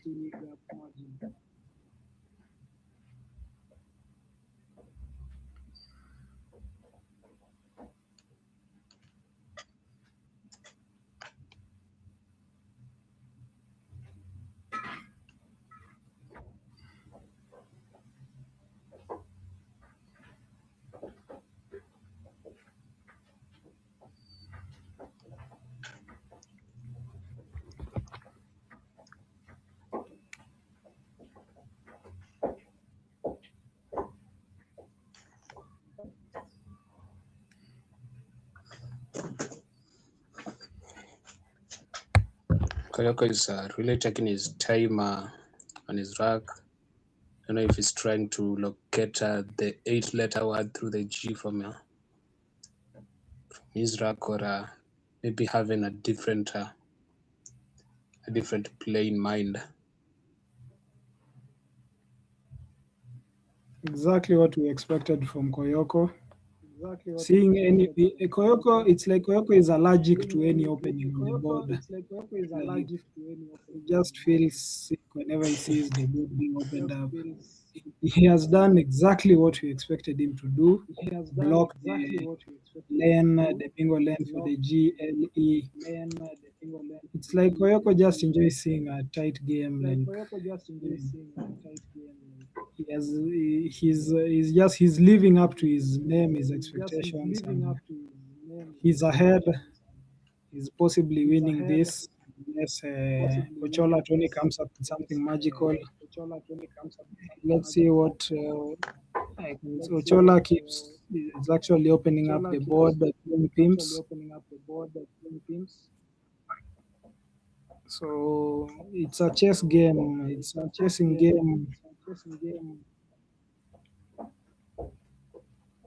And if ever you are doubting whatever we are saying about lawyer Koyoko Bernard about closing the board, just wait and see what he does next in his next move. He'll definitely be seeking how to just limit the opportunities for his opponent to, launch a comeback.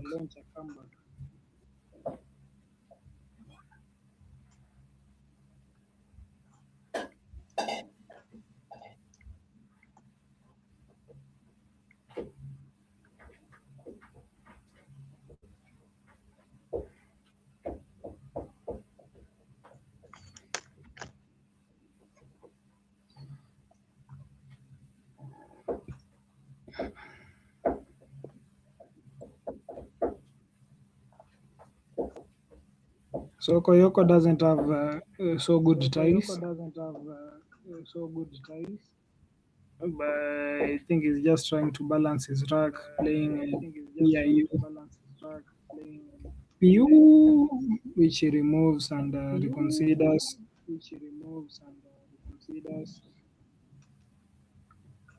And does exactly what I thought he would do. Exactly what we expected him to do, just I think the only reason he leave that the double then because he has the blank. But I'm sure he's just considering how he can block that lane and comfortably see off the game with an 100-point lead.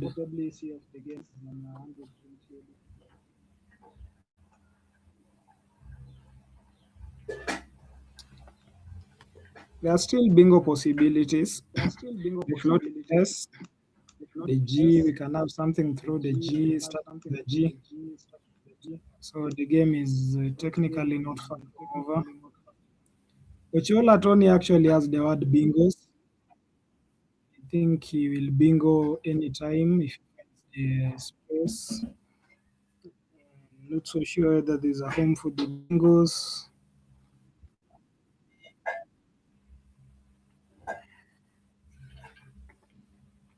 Koyoko picks well. He has the double E, R, E, D, nation.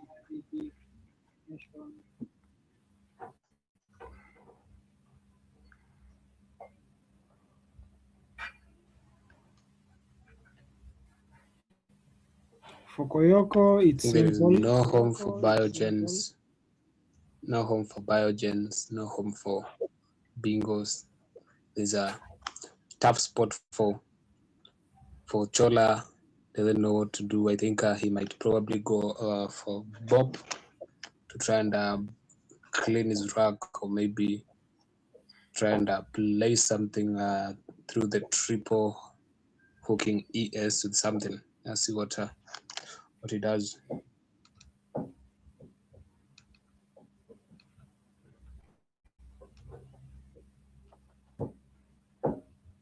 It's always sad when you're behind and you have a bingo, but there's no place to place it. Tony is facing that situation at the moment.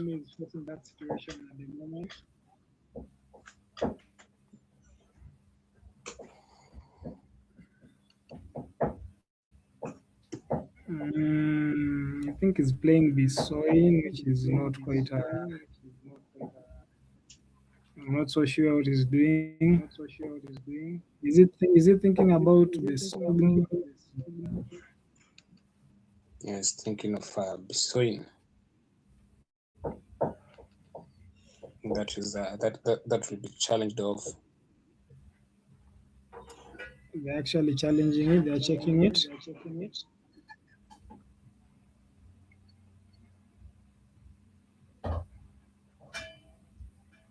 Begonias, Bisognia. I don't know what might he have confused it for. It's a desperate time. Desperate times. Desperate situations.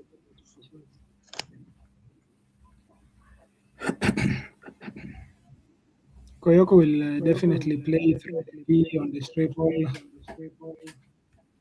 and just take this game beyond reach for the MVP.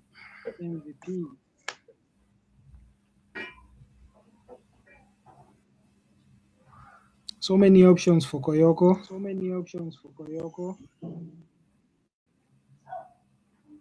There's actually a 9 timer. No, there's no.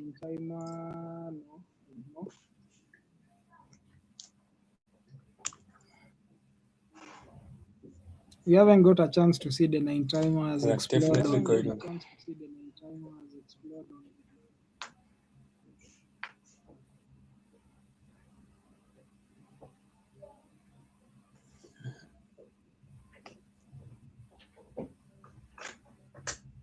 What's he playing? What do you think he'll play, Raf? I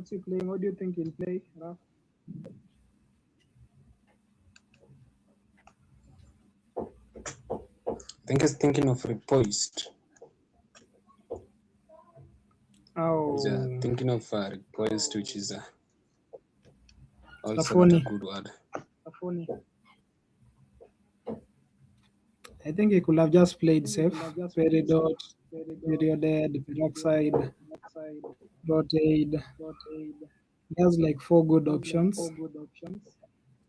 Not sure whether he's just thirsty for the 9 timer, which, as we can see, is just not the place settling down for it. Well, he's gone for his next option, Proteid. I think he's going to settle for that. Yeah, that's a much better play. Proteid from the word protein, proteid without the E. It's a safe move. It scores marks. It keeps you in the lead. So that's sensible.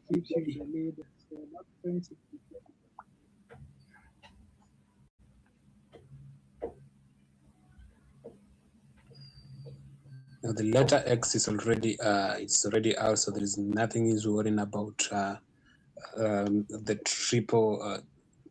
the triple letter score. So it's just playing his word without minding it. He had other options like perioded, peroxide, peridot, which were also okay. Okay, what's seeing MVP, I think he's going to make another error. No. Is there a way we can stop him? Well, he's the best player, as he calls himself. So definitely is the only one who can stop himself for that. I think it's being behind. That's the challenge of being behind. You always feel like you have to try catch up at times desperately.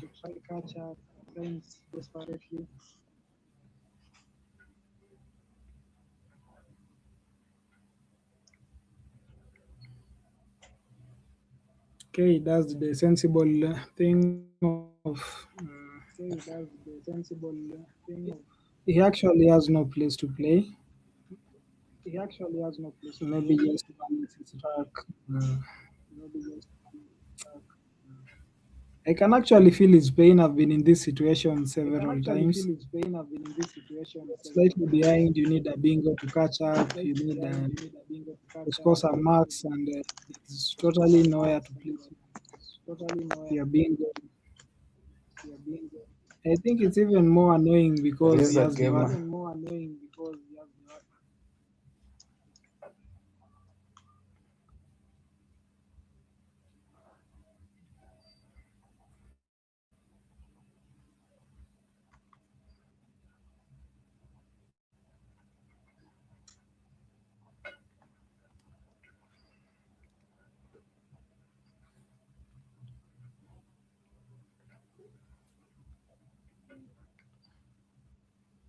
maybe thinking about in globes, there's no hanging L. MVP checking the bag.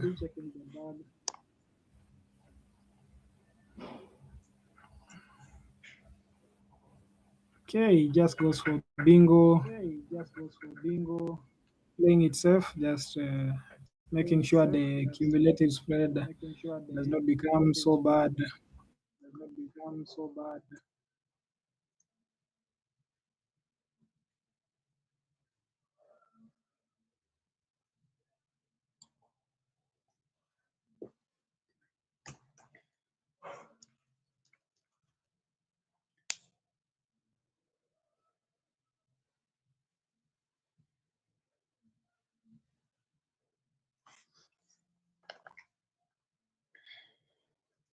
The situation between a master and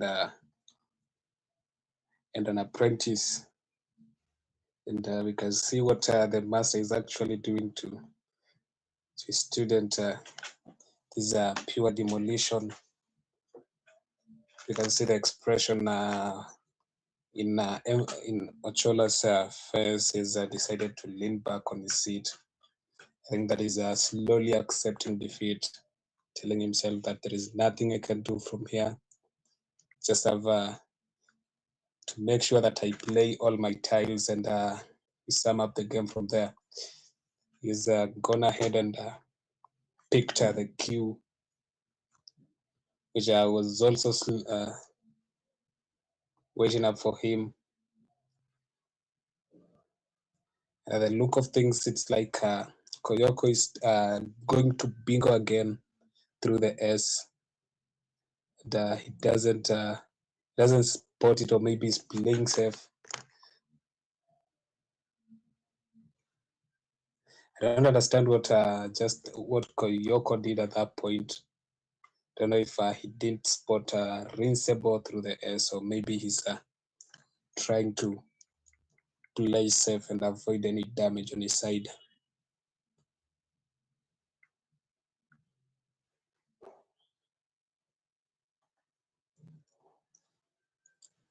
And there he goes again and picks an A. Definitely going to play Geraniol through the G. And, he drops it. This is a beautiful scene for him. Shua is very, very, very enthused with himself. Very. The expression on MVP's face, I'm sure, is not okay at all. He's wondering why this is happening to him and not to his opponent.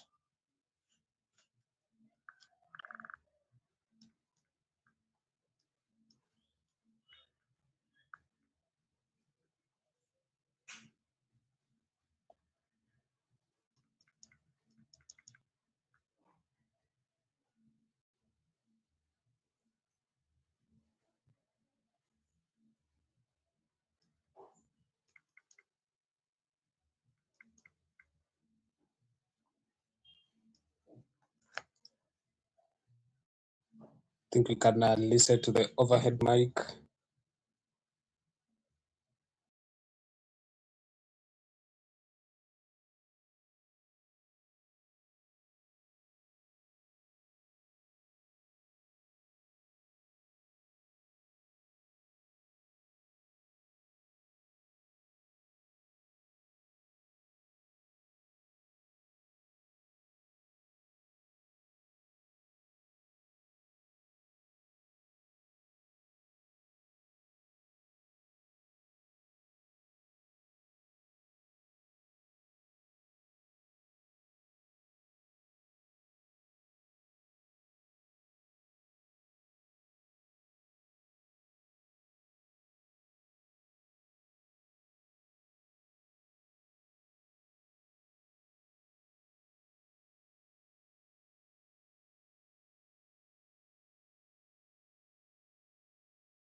there's an interesting turn of events. If you check the enhanced scoreboard, you can actually see that Otieno is leading the pack. He has lost his previous game against Nani Magwanga. And Okechi is following in closely. I don't know what has happened the game between Willie Mwangi and Njoroge Stanley.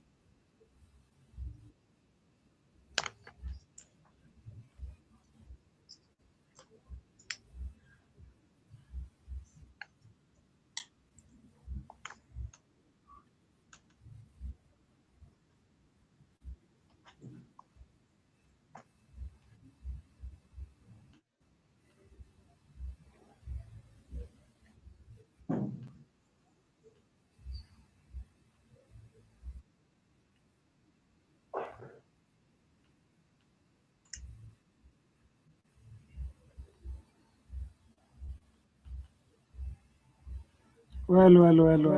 As you can see, it's just fireworks and more fireworks. Alan Oyende losing to the player who's had a bad tournament from yesterday, Onani Magwanga. Onani now goes, just jumps, and is no longer at the bottom. The bottom is now being played by Robert Mugwa. It's always full of surprises, the game. Onani has had a tough tournament, but here he is now beating the top seed. And we have Richard Okechi lacking a waiting for the piece of it. We have Willie Mwangi, we have Philip Mutinda there. Wow, it's turning out to be quite an exciting tournament. It's not easy for anybody. There's no distinction. Nothing is decided yet. I think we'll just go to the wire, like we'll finish day 2. People just battling for space at the top positions. Live on screen, I can see we have Okechi versus Mwangi. Okechi is second placed, Mwangi is third placed.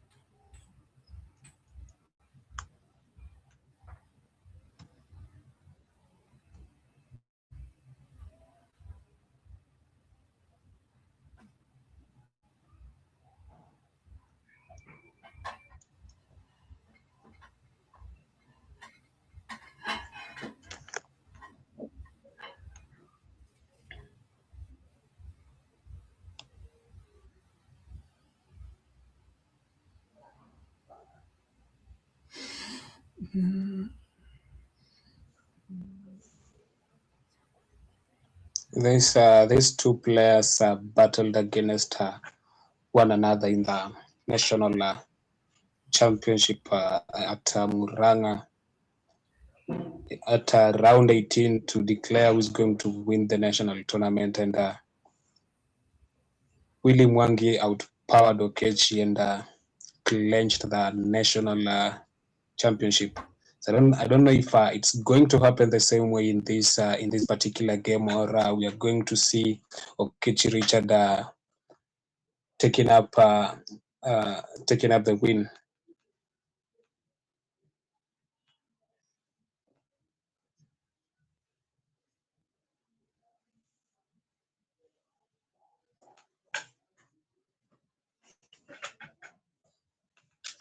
Declare who's going to win the national tournament, and Willie Mwangi outpowered Okechi and clinched the national championship. So I don't know if it's going to happen the same way in this particular game, or we are going to see Okechi Richard taking up the win.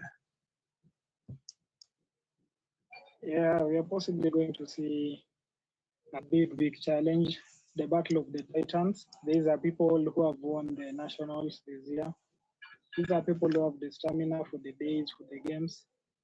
We can't wait to see how it goes. Let's look forward to a very entertaining match.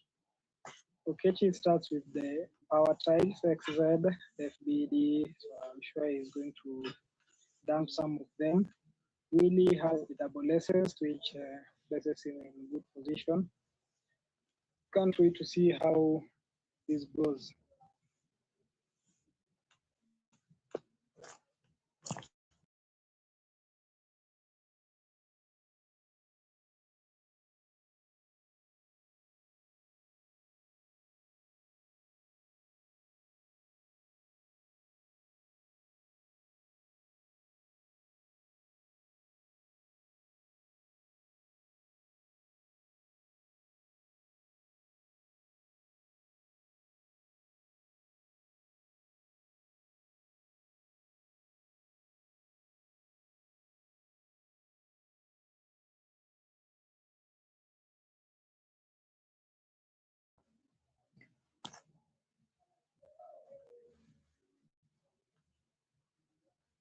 Exactly.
So for some reason, Okechi keeps holding onto his Z and X, perhaps looking for that killer move, which might come with the TAX. Perhaps he's just saving his power tiles for a bigger opportunity.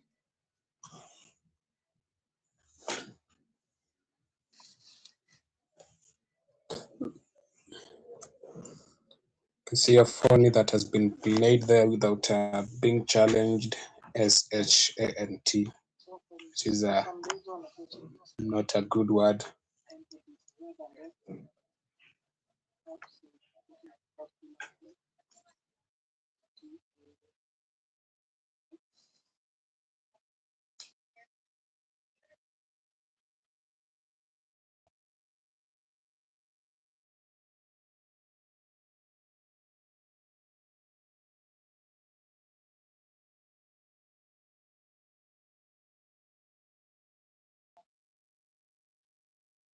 And Okechi keeps on holding to his power tiles. He plays dwarf. Really capitalized on the J for the Taj Jor combination, scoring decently.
So we have a Vaitema rack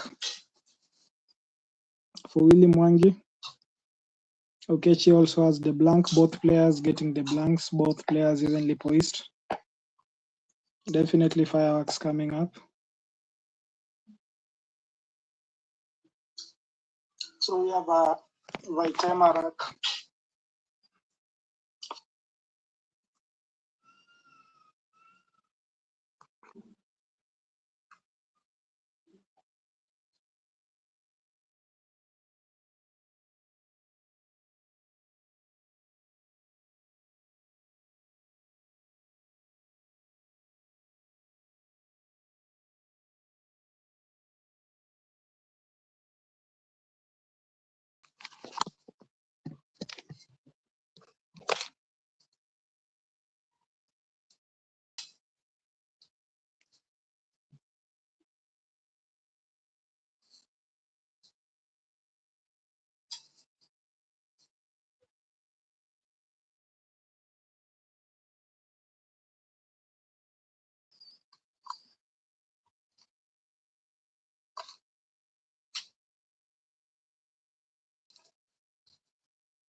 They are finally seeing the first bingo of the game.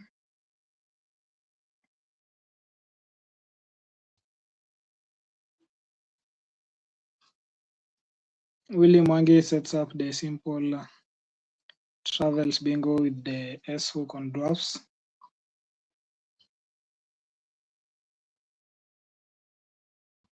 They are finally seeing the first bingo of the game.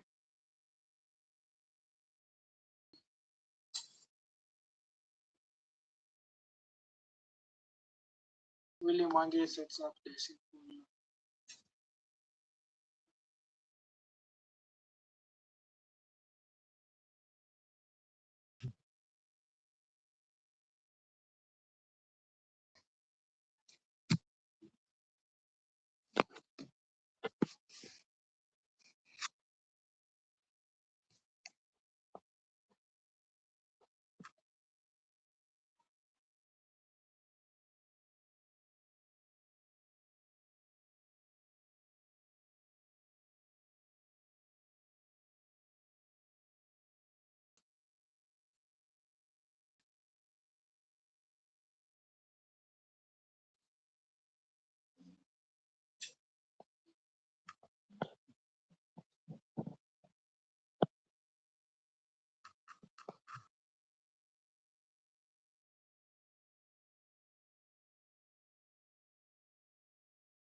So we have quite a nice encounter here between Mwangi Willy and Okechi Richard. The bazookas are well loaded. The guys are ready to drop the bombs. That's exactly what you're seeing right here.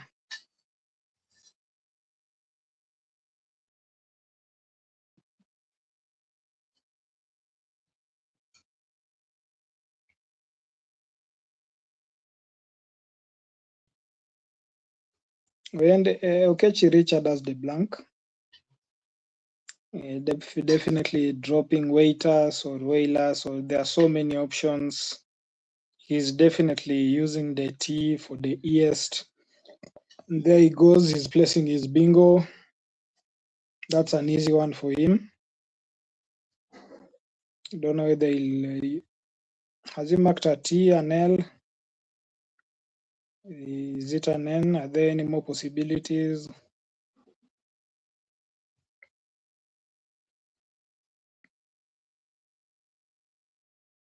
It's really interesting watching most of these games. It's not like somebody actually drops an unimaginable bingo or something. It's just game management and coming up with the right picking style, the right tiles to balance. You can see Okechi just dropped a good bingo there to take the lead. Immediately, Willy Mwangi plays Toms, scoring well with the B landing on the double for the triple. That's 36 marks. Keeps the game at bay.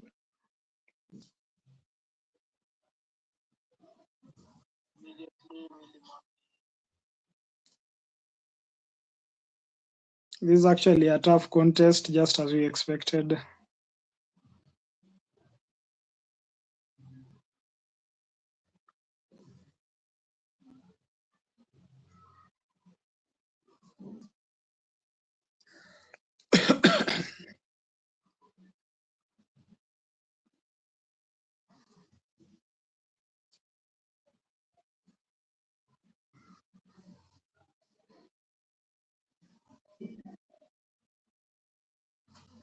So we still have some more games to go. We're now on game 60. We have played 16 games. We're now on our 17th game. So I think we still have some 4 more games to go. 4 more games full of entertainment, of course. And these all the games on table 1 on this live stream have just been, total chaos. Surprises, tough games.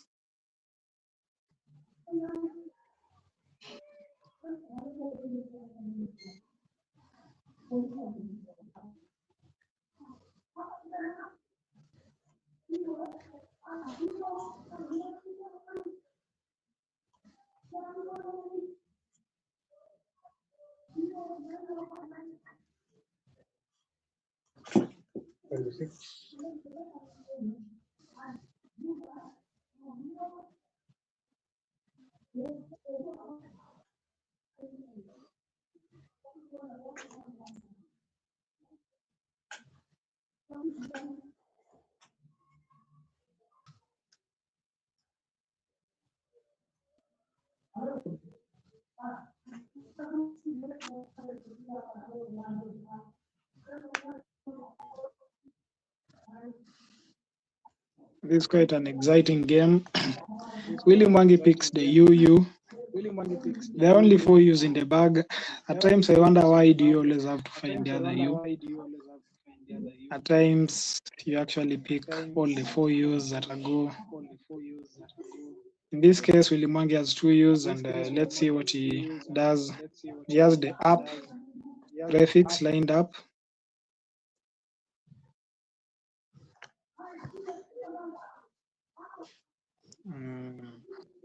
It could have been an A. He could possibly have an Petunia move.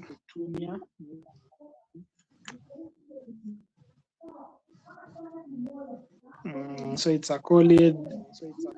The play co-lead just shows who is leading and who is co-leading in this game. We have like a 20-point difference. So the game is still very much open for anyone to win. The V and the C, the V kind of blocks the game. The C has plenty of things to play, ending with a C, words ending with a T. Willy balances his UP, playing PUP quickly, not wasting much time.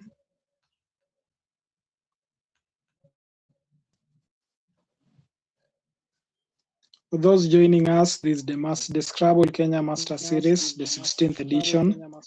We've had 16 editions of pure competitive Scrabble because we have the top players rated 1500 and above. So it's actually quite competitive. It's a 3-day elite tournament.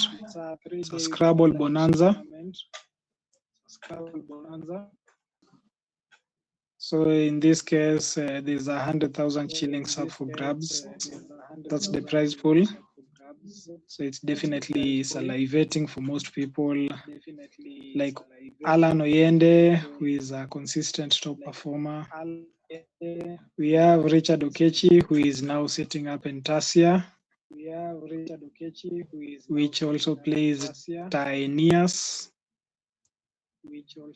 So Okechi is simply taking the lead and thinking of running away with the tournament, competing, toppling Oyende from the top spot.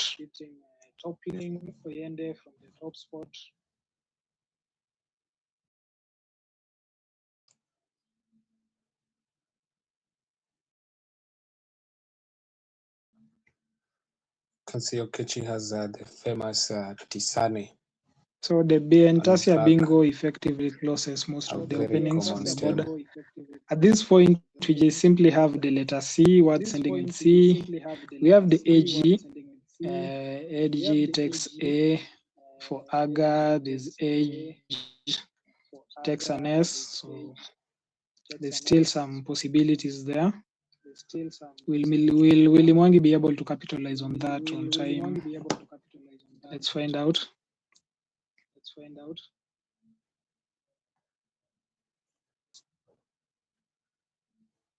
This is definitely a special Scrabble event. Kenya is one of Africa's strongest Scrabble nations. It has produced players who can compete globally. Ever since the 90s, ever since it competed in its first world championships, that was in 1993, 1995, 97, 99. So we definitely seeing some elite games here. Willy Mwangi sensibly opening the game with Kunei. It opens up the C for the possible 9-timer. Okechi doesn't have much to take advantage of the position. So let's see how he'll just keep scoring. He's not so far ahead. He's played some good bingos. He's played waiters and Entasia.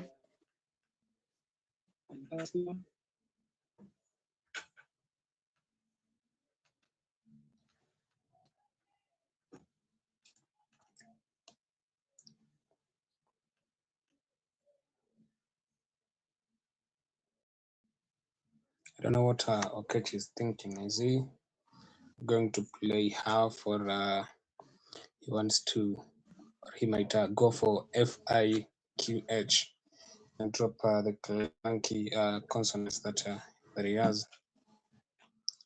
Actually, he's also thinking now and considering chalk. It's games like this where the C cue to determines close, the triple overall mood. M.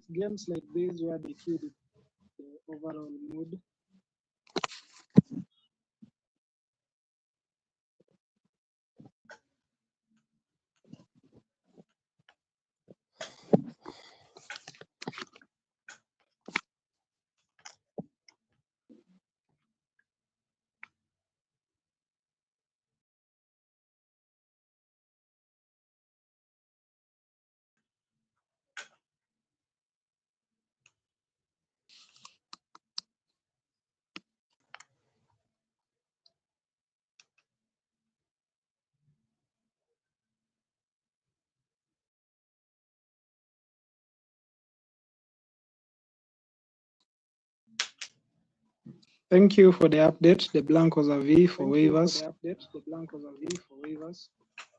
So many options lacking there.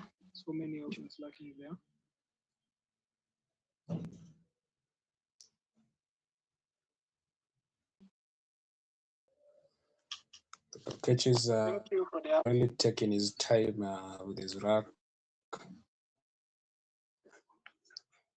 He's also tracking and weighing his out. If he leaves the key on his rack, he'll be able to play it.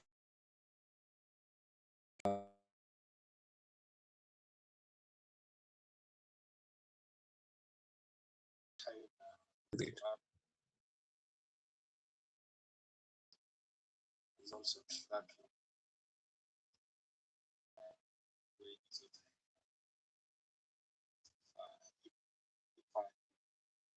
Use the key on his rack, he'll be able to play it.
These are gone really well for Kechi,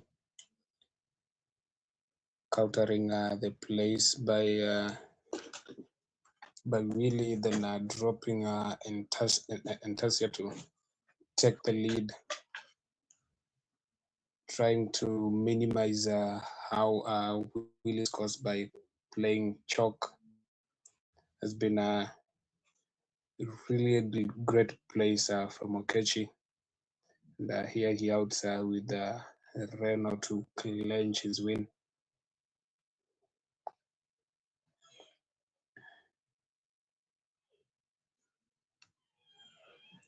Wait, I'm writing them.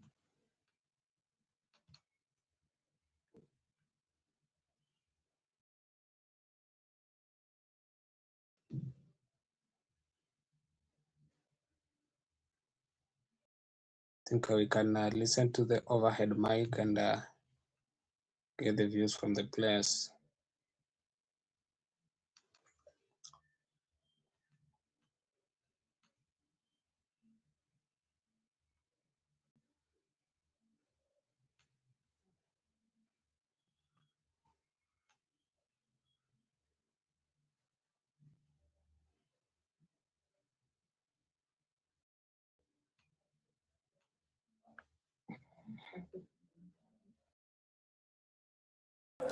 Inakataa.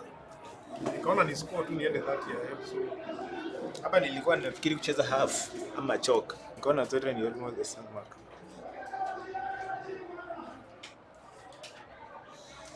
Did you have the cue at this moment? I had the cue.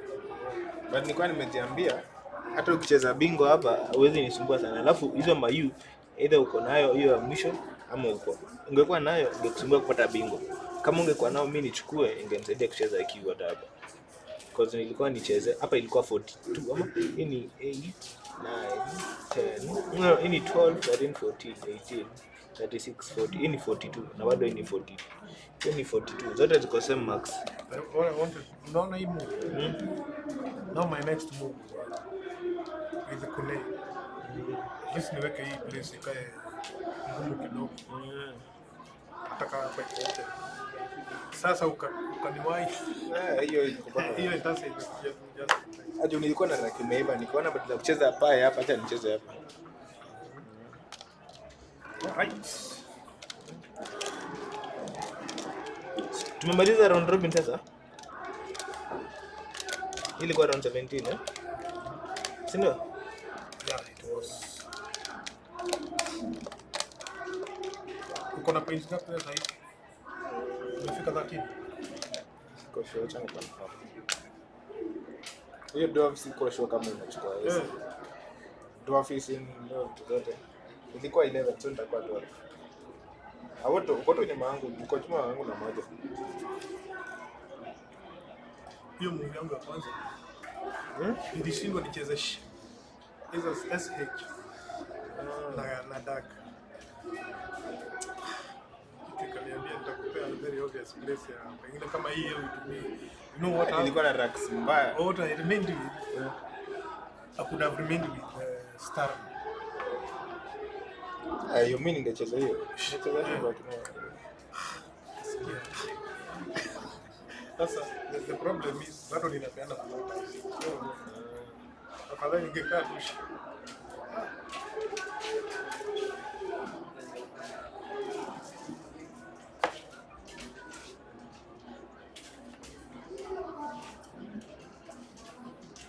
Crispin. Okay hapa.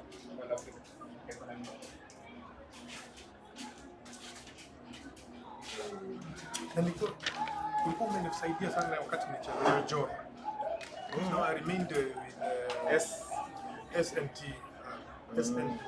SNR. Mimi nilichukua nikacheza Zexus. Kama ungewacha ningecheza Zexus. Na bado ni bingo hiyo.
Ina wifi.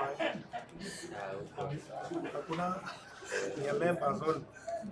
I think always maybe order manani. Watu wa Kwa shati. Kidio napenda. unakuwa nayo but I think password ndio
Yeah, definitely a game for the books. Starting out with so much fire, they ended dropping the bingo. We are definitely going to see some fireworks here between two highly rated players, actually the best among the best in the game. Possibly one of them will win the tournament. I don't know. Okechi has never won the Masters. This is his chance. He's preparing well, so let's wait and see how it goes.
Yeah, for sure. Now we are at the top level.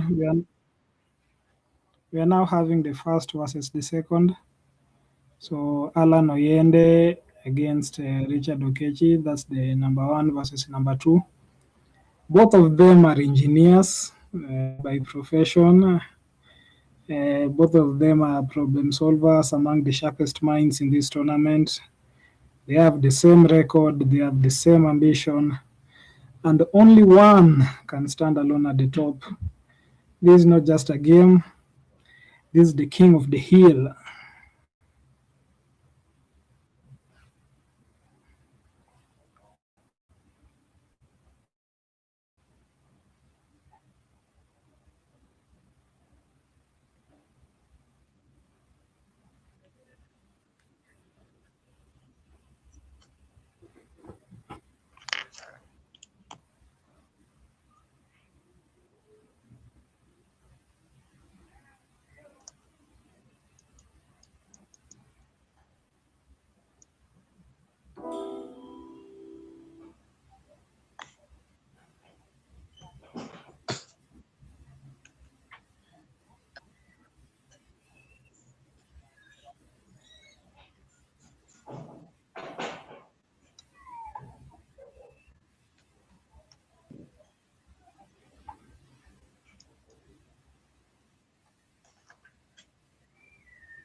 So after Oyende's opening bingo of Tinsy, the blank is an N, Tinsy.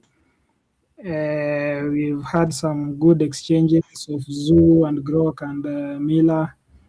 We now have Oyende Okechi dropping his first bingo to level up the scores. New rulers. Those are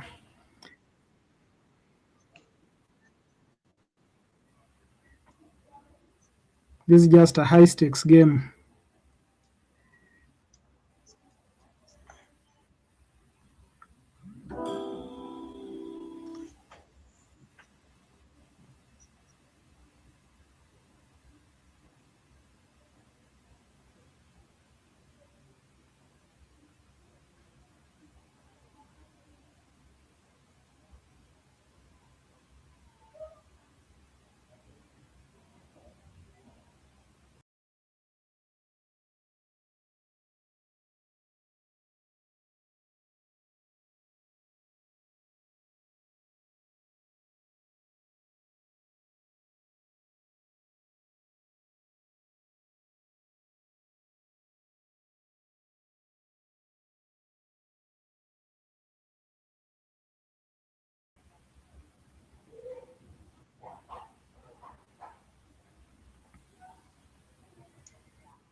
So the scores are largely even.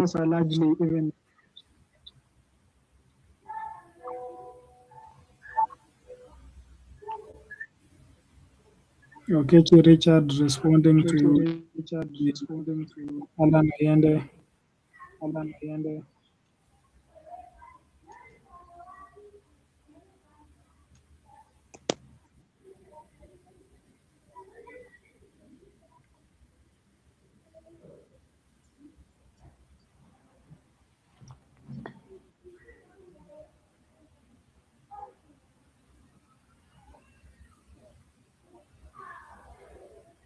Don't know what the Grandmaster is thinking at this point.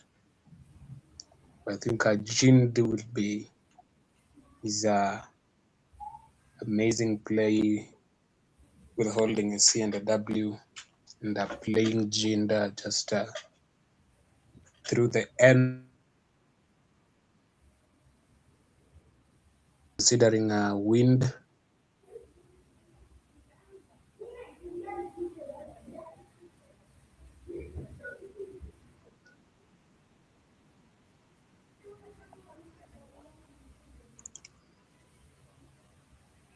There he goes. Decided to go with a Jind.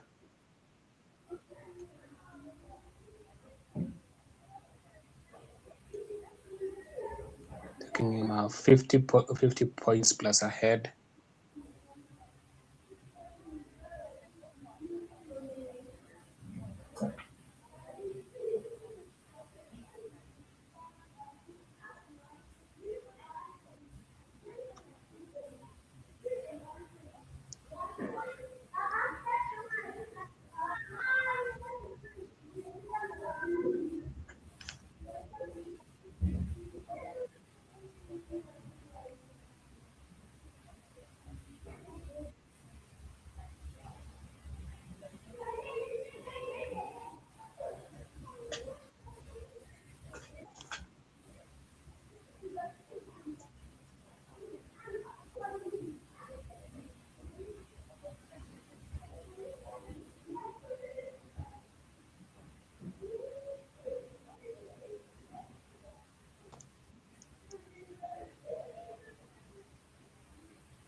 Quite some interesting plays from the two engineers.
Although the game is it's quite tight.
So Yende plays Bunse. Bunse is actually a very interesting move because I remember missing out on the Bunsing move. I had a Bunsing move, but I didn't know the word then.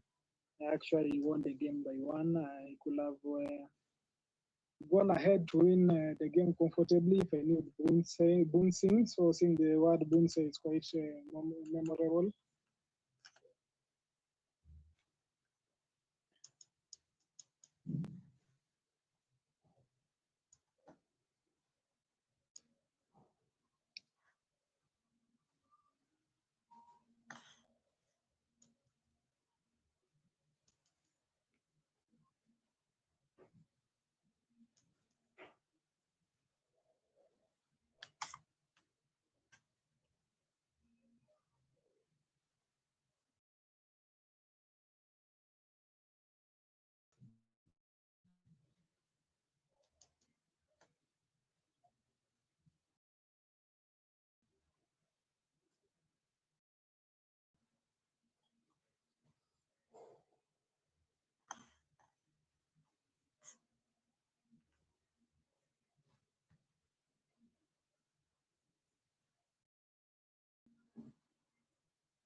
Well, as you can see, each of them is trying as much to score better and maybe outpower the opponent.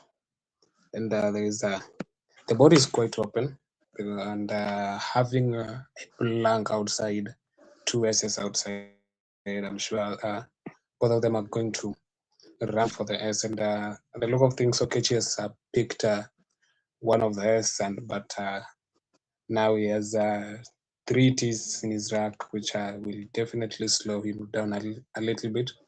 A good thing is that both T's have a way, all the 3 T's have a way of being played. We have TAT, which is a T-A-T-T, which is a valid word and easily playable.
This is a very interesting game. I think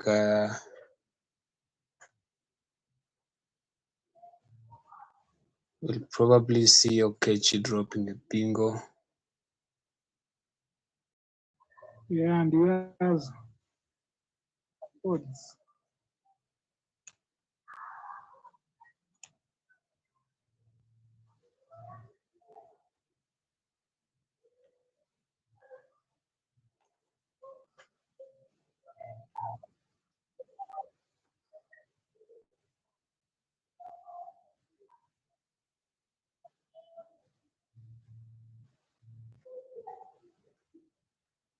It seems that is a phony. Yeah, hosted is the word through the HF to the Oria, just above Oria.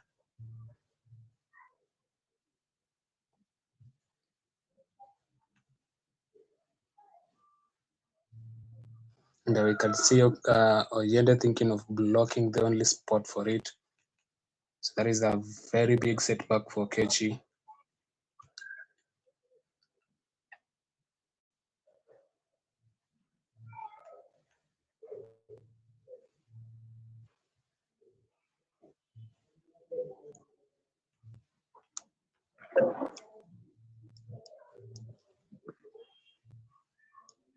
It's really a challenge knowing when you should try out your bingo, whether you should gamble, whether you should catch up. It's really challenging for most players because in such an I'm really sure Okechi can to get back in the game. So I won't even blame him for like trying out to bingo. I don't know, do you take such calculated measures? The risk is worth. Can you hear me clearly or still have the echo?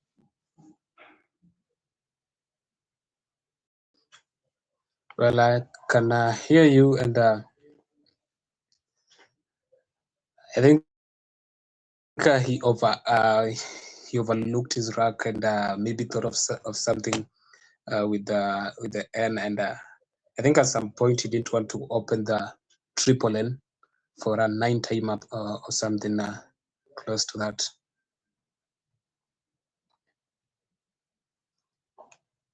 Wow. What a tough game. These are the moment determining champions. The tight Scrabble. It's not so high scoring, but it's quite a compact game. The game of margins.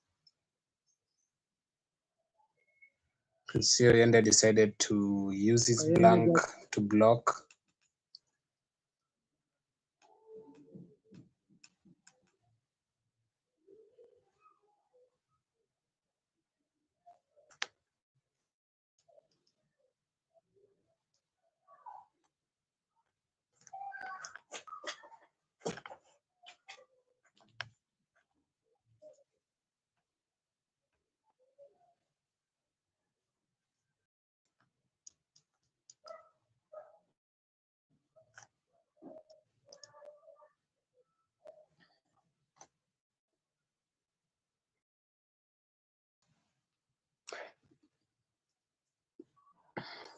Now these are the desperate times. Okechi going to hook an S for Jim Nick, which doesn't take an S. It's bingo being challenged off. And Oyende playing, Oyende outing with the SIN hooking at Zek. I'm sure Okechi will think of his move many times. He'll never forget that turn. I think we can listen to the overhead mic. Yeah, definitely.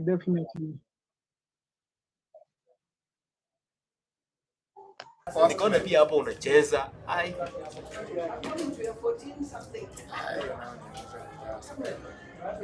Sijui mbona nimetufikiria like 100% sure.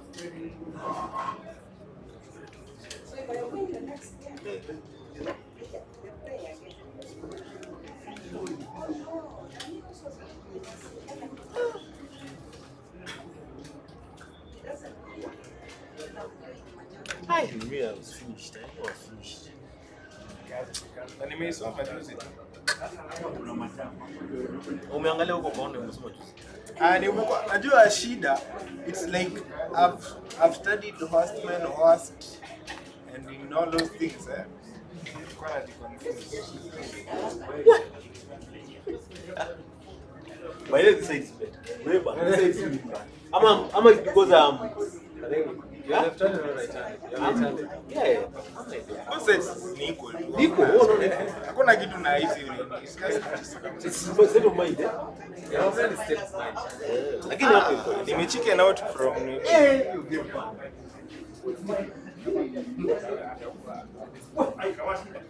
hiyo animal letter shida. Kama ingekuwa I would have just gone for worse. You know, like I'm not sure of either. Lakini unacheza kwa. Score imekuwa 435 325 ama. score yote.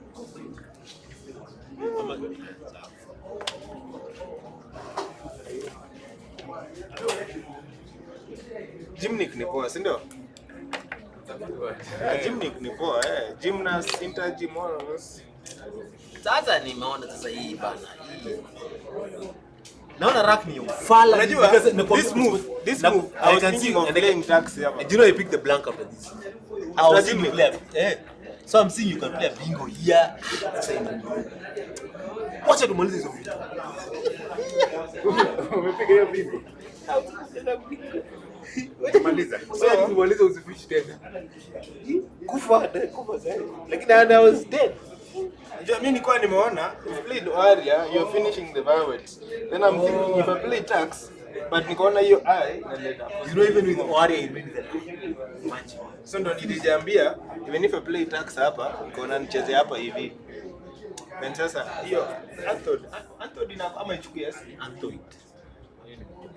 Boy. HP hata want Antoid super tena inachukua hizi. Oh, Anthony ichukue.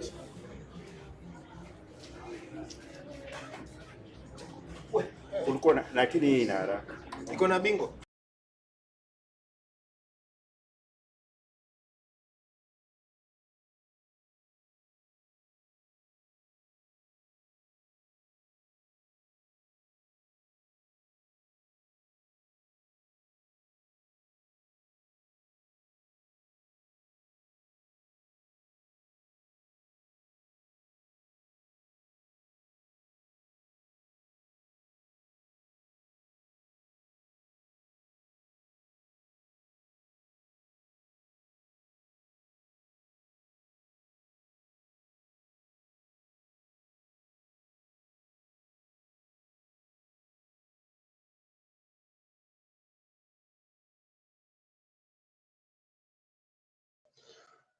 Well, that was quite brutal for Kechi, having to miss hosted at the right play, which assured him of the win.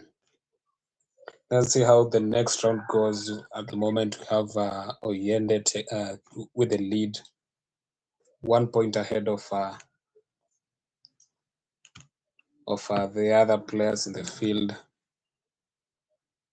I think they might go again with Okechi.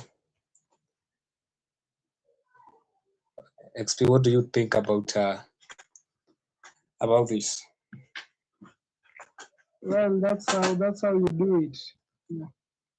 Oyende takes it, King of the Hill claimed Alan Oyende, the Battle of the Sun. That's what most of us expected. Okechi is a worthy opponent, but when it's first versus second, there's always somebody who win, and this case it was the top seed. That's a huge win. That's a very huge win. And with that, Oyende gets his grip on the top. That's a statement to the rest of the field. Whoever is meeting, is it Okechi? If it's Okechi, he knows what to expect from Oyende. Willy Mwangi, Philip Bernard Amuke, all these people they know to expect. Oyende is a household name. He's a top player. He's the golden boy. He's the most decorated player, having won the most I happen to see one of his. He actually has two trophy cabins, fully top to bottom. So when you see him doing such kind of wonders, we totally understand who he is. The composed guy, calculated performance, control the game well from the early to the end. There's no panic, no waste. That's top tier Scrabble, built carefully, finished by clinical. Can't wait to see more of Oyende and Okechi, of course. We're looking at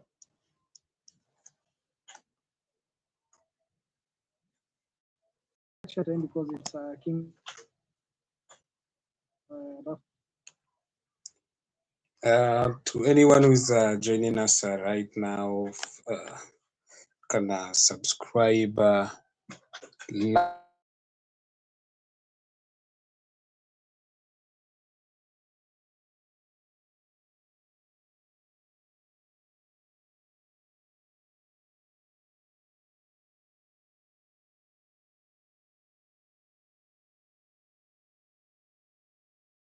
championship that will be held in Zambia early April. This is just a test of how Scrabble is played. We've seen more of this, and I'm very sure that most of you are expecting a lot from our masters, and they're definitely going to deliver.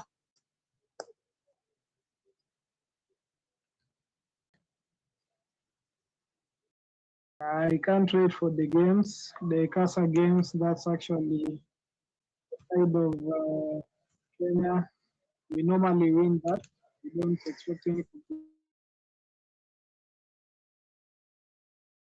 Lions and cheetahs, donkeys, and all animals, they call themselves. I don't expect much competition from Zambians. It's usually a Kenyan affair, the Casa. So with this preparation with the masters, I'm sure our squaddies will go there and perform at their optimum.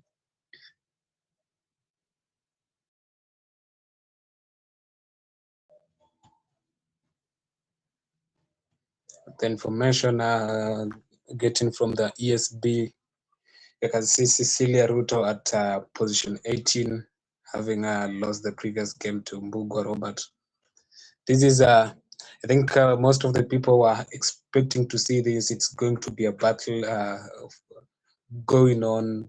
Nobody wants the coin, and we don't know who is going to be the designated coin holder, but the contention and competition for it is slowly going into place, and I think we are going to see a lot of it there.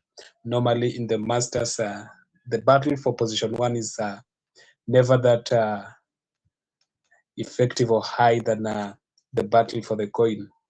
I think everyone wishes to go home with something, and coin is one of it.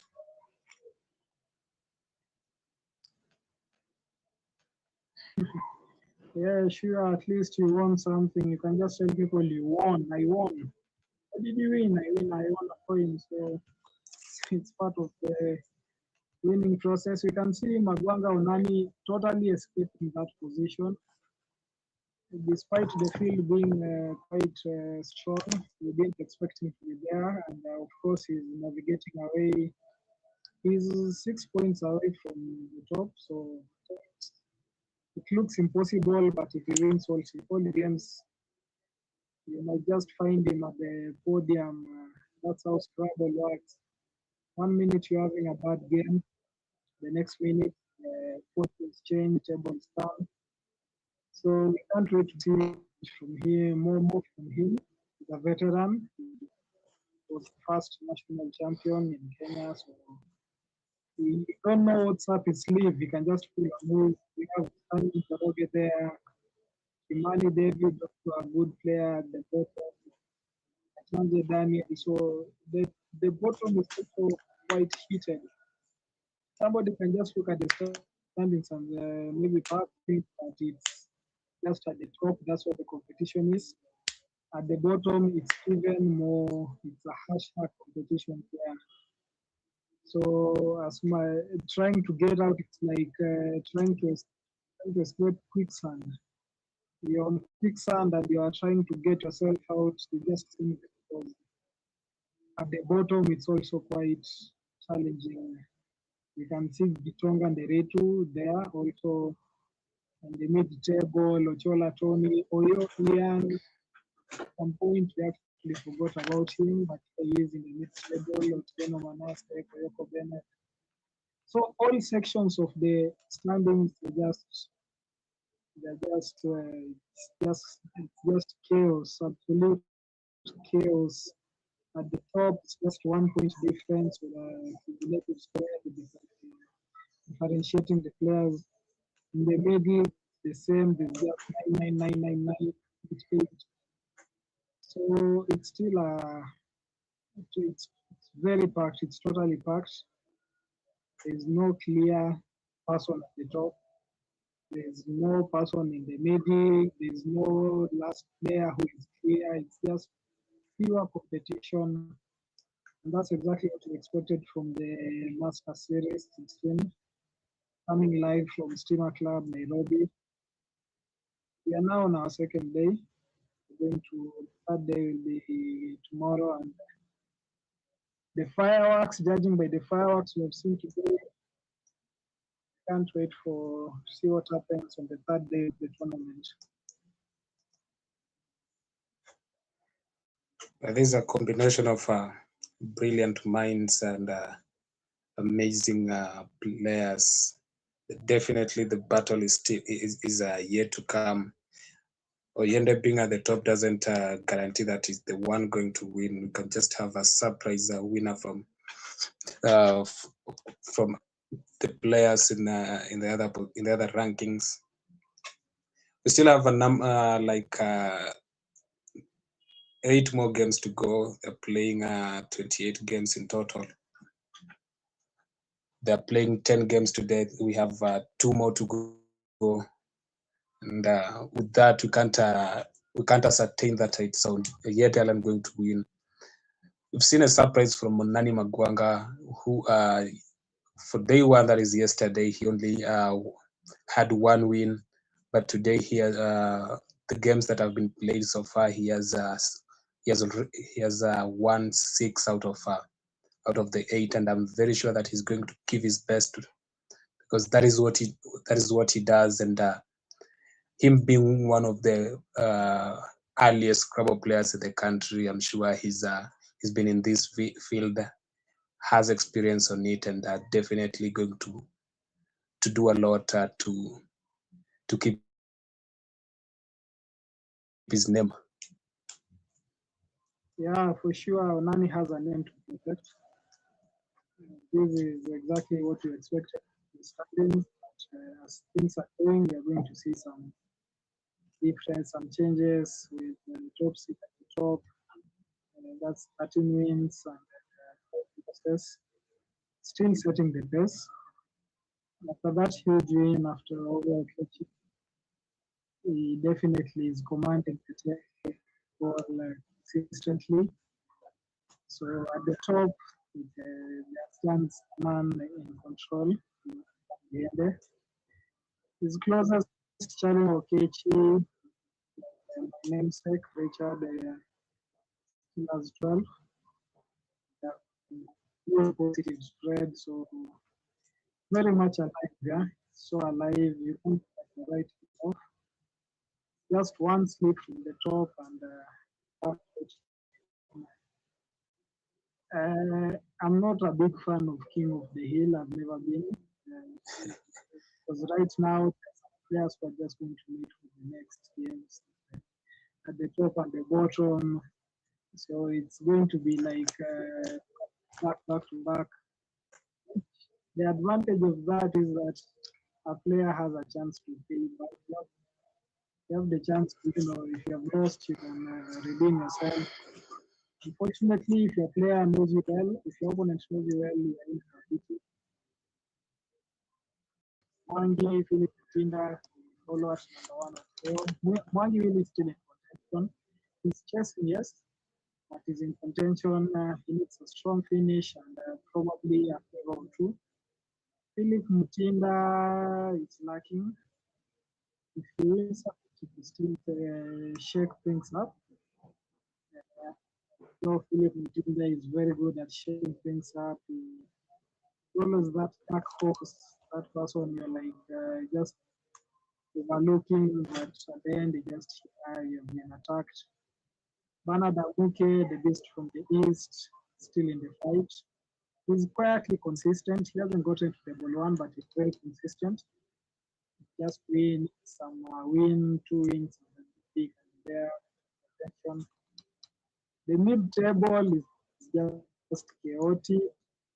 Top players like Toyoko, Manasseh, Otola, they are all battling for positioning.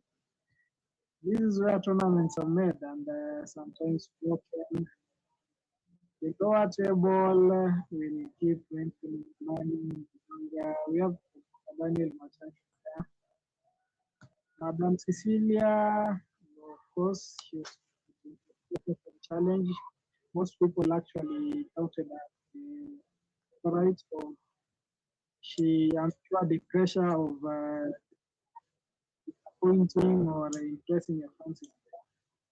I hope she bounces back and put herself into contention. Just 8 games away, so she wins all the games. Those mathematics feeling purple. If I win all my games, these type of calculations people make for Arsenal and Manchester United. If Arsenal loses all the games and the so I don't really think that is over. So let's see. Let's see how things go. We have an interesting submission of scores for round 18, which are between Ochola, Tony, and Ian Oyo, having 493 for Ochola, Tony, and 492 for Ian Oyo. I'd really love to see that board, and it seems to have been a very tight and interesting game.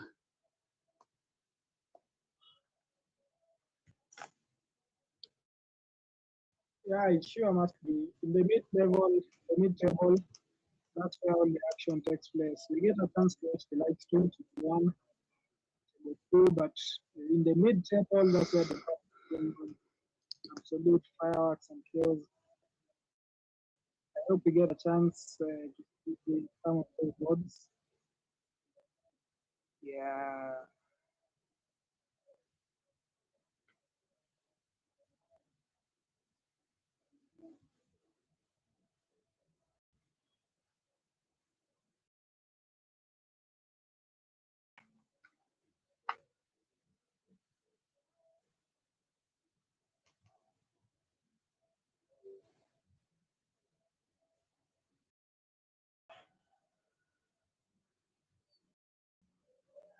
So I think we're just waiting for the bell. Next round.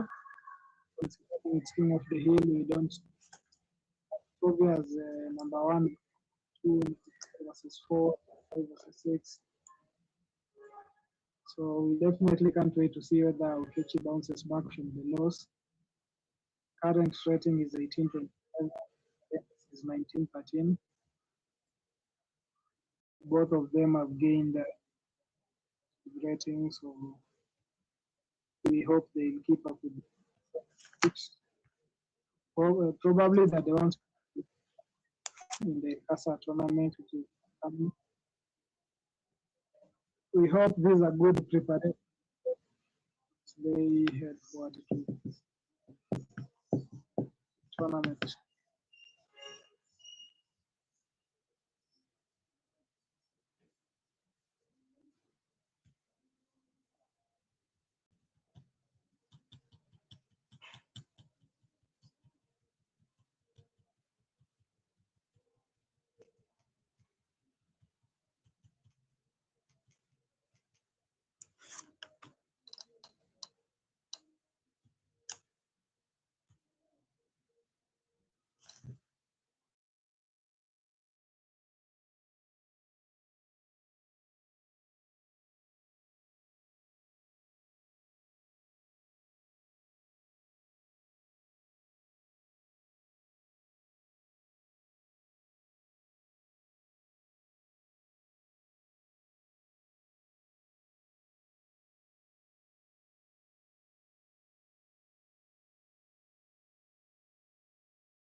Share your live connection.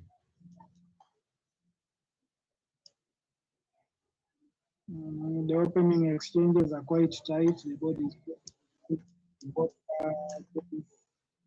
Rahul and RSP. First place Bende, second place Kechi, two engineers. You can see Oyende is clever with another arm.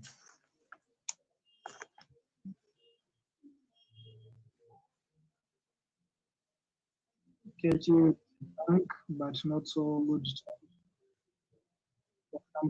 The blank for it.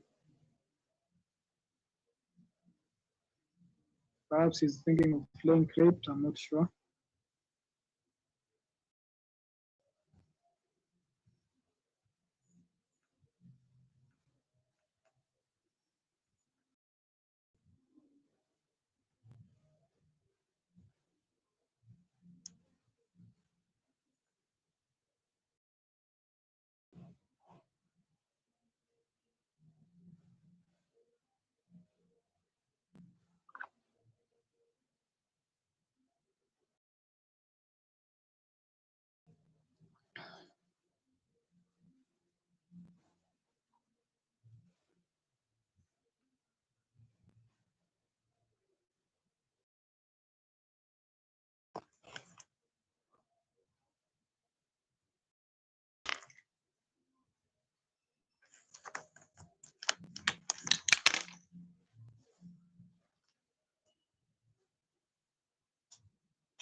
This is definitely going to be quite a stiff.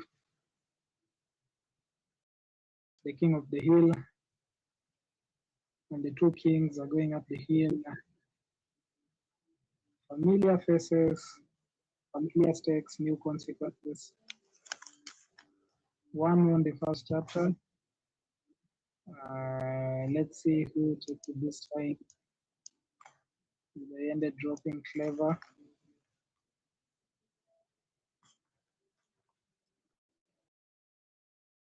And you can see a bingo dropping from Okechi through the E.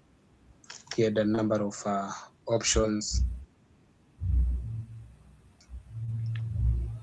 A teacher scores better, but not sure if I spotted it or. Yeah, he spotted it. He's placed it down already. Maybe hoped for something else.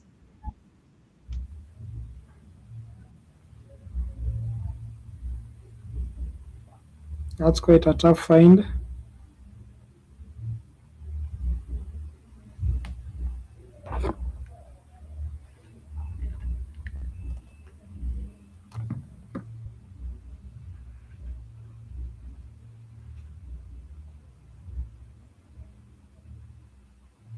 Well, Yende has a crazy combination of tiles. Pretty sure that he's looking forward to maybe changing.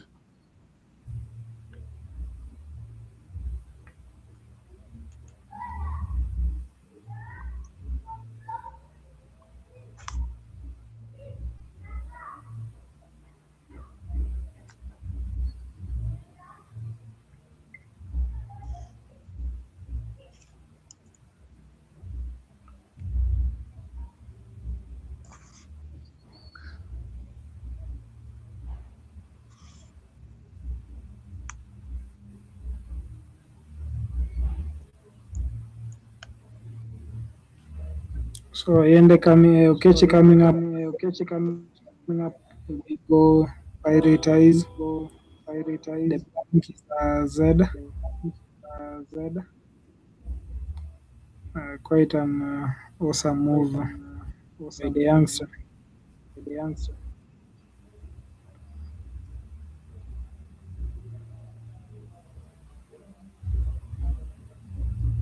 I don't know exactly what Oyende is shuffling. Quite bad tiles. Maybe he's looking for a way to just get a pair again. I think maybe for just trying to score something.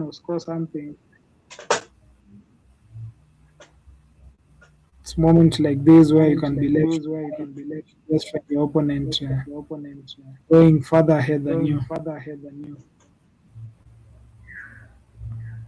He's struggling with the consonant, whereas Okechi has picked 3 I's, 2 O's, and the second blank. This to be Oyede if he's going to come back from this, or maybe Okechi has already assured himself of a win.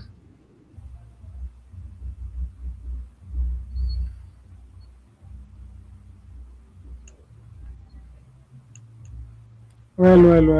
It's always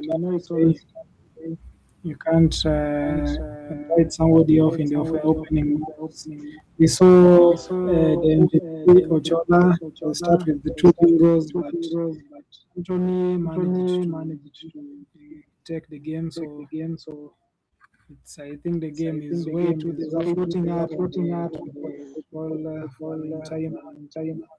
Okechi is setting up and help the 9 timer. So there's definitely some fireworks coming. Oyende having exchanged this instead of playing the Miaga 20 points. I think he has something on his rack. Let's see what he comes up with.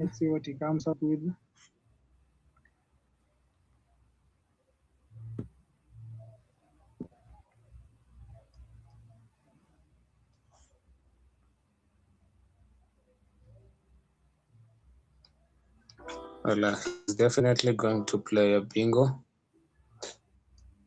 And you can see he's dropping it Tranis, Genograms to trains.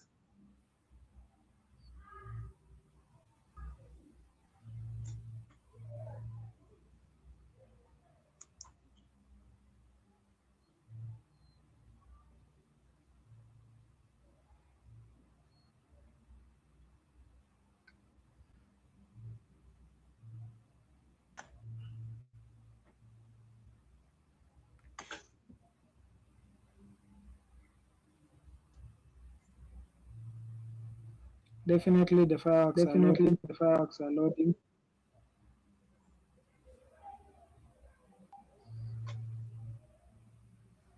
And Okechi is also coming with a bingo of his own. And, that is if he spots the word play Hoodius and hooks the RUC with an S. Let's see if he'll manage to spot the word. He certainly will. Let's see how it goes.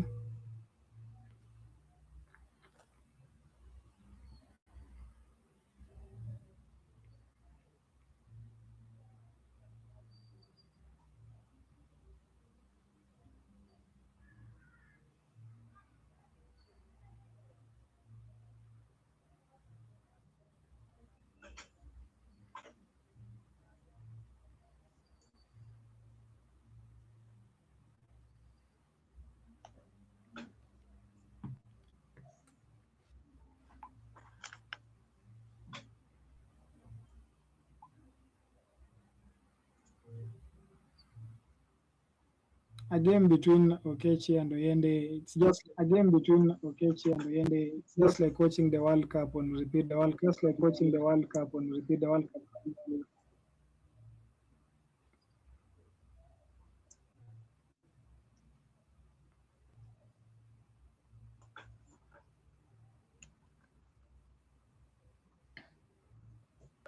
can see Okechi is really taking his time in his rack.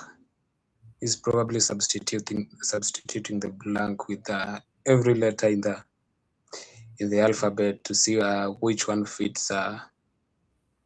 Which one fits. I think he missed the words and decided to block the H on the triple.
Well, analyzed is an amazing finder from Oyende, taking him slightly ahead.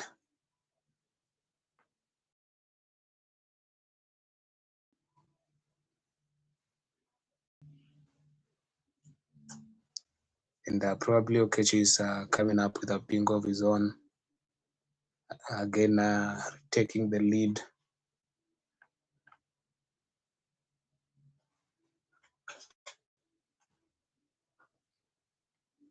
Too many vowels in the bag, too many consonants, as if Oyede might get to do something from that and maybe surprise us.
Yeah, definitely balancing the H.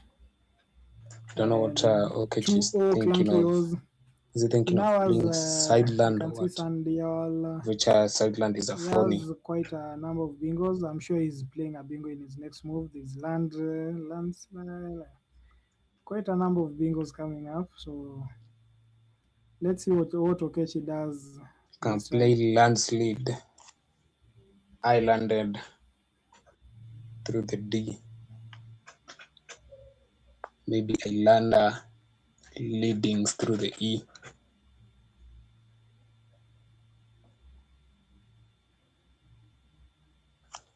Oh no, he has settled for sideland. Analyzed is quite a good play. The Yende's knowledge with the words, with the eights, having done them several number of times, I'm pretty sure that if Okechi commits that, then definitely is going definitely grasping the to lead. challenge the word. Although I can see definitely he has a chance.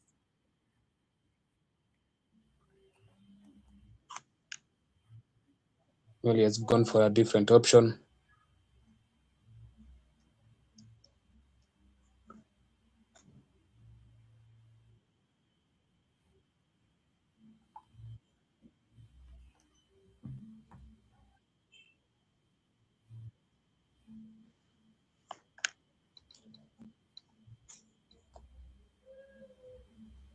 Yeah, for sure, Oyende is full of surprises.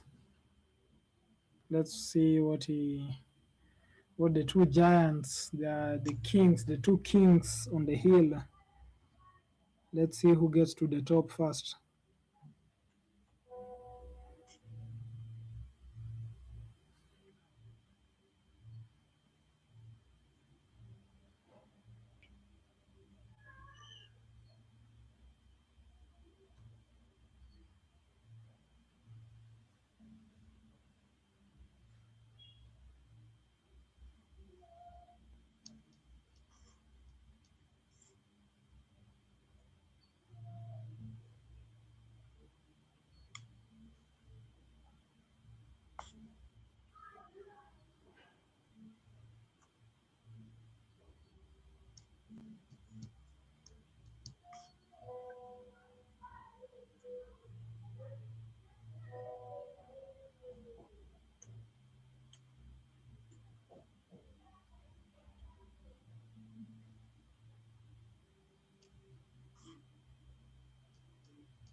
So in the Okech is Bigo, the blank is a G.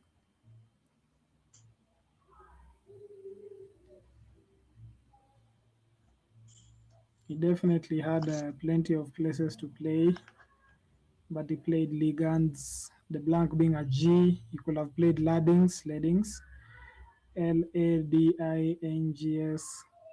He definitely had quite some more bingos to play. Through the E, could have had the dealings and the leading signaled, but I think he saw the vodkas. I think the vodkas offers much more points, so that's what he took. Quite calculative moves.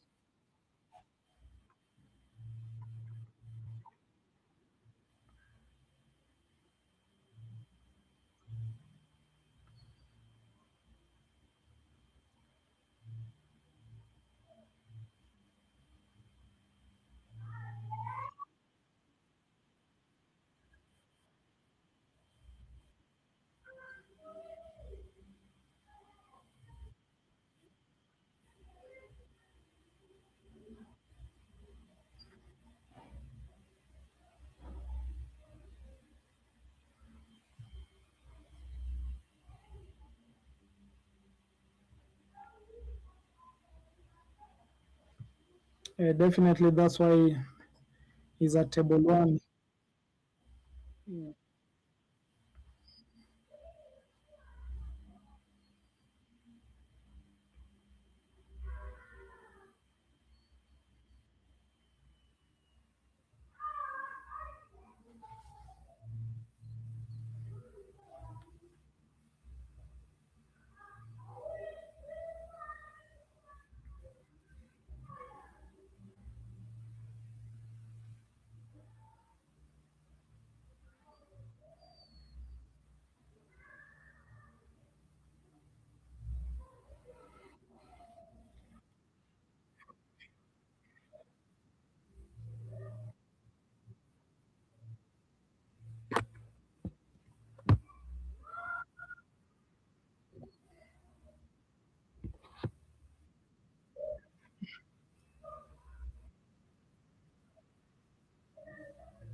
The GM himself, Alan Oyende.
That's definitely a clever move by the GM himself, Alan.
This game is evenly poised. There's totally nothing between just some good moves and KT maintaining his lead. It's a tight game. We all know the Grandmaster Alan anytime, and just claw back and do something. So we totally expect the unexpected. Um, I've seen some brilliant moves, good bingos. We've seen Spanish, the Ende, KGS, KG, and Ligas.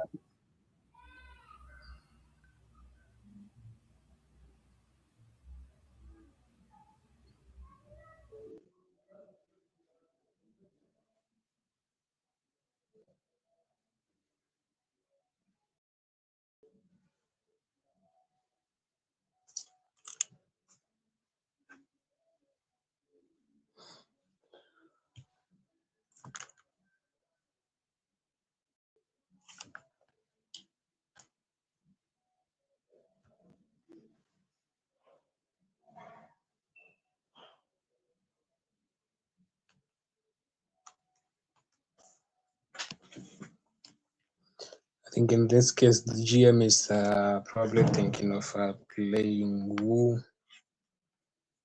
directly under Tranis, covering the triple letter score that has been open for a while, which is something that will give a number of medium Scrabble players tough times, and they'll probably think of blocking it as soon as it's open.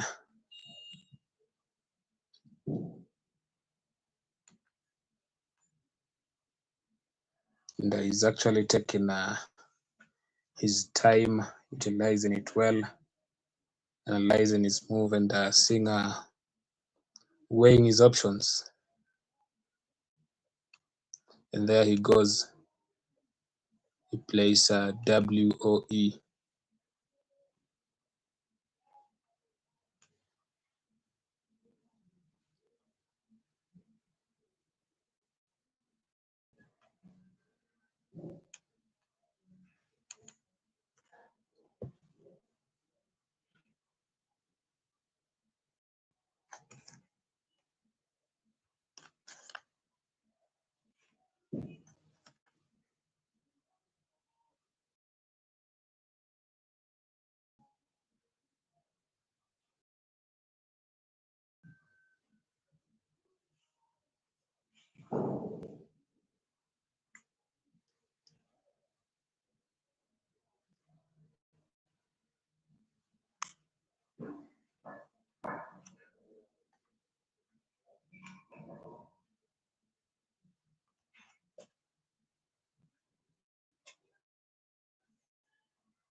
Yeah, quite an exciting game. Here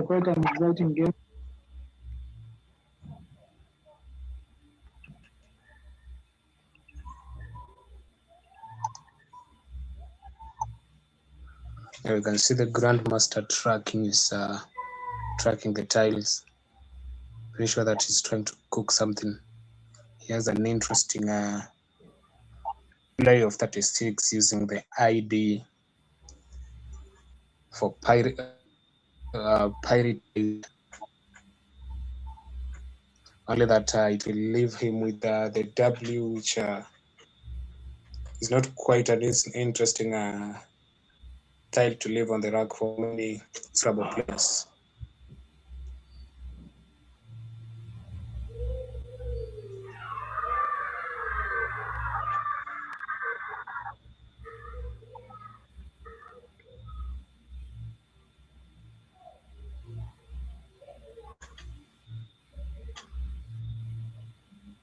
And he goes for wedge to open the game. Now that it was kind of close, making it hard for a bingo to be played.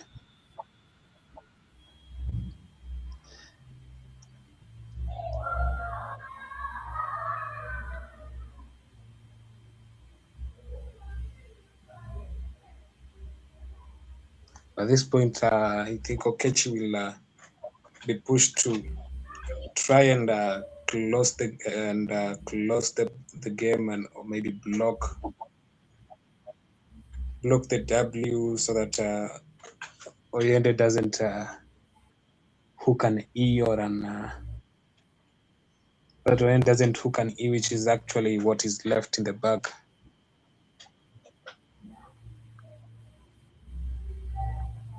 Let us see what definitely. You're trying not to lose any points. what Okechi does.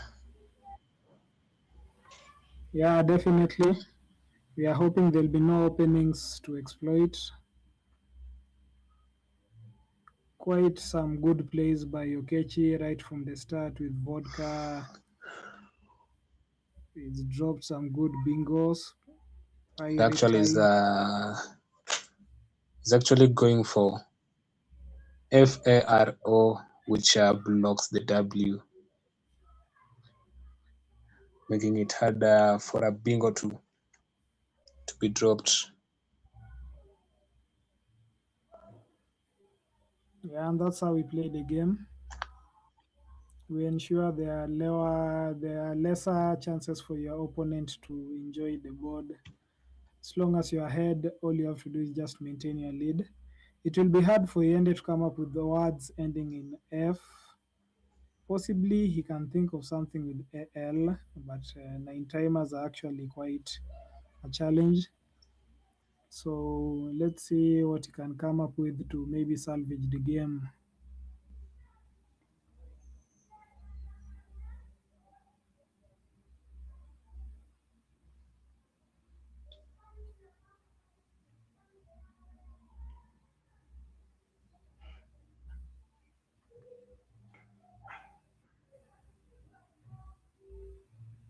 Well, he's still in thoughts, thinking if he's making the right choice or maybe dooming himself.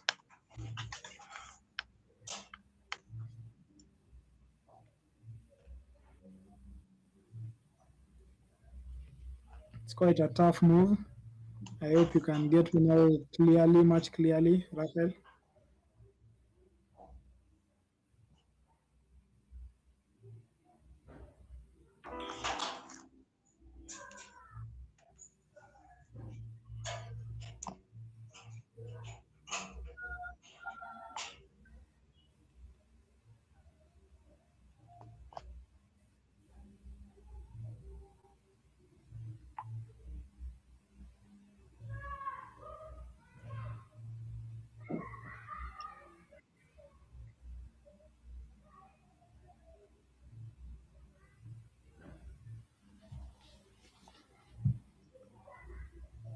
Oyende has a bedtime and a betimed move possibly.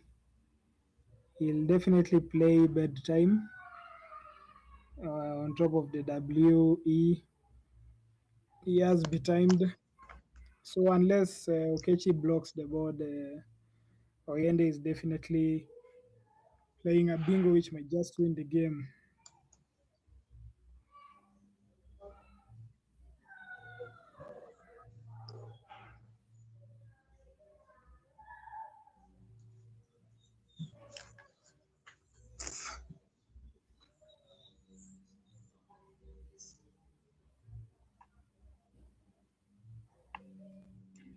I don't know, are they confirming their marks?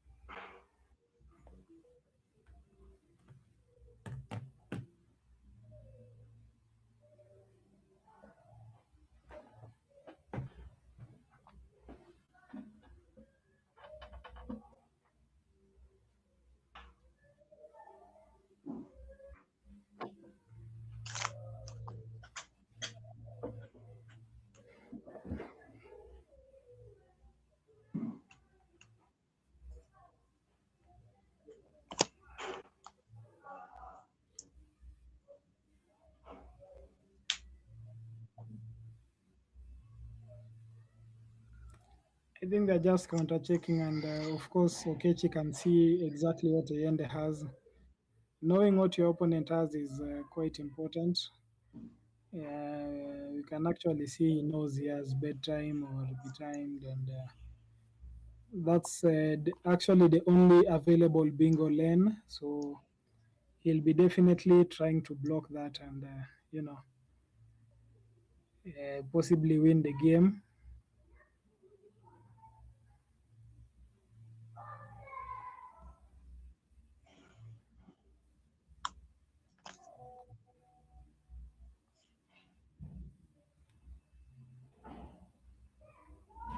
So it's actually quite a tough decision. Not so sure. Let's see how what Oyende does, what Okechi does to block any possible bingos which Oyende can have.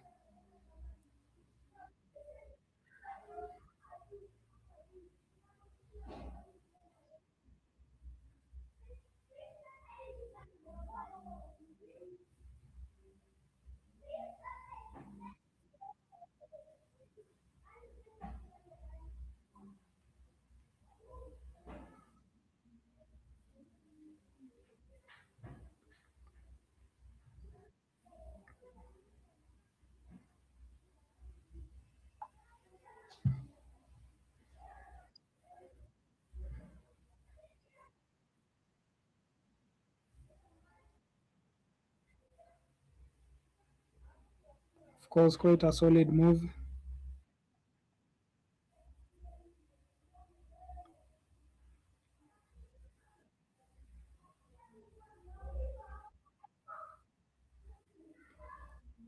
And Oyende will say,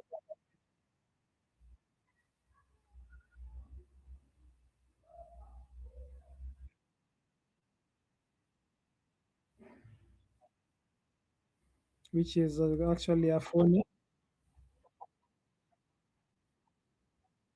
Yeah, Bedlamite could have been good, but not good.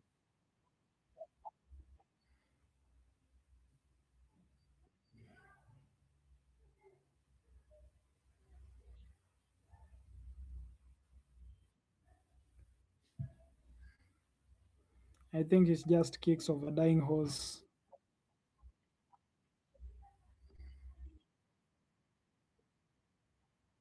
Yeah, for sure.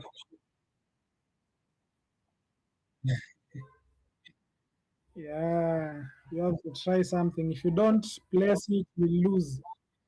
So I think it's the same case as what Okiti had in the previous game, where he had to play Anthod's Phony. I think it was quite a desperate move for him too, and Oyende is doing the same in this game. Network is bad, and it will definitely be challenged off the boat. Of course, Okechi can't accept it by challenging it. Challenging it.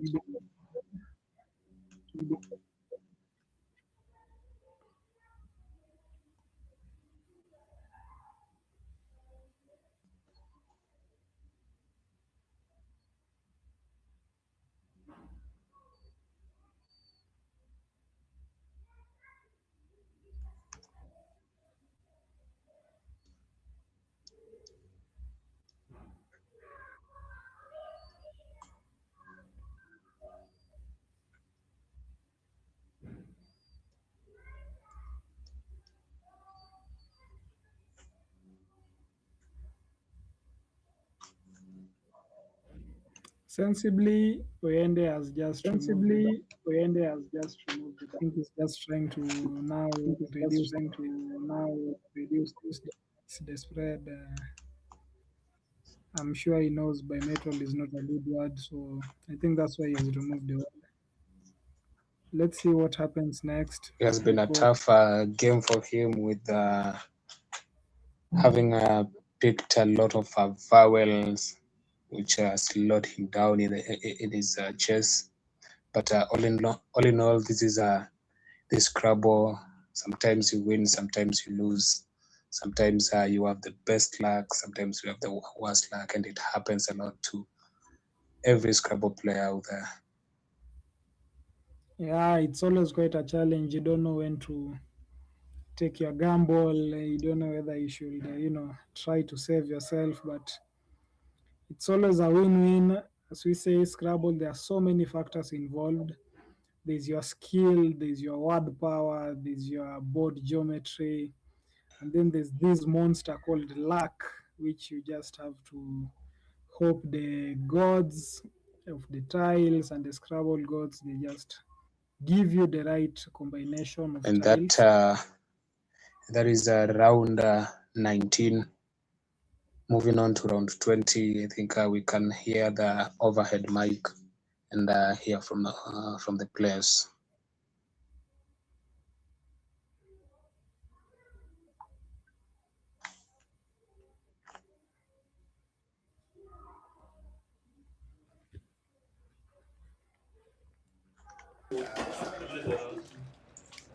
Unbelievable.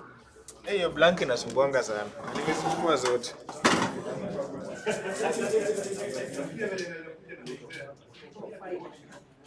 Alafu hata hiyo KGS karibu ni miss.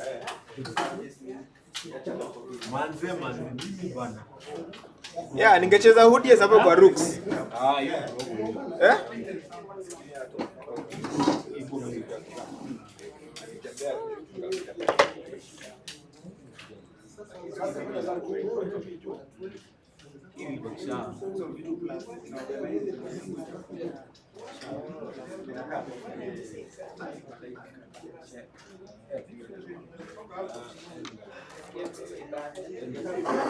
Na ningepata hiyo hoodie zingeni save mashida sana.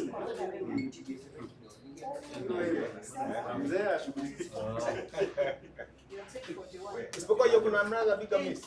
Hiyo side land niliogopa. Niliogopa naandika kwa hiyo kila kitu kwa bodi. Watu wananiambia sana. Kuna sometimes train ilikuwa Naona hiyo side land. Nimeona naweka tu like kama naweka game of fresh. But niko na nilijenga kwa X nikasema acha niweke tu X.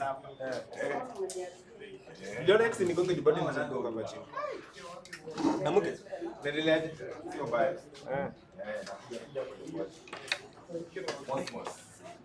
Ai. Oje mimi. Hiyo mimi.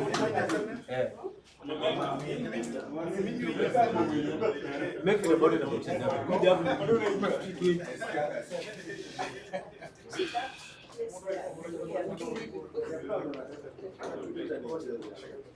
Kubakisha game moja leo.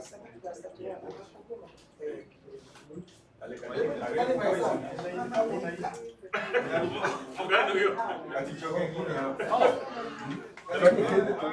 Kuna na kazi ya watu wengi. usikanyage waya.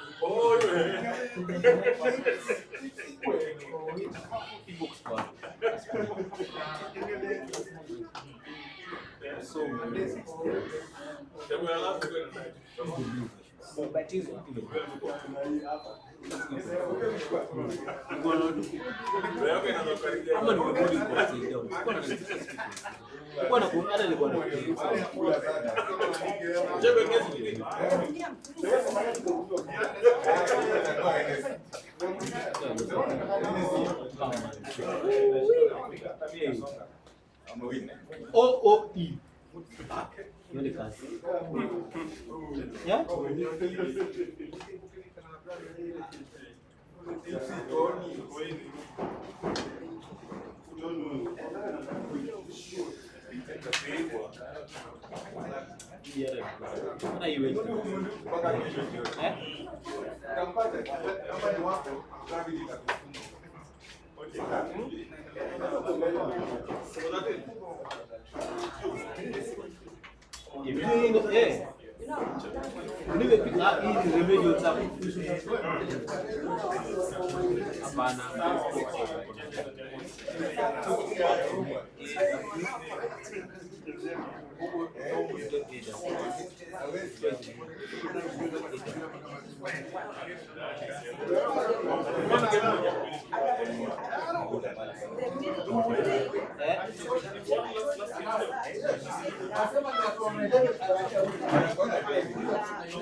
Lakini hiyo exo hapo chini. Lakini hiyo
Well, that is how the games are.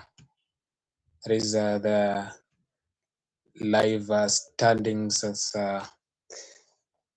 they're being entered. We have Okechi Richard now at the first place after taking a win from Oyende Alan.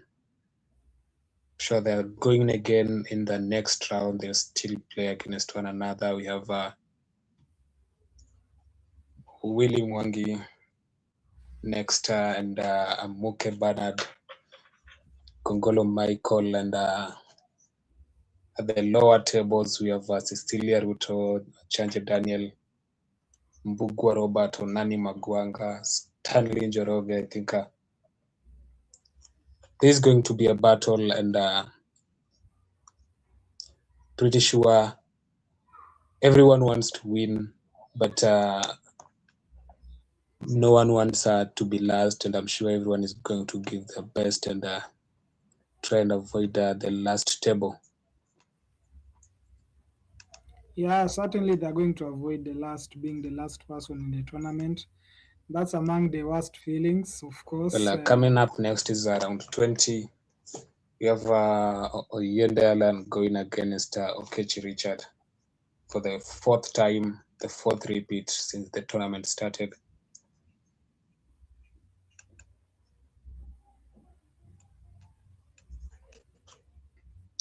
These are going to be interesting. This is going to be fun to watch.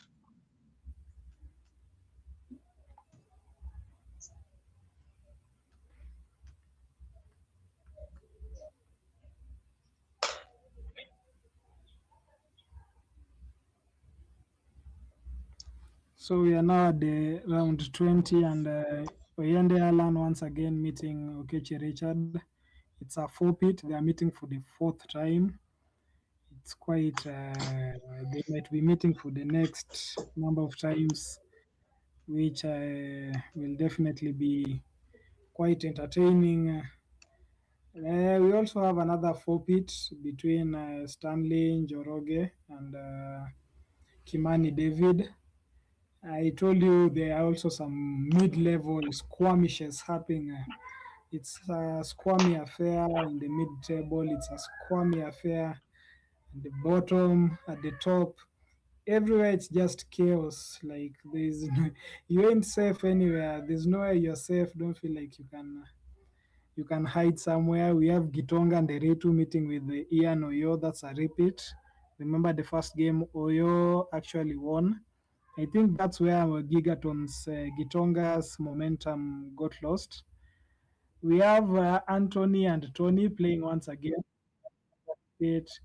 Mutinda Philip with so all these games will just be repeats, and every opponent will be willing to come back and either revenge or just confirm a superior player. So let's see how the game goes. Okechi Richard. But in this case, my prediction is whoever wins this one loses one. Now that Oyende has lost, I think he's winning, vice versa. I don't know. What do you think of that?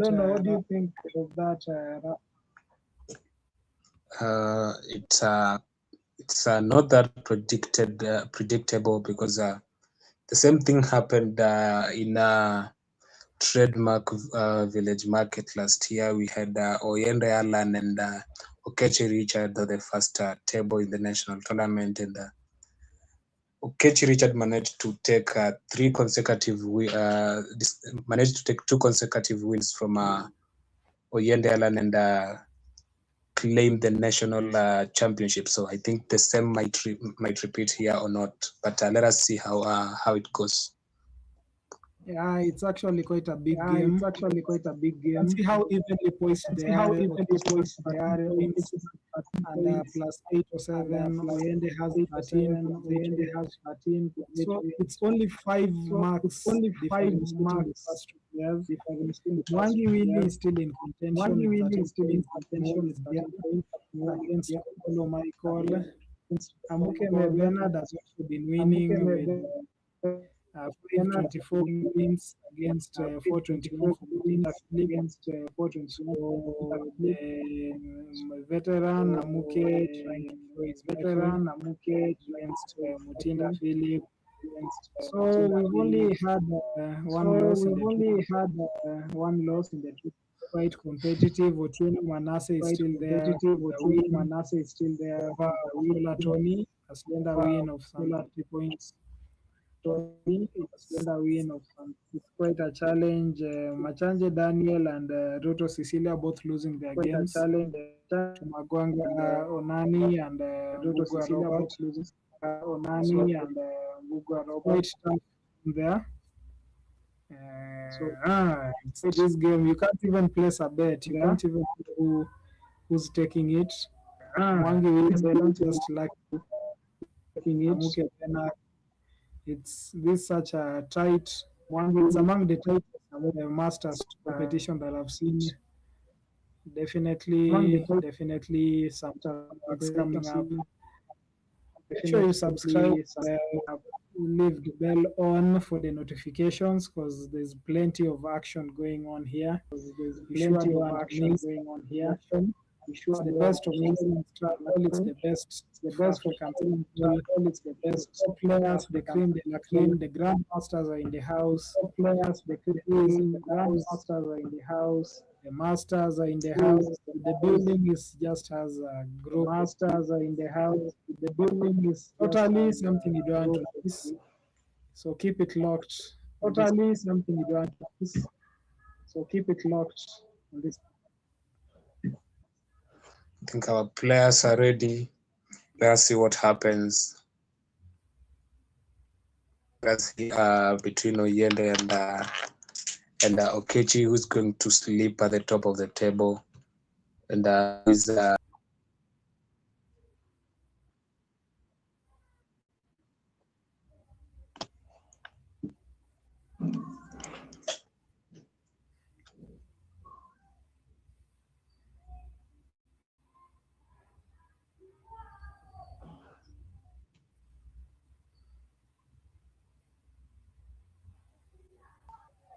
Okay, so here we go.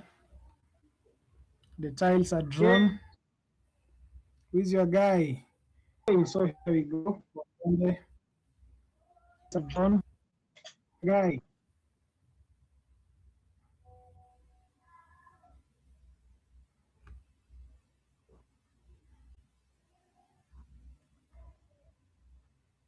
there is a poll the comment section of Scrabble Kenya. I think our viewers can let us know who's more likely to win the game. And immediately we have 4 votes. 2 for Oyende. We have 4 votes. 2 for Okechi, showing how competitive it is. Wow, this is going to be an awesome game.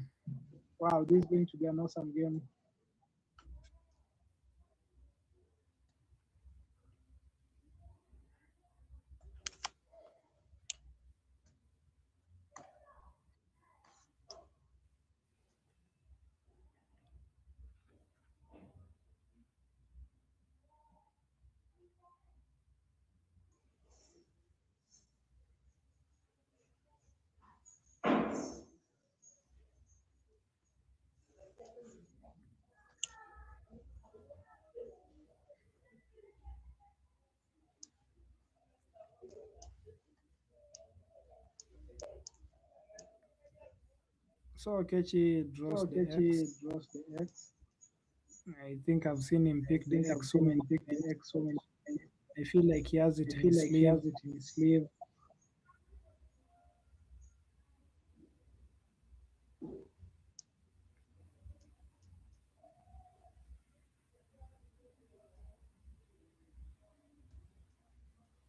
Oyende plays Owo.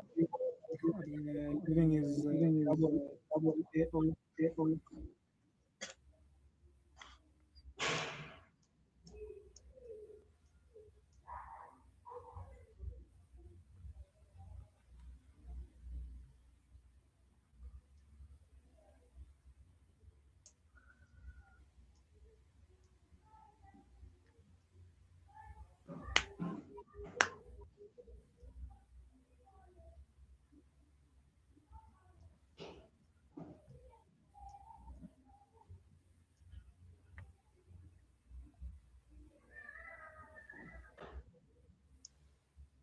Yende goes on and adds another S to his previous to that he had a G and an E. There's quite a rich person's problem having all the three S's with no bigger play with them. That is normally a waste of the S's for Scrabblers can term it.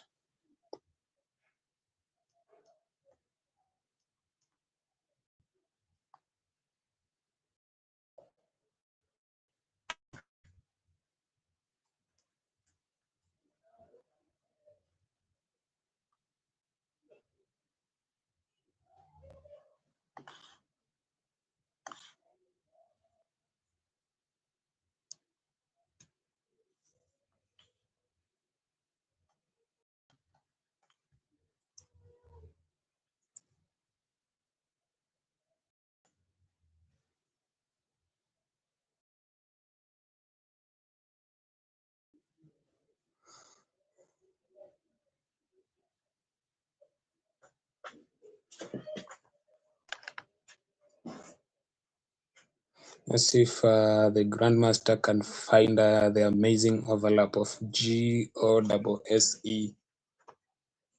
overlapping wolf, oboe, and axe.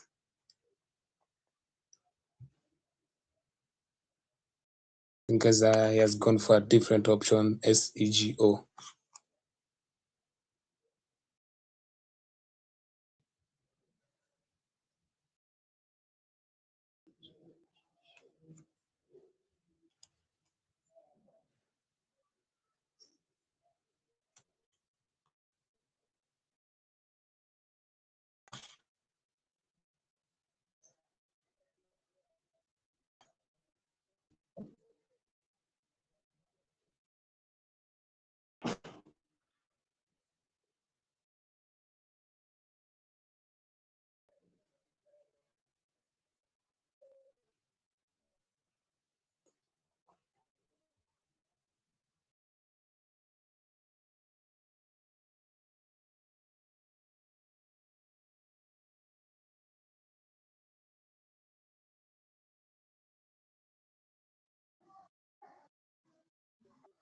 Kokichi has decided to change his tiles. That is to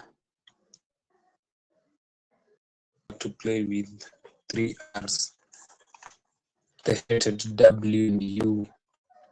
And then changing has been his best option, and let us see what comes out with. I think Okechi just exchange his tile.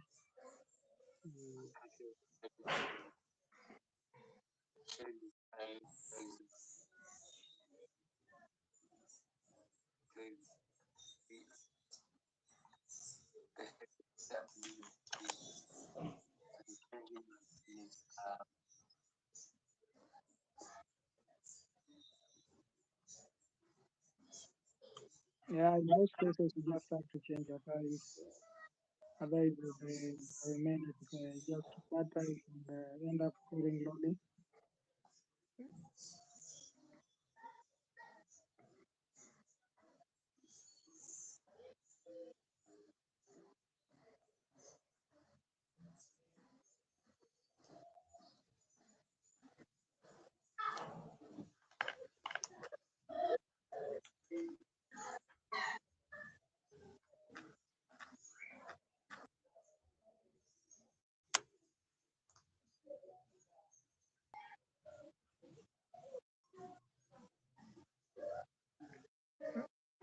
So none of the players will obviously go just some high scoring opportunities. And Okechi with the Q and the U. So definitely a quote move can give him some marks. And Oyende quickly broke the spot, which could have taken the Q for the double, later the double one.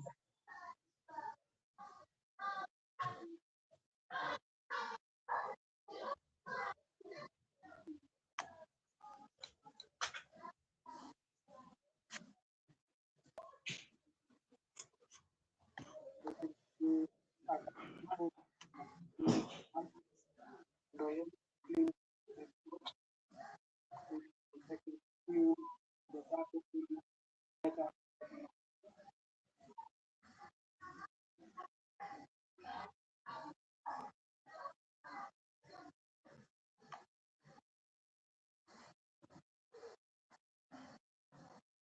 So Kechi still plays quote, scores highly with the Q landing in the double letter, in the word being double. That's 48 marks, placing him in pole position to, you know, lead the game. And have the ATS, possibly dropping the Q ATS. So let's wait and see if it does.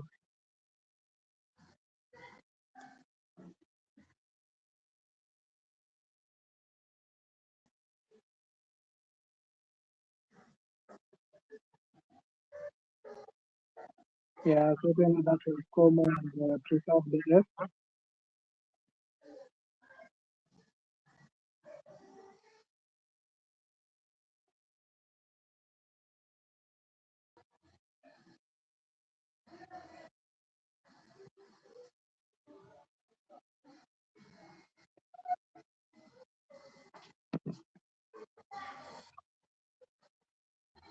It's one of those moves that will be obvious for some players, but for a grandmaster like Alan Ayende, this suddenly is something he has to think about and come up with.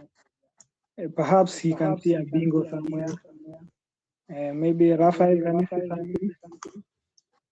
With that rack, unless there was a hanging E or a hanging I, would have been very possible for him to drop a bingo. But in this case, I think TRANQ will be his best option. And I think he's definitely considering that. Yeah, let's see what he does. If it were me, certainly I would already have played with trunks. It's really interesting watching these elite players playing and learning about their strategies.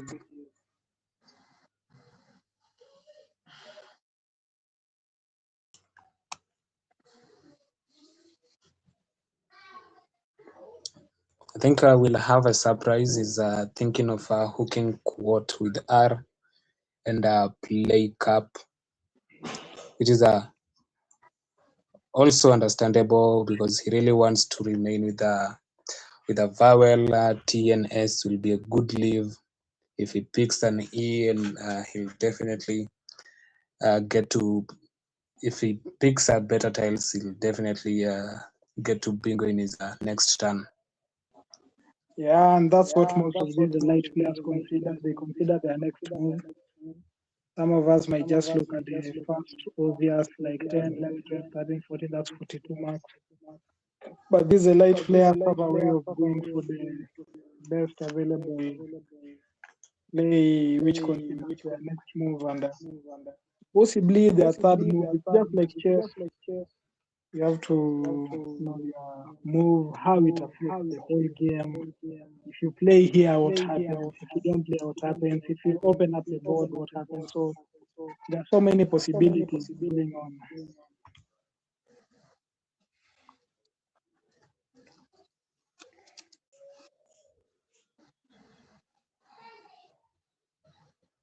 And as you can see, then definitely a bingo is coming our way, picking a rating steering from by the Grandmaster. The limited places for the word. Definitely seen a bingo being dropped in his next turn.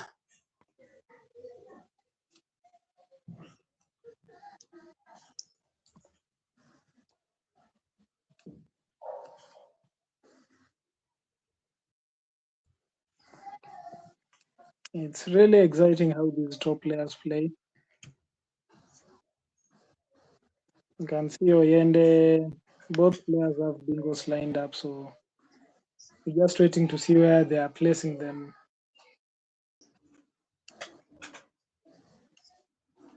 Kechi is also ready to play his bingo, so 2 bingos landing any minute.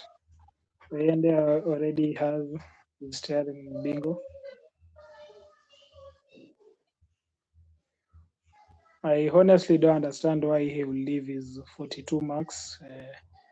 looking for the bingo, but there are some strategies, some advanced game strategies about these elite players.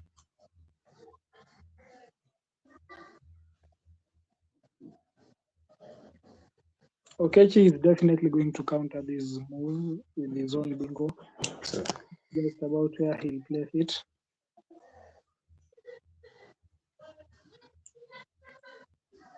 He actually has what we call the most fertile tile, the most fertile There is a track. better play of gastrin overlapping OE, TE, and caps hooking with an I. And as you can see on the other hand, Okechi is definitely coming with a 9-timer. Antica. That's a big one.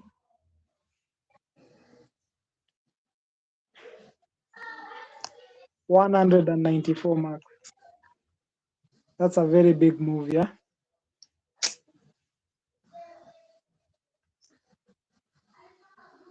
Yo, this is crazy. This is a big game. That's the first 9-timer I'm seeing in the live stream, the live stream. Lands with the Q.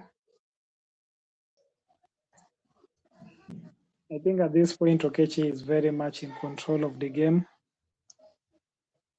and is possibly going to win.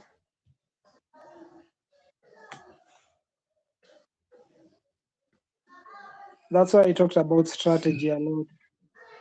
Like That is a Oyende just big move, very big move.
So as you can see, this game is definitely far from over. You can see Oyende with his disdain bingo. So we are definitely going to see a lot of more fireworks coming in. This is a high stakes game. It's the best. It's the kings on the hill. So definitely it's going to be a big one.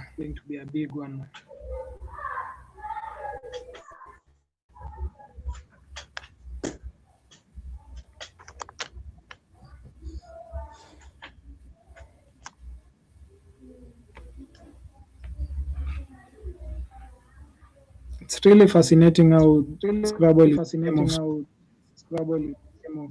like just if Oyende had played cards or trap, I don't think there would have been a nine timer.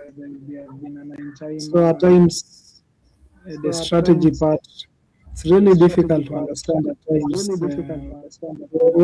when to make a specific decision, when not to make a decision. So it's really Scrabble is a game of tight.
This is a tough position for the Grandmaster. I think he's trying to see if can get a better play from his rack or maybe balance it. I'm sure he's going to surprise most of you with what he can do. Yeah, we're definitely waiting for we are here. So in the live stream. Wow, what a game. What a player. Game. I think when he sits and analyzes the game and sees the gastrin miss, he's really going to bang. He's probably going to bang a desk and maybe see that as his greatest mistake that he has done in this particular game.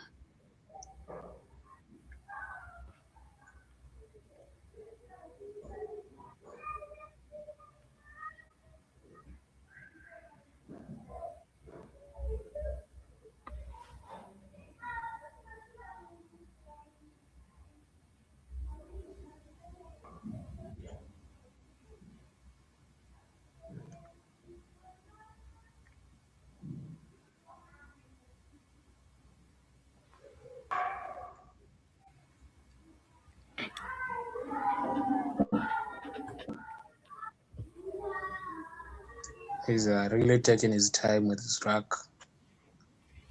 I think trying to find the best play from that.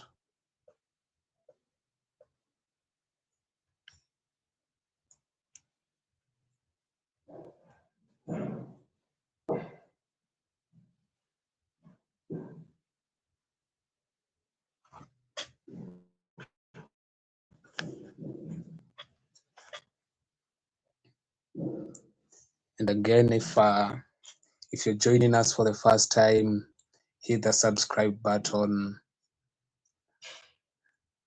hit the notification bell so that you get notifications from Scrabble Kenya for the upcoming games, upcoming tournaments, that you don't miss any live showing. If you like what is the content that I'm sharing, make sure that you subscribe, share with your friends. This is the for elite Scrabble displays.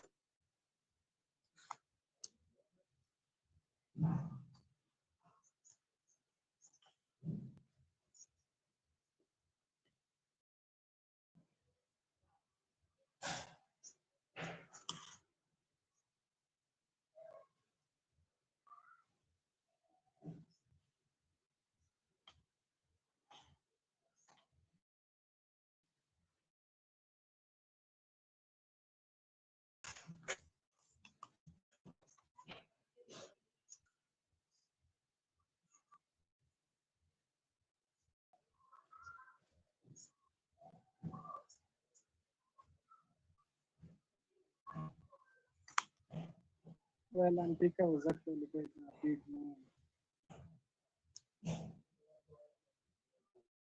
What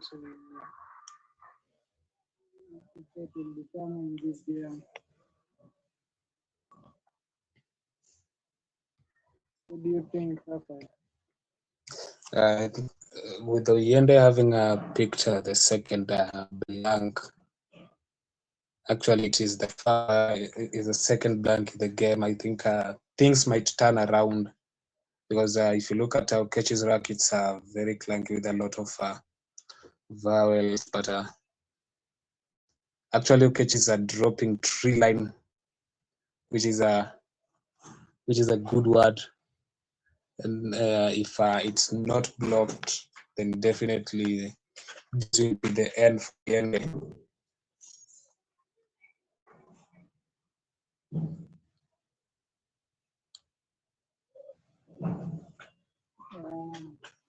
We only have the dance definitely they can come up with something to, you know, actually want to score the second really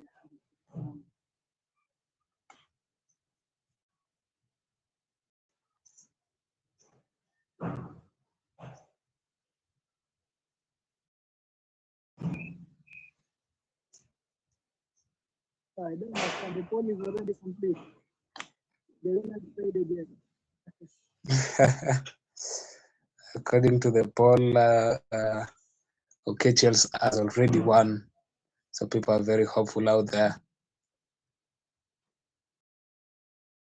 Yeah, I can see the poll complete. So I'm like, the game is not a problem.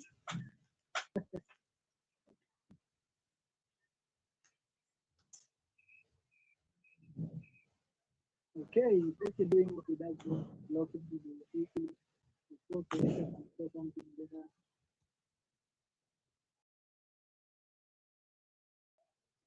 I think Oyende missed tree line. This is a tough miss, but also not an easy one to spot. The triple E's will really block your eyes and give you a hard time.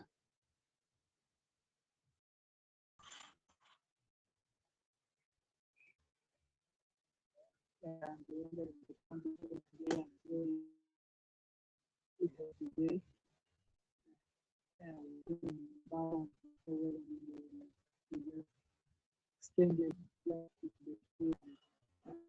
don't know why you didn't take it. Probably because it's I think when they get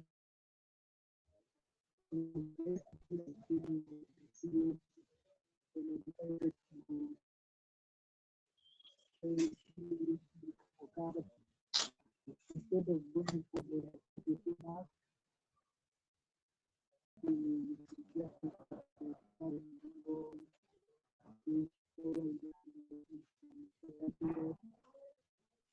I actually feel like it's just violent,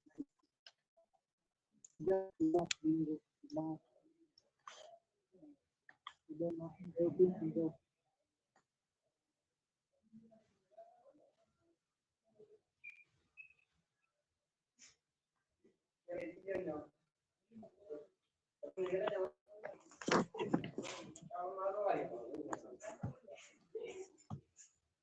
think this might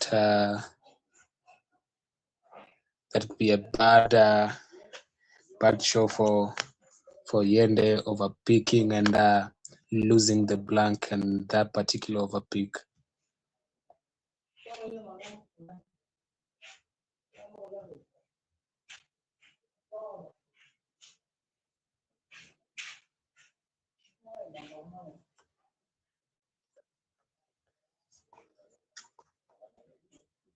Actually picking the blank.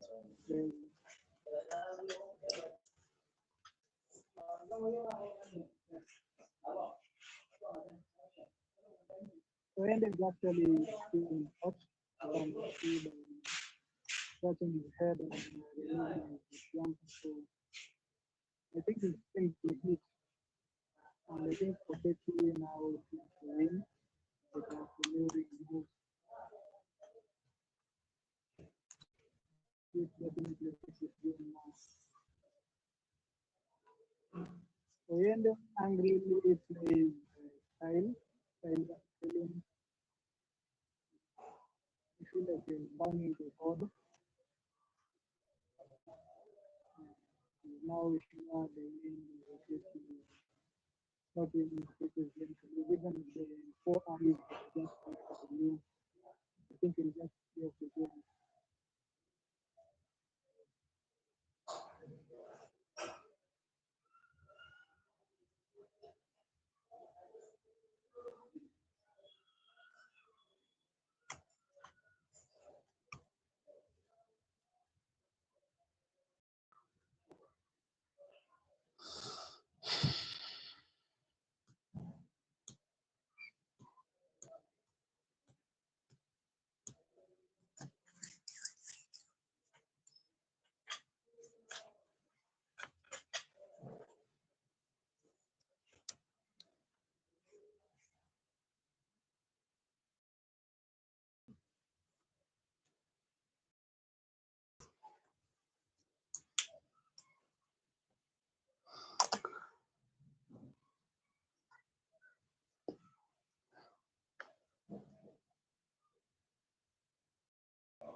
So typically, this is just played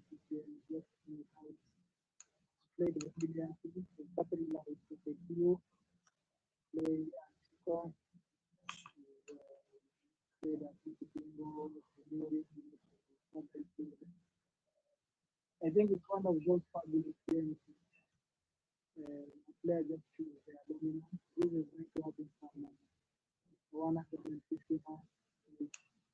Definitely second to 1,000. Will actually dominate competitively. Definitely possible the area at the masters. The first master. What do you think of that? This team name cases and possibly This keeps in race, but doesn't necessarily guarantee that he's going to win. Because after this, we still have 8 more games to go. We have other players in contention, other players willing to clinch the title. But more action will be seen tomorrow, and hopefully we see who is going to be the uttermost and Ulikuwa umenikimbiza. Lakini una time ikanipatia breathing space sana. Imagine I had trunk there. But anyway, I still play this. You have to play that one. Nini bahati tu. No, but you see that's the thing. When you feel your hand is not very strong, maybe you should play trunk. You play that card when you feel your hand is good. When Can your you? hand is not good, Antika. when you feel your hand is not good, you should play trunk. Instead of string. Eh? Adi? Hapa hivi. Oh, ndio kasi naona mimi naanzia hapa. Acha ujinga sana bana. Gastrin. Mimi naanzia hapa. Unajua naona hata karpini naona. Lakini mimi hata nikicheza hapa hii nabaki na Bure 10 years, kabisa. nabaki na 10 years.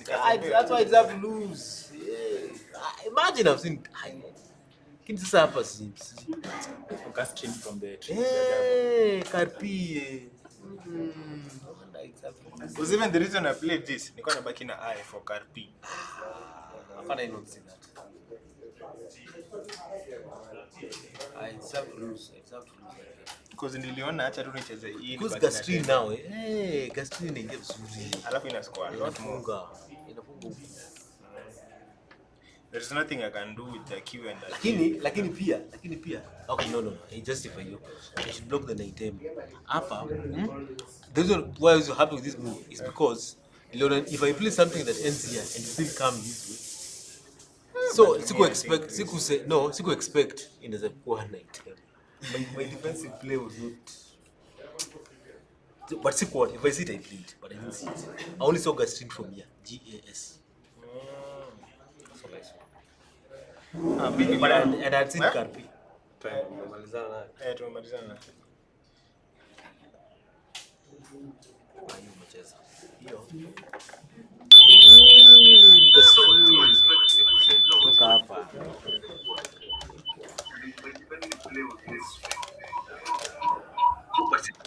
Tumeona vile ulicheza tu Carpi. Nilifanya nika change mind plan zangu nikasema if I back with the I, bora baki na 10 years. Nikasema nikibaki na hiyo. Ulikuwa na blank. Sikuwa na blank, nimechukua ndani. Ai.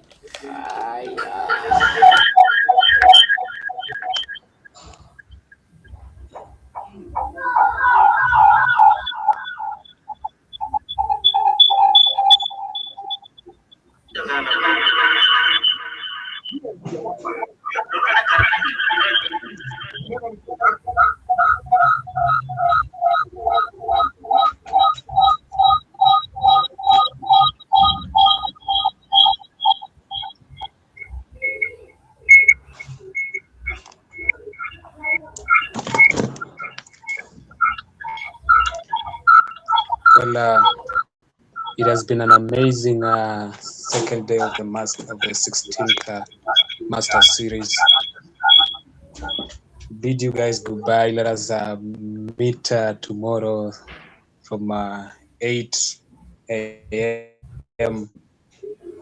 for more Scrabble action. Tomorrow is the final day. 8 games to be played, 1 winner to be declared, and we are going to see a lot of Scrabble action. Let us, if you're joining us for the first time, make sure you subscribe, make sure that you share, make sure that you like.